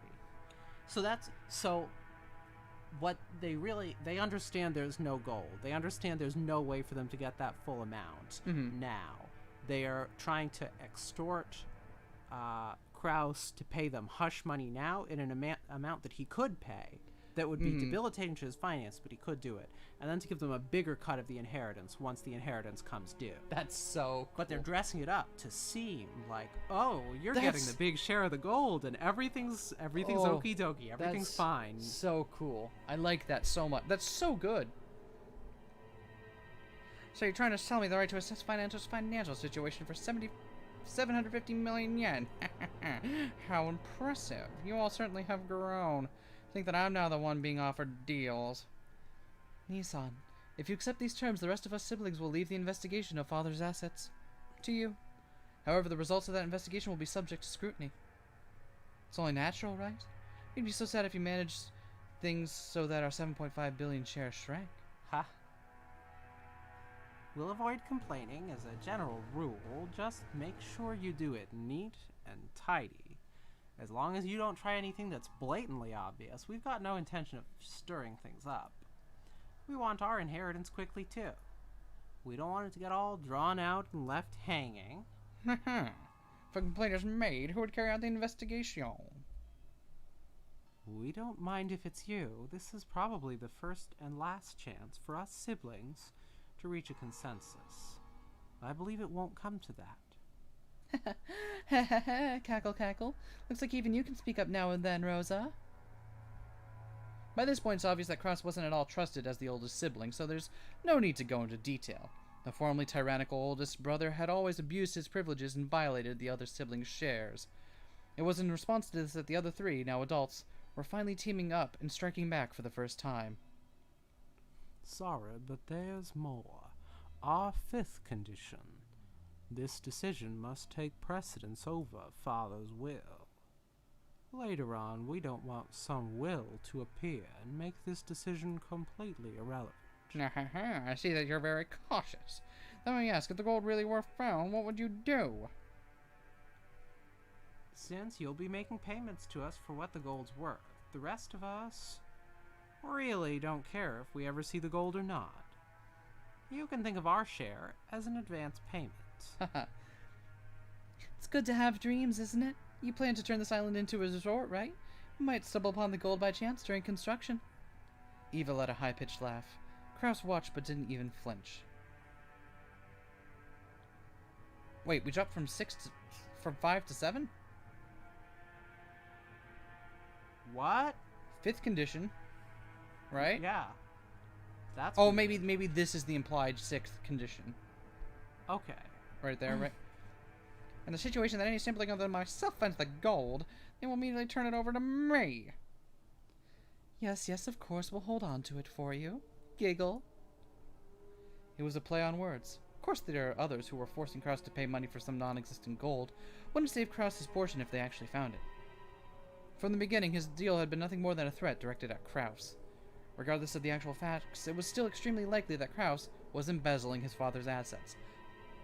After I felt so smart for us figuring it out, it just explains it to us. No, but, like, we got it before it told us. Okay, that's true. If it's true, When Kinzo could be a red herring. faced death last night, when Kinzo faced death at last and had his inheritance distributed, some unpleasant fact would surely come to light. That could easily become fatal to Kraus. The others had spotted this weak point and were threatening their brother under the veil of compromise, trying to wring a huge sum of money out of him. However, they had forgotten one thing. They had forgotten that their brother's brain moved so swiftly, at least when it came to cunning and guile, that they'd been forced to band together to combat him. While Eva couldn't stop smiling, sure of her victory, Kraus let out a gloating laugh to show how relaxed he was. This all makes for such a touching story. My estrangement from you all has left a deep pain in my heart. Nah. Accepting these conditions means we siblings can become friends again. It would please me to no end. Be happy to agree to your deal. So, wait. If he's happily accepting it, then does that mean he actually has the fucking gold? I don't know what to make of that. Rejoice, Rosa. We have reached an understanding. Rosa's expression dimmed. It was never a good sign when her brother started talking like this. Ava also keenly picked up on this. That's why she was unable to wipe away a sense of unease, even though Kraus had obediently accepted the deal. My, how obedient of you. It's not like you at all, Nissan. What a cruel thing to say. Are you implying that I have some ulterior motive? Of course I do not. I'm just the same as all of you. Just the same as all of you. He seemed to emphasize that last part.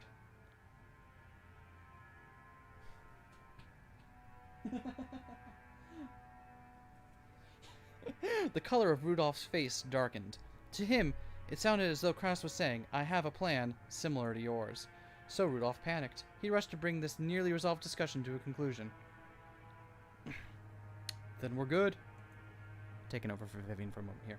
So, Aniki, do you mind signing here? This is a written contract summarizing the discussion we've been having. There's one for each of us. Everyone will sign for the same contents. Rudolph took 4 written contracts out of his breast pocket that had the details of their deal written on them. Who's talking? It's you now. The 7th condition you propose will, of course, be added right now. Don't worry about that. Okay, so, what happened was, he readily agreed to it. Okay. That's interesting. Yet, Oh, that's Kraus, interesting. so he wound up laughing in their face. And being like, yeah, I'll happily do that. Which makes me think that he actually does fucking have it for some reason. Oh. Rudolph took a fountain pen out of his breast pocket and offered it to Kraus. Kraus made as if to accept it, but then, with a small laugh, he drew back his hand without taking it and spoke. Actually, in order to ensure that this agreement properly executed, I'd like to propose an amendment on just one point. As soon as Kraus said that single sentence, all the siblings felt as though something ominous was creeping up their backs at the same time. That won't do. We've already decided, haven't we? Just stay quiet and sign it. Why are you in such a hurry, Ava? Of course I'll sign. Promise the share of the gold going to all of you will be 7.5 billion yen. Is there more gold? I also promise that when Father's inheritance is distributed, I will cleanly and neatly liquidate it. However, there's one point that I simply must insist you compromise on. What are you talking about? What don't you like? The part about promptly paying 10% of your share, 750 million yen. As pointed out, my financial situation is far from prosperous. While I can guarantee that I will collect on various future investments, I must admit that I'm quite poor at the present moment. In short, I have absolutely no money I can move around right now. I am incompetent and my business sense is dull. Since I'm the loser you all claim me to be, I just don't have the power to move 750 million yen Interesting. in just half the year. So he's playing up being the buffoon and being the failure that everyone else thinks of him. So he is not. That's very coy. That's interesting. That's really good. I bet he hasn't failed as hard as he's led them to believe. At all. So wait, so you mean like somehow he's obfuscated his dealings so that way it seems like he's failing harder than he is? Yeah, the sort of thing where everybody thinks he's a failed hotel mogul or something. But his real investments and are elsewhere? his real investments are elsewhere. Damn. Or it's just gold. Or he actually just has the gold. This is so good. It took us 7 hours, but I'm getting into it. Are you trying to deceive us with such a half-baked trick? At the time of the invasion of the inheritance, I will liquidate everything at once. Remove the condition that I must pay you 10% in advance. That is the only condition under which I am willing to sign. Kraus, Nissan, that 10% is nothing more than a number to measure your sincerity, isn't it? All things being equal, you shouldn't have any room to negotiate at all. We're doing you a huge favor by offering to let things slide for just 10% in good faith money. Now that we've explained that, you rejecting our offer would seriously damage our trust and relationship, right? Hideyoshi had a humble expression on his face and was rubbing his hands together, but his eyes weren't calm at all. Kraus had already seen through to the shadow in the depths of those eyes. Why are you all in such a rush? Or could it be that you're afraid of something? Rosa, why won't you tell me alone? Secretly, so the rest of the siblings can't hear. It's not as though I... Quit it, Aniki. All we're asking is whether you're going to sign or not. Forget about making any strange deals or any other suspicious moves. Oh, so you have no room to negotiate. You're trying to claim that I am in a weak position, which therefore puts us in an unequal relationship. Shivers began to crawl up Rudolph's back. He began to feel himself getting overwhelmed by the height of his brother's completely insurmountable wall and the long shadow that existed since they were children. Shouldn't deals be made between those on even footings? From my perspective, this deal will help restore the long-lost trust of my younger siblings and deepen the love between us. It's an old problem that's been eating at me, and one I would prefer to resolve as soon as possible. I'd be overjoyed if we could resolve it today. However, it seems I'm not the only one who'd be quite glad to close this deal quickly. Am I wrong? Kraus stared at each of his siblings. They avoided his gaze with animal-like instinct. Only Hideyoshi was slow in avoiding it, so he was caught by Kraus's gaze. Hideyoshi-san, I think your company has been doing extremely well lately. At a brisk pace in public, and both its track record and stock prices have soared. I'm truly jealous. We aren't here to talk about my husband. However, it's unfortunate that you have neglected your stockholders. It's even more unfortunate that you were unable to solidify your base when you became stock listed. Before you realized that some bad-natured colleagues of yours had bought up a huge share of your company's stock, right? He's done research. How could you know about that? The same way you knew about me. If it's possible to collect evidence proving that no one would offer a loan to me, it's possible for me to collect evidence on you. That's really so unexpected as that? Kraus grinned broadly. In contrast, Hideyoshi's face was rapidly turning pale. Hideyoshi's company was a restaurant chain management company that he'd started from nothing. Thanks to Hideyoshi's management efforts, the company had achieved success repeatedly, expanding its range, and a petition to make it stock-listed company had recently succeeded.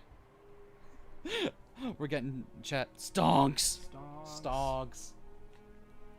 The greatest advantage of being in the stock holding system is that you can sell stock certificates and gain a large amount of financing. That amount tends to be far greater than a business's normal profits.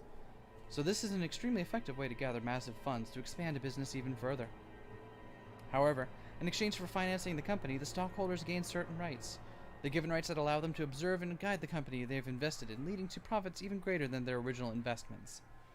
This right is guaranteed to the stockholders, and they sometimes use it to dismiss ineffectual management. Oh, fuck. Has Kraus bought a controlling share in Hideyoshi's company? Oh, fuck! Oh, that'd be so... Oh, power move! Fuck you, Hideyoshi. I am CEO now. Does he have... Oh, wow. The right allows them to keep an eye on management and prevent the money they've invested in the company from going to waste. However, if they use it forcibly, they can eject the former management and take over the company.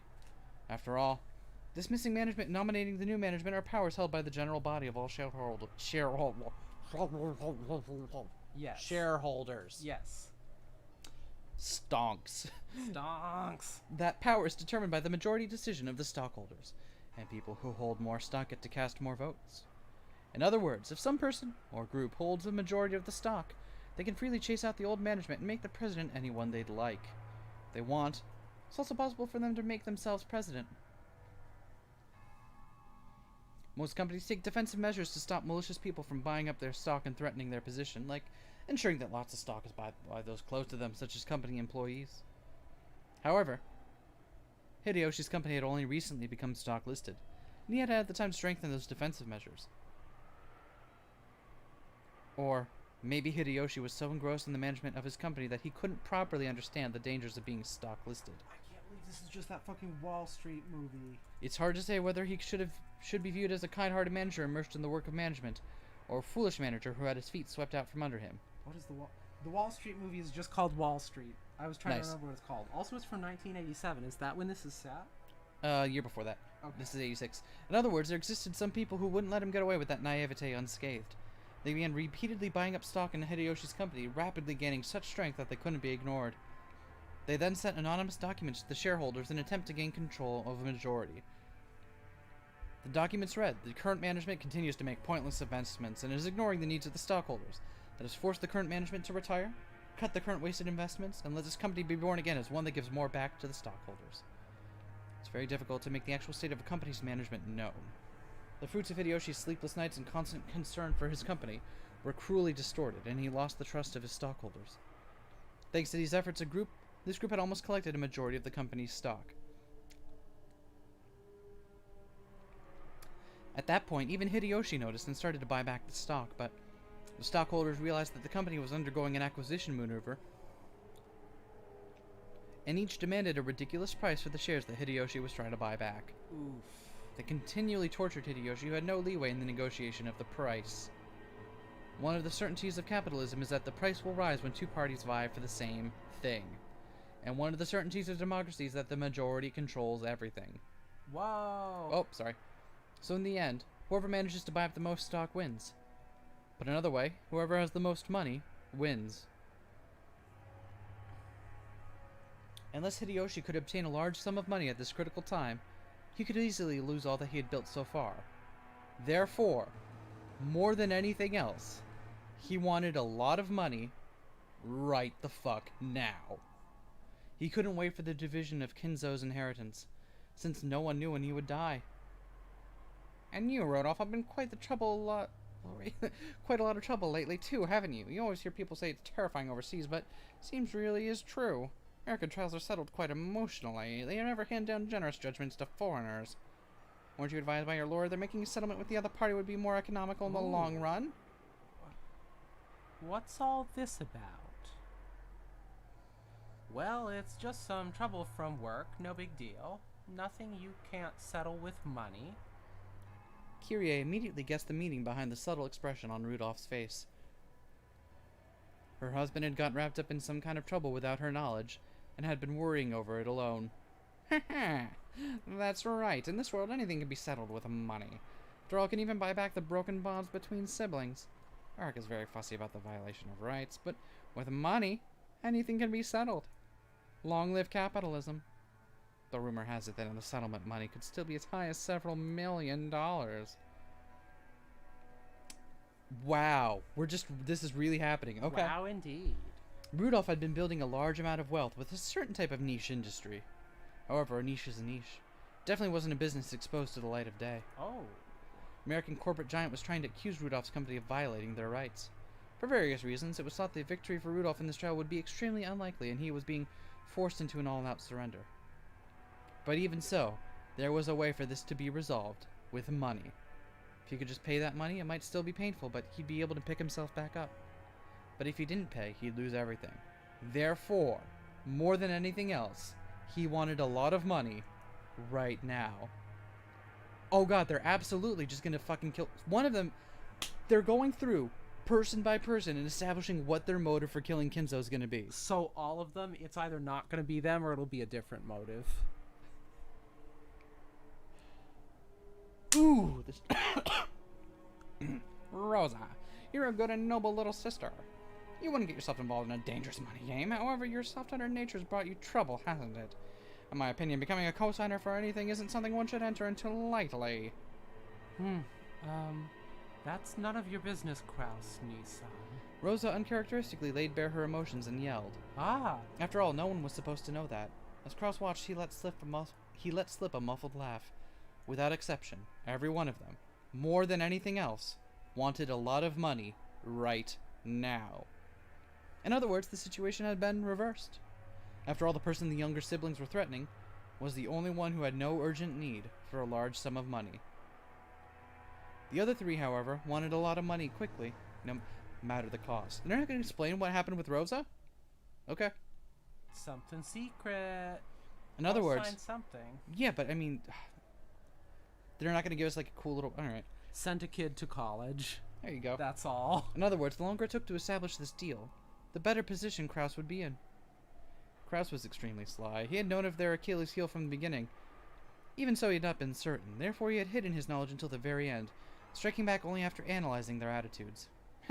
For possible, I'd like nothing more than to raise some money for my adorable siblings in their time of need. But unfortunately, I have nothing on hand.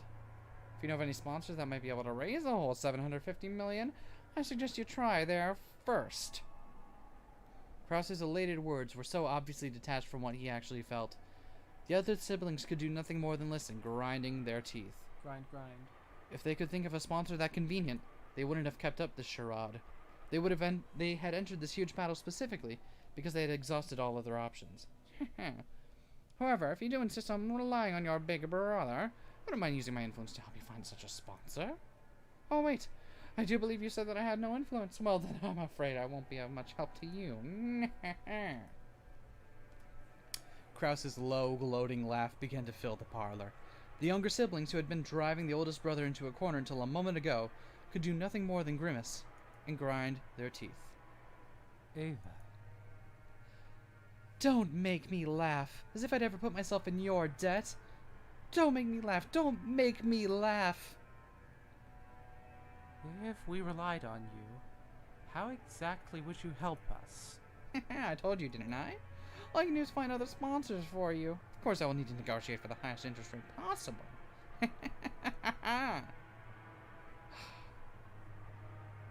Damn you, taking advantage of us. Honey, please calm down. I am calm. I'm extremely cool. You bastard!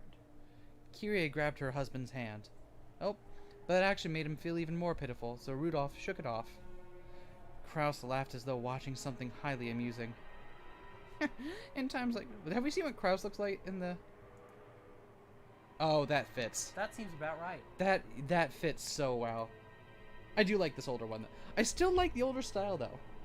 In times like these, it certainly would be nice to find Father's hidden gold. If you did, you could split it up into 2.5 billion yen portions right now. How sad. How very sad. How extremely, totally, truly, hopelessly sad. Tonight, let us all drink together as we solve the riddle of Beatrice's epitaph and discover the location of Father's hidden gold. If we four friendly siblings work together, surely there's no puzzle we cannot solve. Oh, suddenly I'm super invested in this. So now everyone's really hoping that gold's real, huh? Either that or someone's about to murder Kinzo. Quite an entertaining scheme. Well then, what are the conditions they've attached?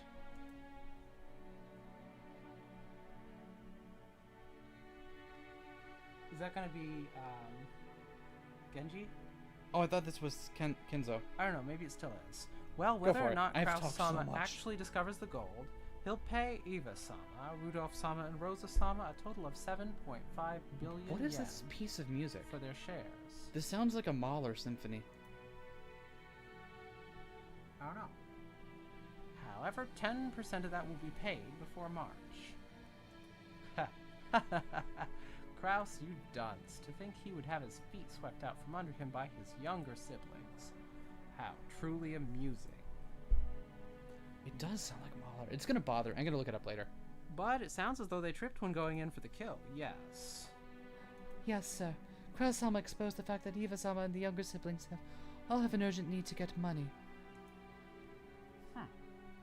Is there even any need to expose such obvious facts? That irresolute, incompetent man. What are they doing now? That conversation has been put on hold for the time being. Now Beatrice-sama's epitaph is being discussed. So, they are trying to solve the riddle and find out where my gold is hidden. Yes, sir. Kinzo set down his spectacles and snorted.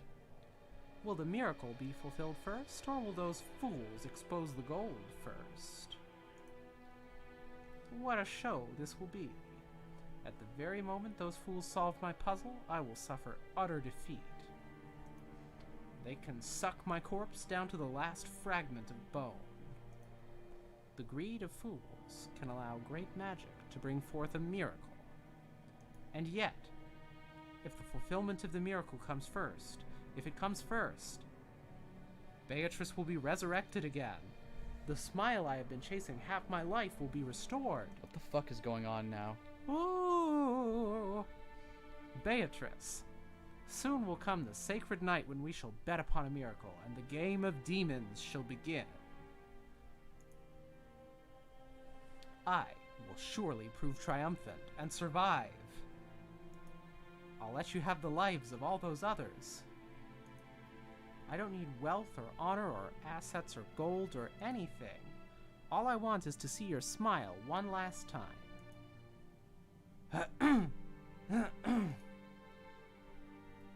Kinzo choked, apparently in great pain. Cannon got closer and tried to pat his master's back, but Kinzo motioned for him to stop. Couldn't find anything about specifics of this one. Do you know why I went to the trouble of exposing the hidden location of the gold in a place that everyone can see? No, sir. It is because magical power is determined by risk. That makes total sense. That's what he's established. If the number of people who try to discover Beatrice's gold is great, and the danger of them succeeding is great as well, then the power of magic will bring about a grand miracle if we succeed despite the odds. It doesn't actually exist. I don't know, maybe... It doesn't actually, or it didn't actually exist, but by making this huge risk surrounding its actual existence, maybe he somehow bootstrapped it into existence. Interesting theory. It's gotta be part of it, right? Interesting theory. Like, he didn't have it, but bootstrapped it by using the magic risk. I'm just spitballing right here. Don't take this as but anyway. It is not the case that the one who performs the best becomes the victor. The victor performs the best because he has been granted magic. Do you see? It is similar to how the miracle of life can be granted only after winning against the divine odds of several 100 million to 1. Is this a little difficult for you? My apologies, sir. That's fine. It all comes down to this. I will give all that I have built up to the one who solves the mystery of Beatrice's epitaph. Wealth, honor, gold, and the inheritance of the Ushiromiya family. Everything that I have established. My children certainly aren't the only ones with the right to attempt to solve this riddle. Anyone who solves the riddle will have the right to gain everything, even you. Yes, sir. However, I couldn't possibly understand such a difficult riddle. Of course. I made it difficult. But you must try to solve it as well. That will form the seed that summons the miracle of my magic. If everyone attempts it and everyone fails, that will be that. However, if the miracles come together and give birth to magical power, it will happen. Is this just a big... It is just... I was about to say... Beatrice will revive. Is this just a big gambit for him to revive Beatrice? And it's a big gambit for him to revive Beatrice. That is why you must attempt it too. Everyone must attempt it. And in so doing, they will give strength to my magic. Do you understand? Yes, sir. I will try. For a long while, Kinzo repeatedly muttered to himself, agitated and clutching at his head. Cannon stayed where he was, alert and unmoving, until he was given the next order from his master. Kinzo eventually realized this. Very well, leave me. There's a bag of sweets on the liquor cabinet. You can take some with you as a reward. I'm fine, sir. After all, I am furniture. So furniture doesn't eat sweets. I should stop feeding my chair Werthers. Well, I suppose it stands to reason. Kinzo with a big bag of Werther's Originals. In that case, leave me. Yes, sir. Excuse me, sir. Fucking Cannon Kinzo and bow- his bag of Werthers. Cannon bowed and left the study. As the door closed, a heavy locking noise sounded out.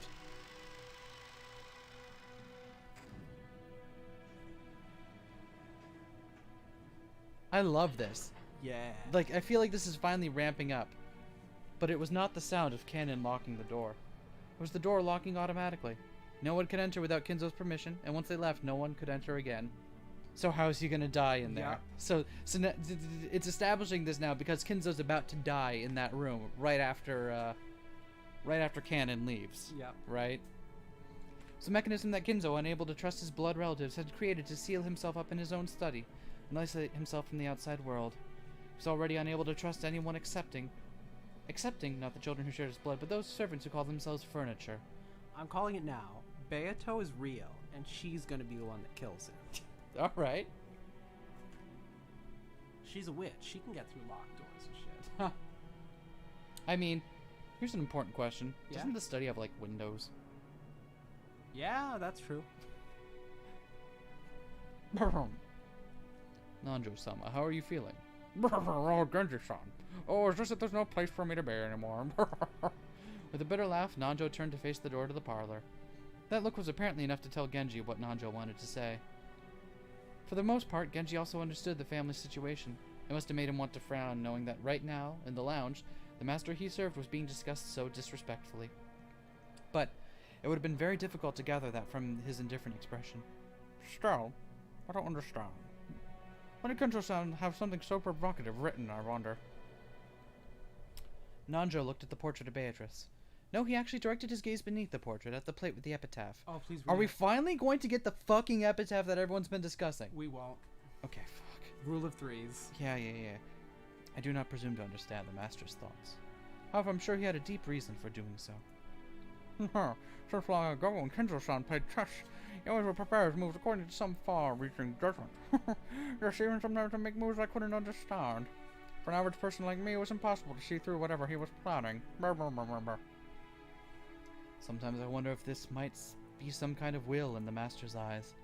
Perhaps he wishes to hand over his wealth and title to the one who can understand it.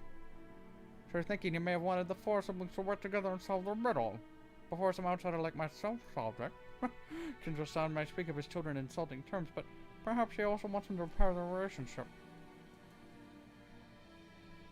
Certainly would be heartwarming if, as Nanjo had suggested, this epitaph had been made to repair the siblings' relationship.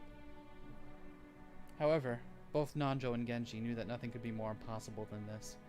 They'd known Kinzo longer than anyone, and Kinzo trusted them more than his own relatives, but even they could not guess at his true motives. The master always says that everyone has the right to try and solve the riddle, even if they aren't a member of his family. What about you, Dr. Nanjo? No, it's too difficult a puzzle for this senile old man. Actually, I once wrote this epitaph down in my note. Night after night, I would try to solve it before going to sleep, but it really is hard. Looks like we might have some free time to relax and consider it before someone comes to get us. What do you say, Genji-san? I have nothing more than furniture in service to the master. Golden assets are unnecessary to me. My, you're very modest. I imagine that's why Kinzo-san trusts you so much. If so, I am honored. As Nanjo lightly laughed in response, he once again looked at the epitaph. Fucking Okay. finally! Here we go. Oh. Fuck. Okay. Behold the sweet fish river running through my beloved hometown. You who seek the golden land, follow its path downstream in search of the key. The epitaph on the portrait of called My Beloved Witch, Beatrice, goes as follows. Behold the sweet fish river running through my beloved hometown. You who seek the golden land, follow its path downstream in search of the key. As you travel down it, you will see a village. In that village, look for the shore the two will tell you of. There sleeps the key to the golden land.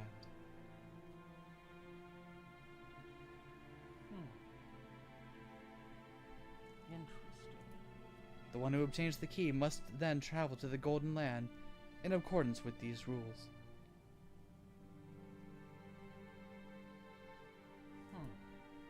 On the first twilight, offer the 6 chosen by the key as sacrifices. Ooh. On the second twilight, those who remain shall tear apart the 2 who are close. On the third twilight, those who remain shall praise my noble name. On the fourth twilight, gouge the head and kill. On the fifth twilight, gouge the chest and kill. On the sixth twilight, gouge the stomach and kill. On the seventh twilight, gouge the knee and kill. On the eighth twilight, gouge the leg and kill. On the ninth twilight, the witch shall revive, and none shall be left alive. On the 10th twilight, at journey's end, he shall attain to the power of the Golden Land's treasures, once and for the last time. The witch shall praise the wise and bestow 4 treasures. One shall be all the gold from the Golden Land. One shall be the resurrection of all the dead souls. One shall be the resurrection of the love that was lost. One shall be to put the witch to sleep for all time. Sleep peacefully, my beloved witch Beatrice. That's alarming. Damn, son. Seems like some people are gonna get sacrificed. If that ain't a good place to end this fucking stream, I don't know where is. Yeah. I don't know about y'all, but I'm a-thinking I saved this game. And I'm a-thinking we continue this next time. Yeah. Because I think that... You know what? This was kind of what I was worried about and why I'm glad I did this. I was worried when we started this that it was going to have the problem where it was such a slow burn that we wouldn't get to the intrigue before, you know, things kind of picked up, which is why I wanted to do this. And it worked. Worked It was perfectly. as I feared. It took us Long. 7.5 hours, Very long. but I am fucking invested in this now. Yeah, me too. I am... Like, I need to see this through to the end now. And if it's structured like Higurashi, we'll have multiple points of payoff before we get to the end and the ultimate resolution of the mystery. So Excellent. I feel like this will be good. I'm fucking stoked. Thank you, Reina. It's just... I kind of had a feeling. It was more of a hunch, but I'm glad it paid off. We are going to mercifully end this stream here for tonight. You're free now.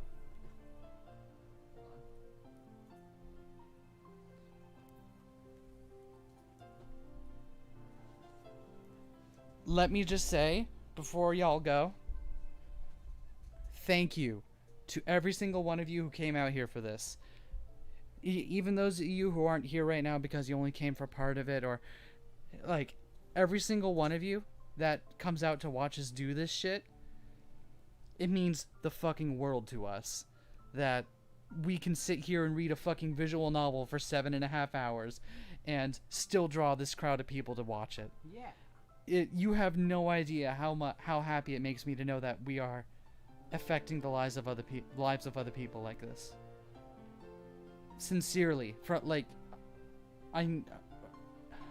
it's difficult for me to express this, but sincerely, thank each and every one of you for coming out to this. And for forcing us to play Umineko. And for forcing us to play Umineko. It's been years that I've needed to, and finally it's happening. The fact that we've been doing this for 3 goddamn years now, and are able to and have an audience like this that rewards us so. You guys truly do reward us with your time. Like, the fact that you trust us to come out and let us stream for you for this long, that trust means so fucking much to me. I'm having a difficult time expressing this, so just know that we are both indebted to all of you for the amount of trust you placed in us to do this kind of thing for you, and I hope that we can continue doing this for more years to come. Yeah. I really do.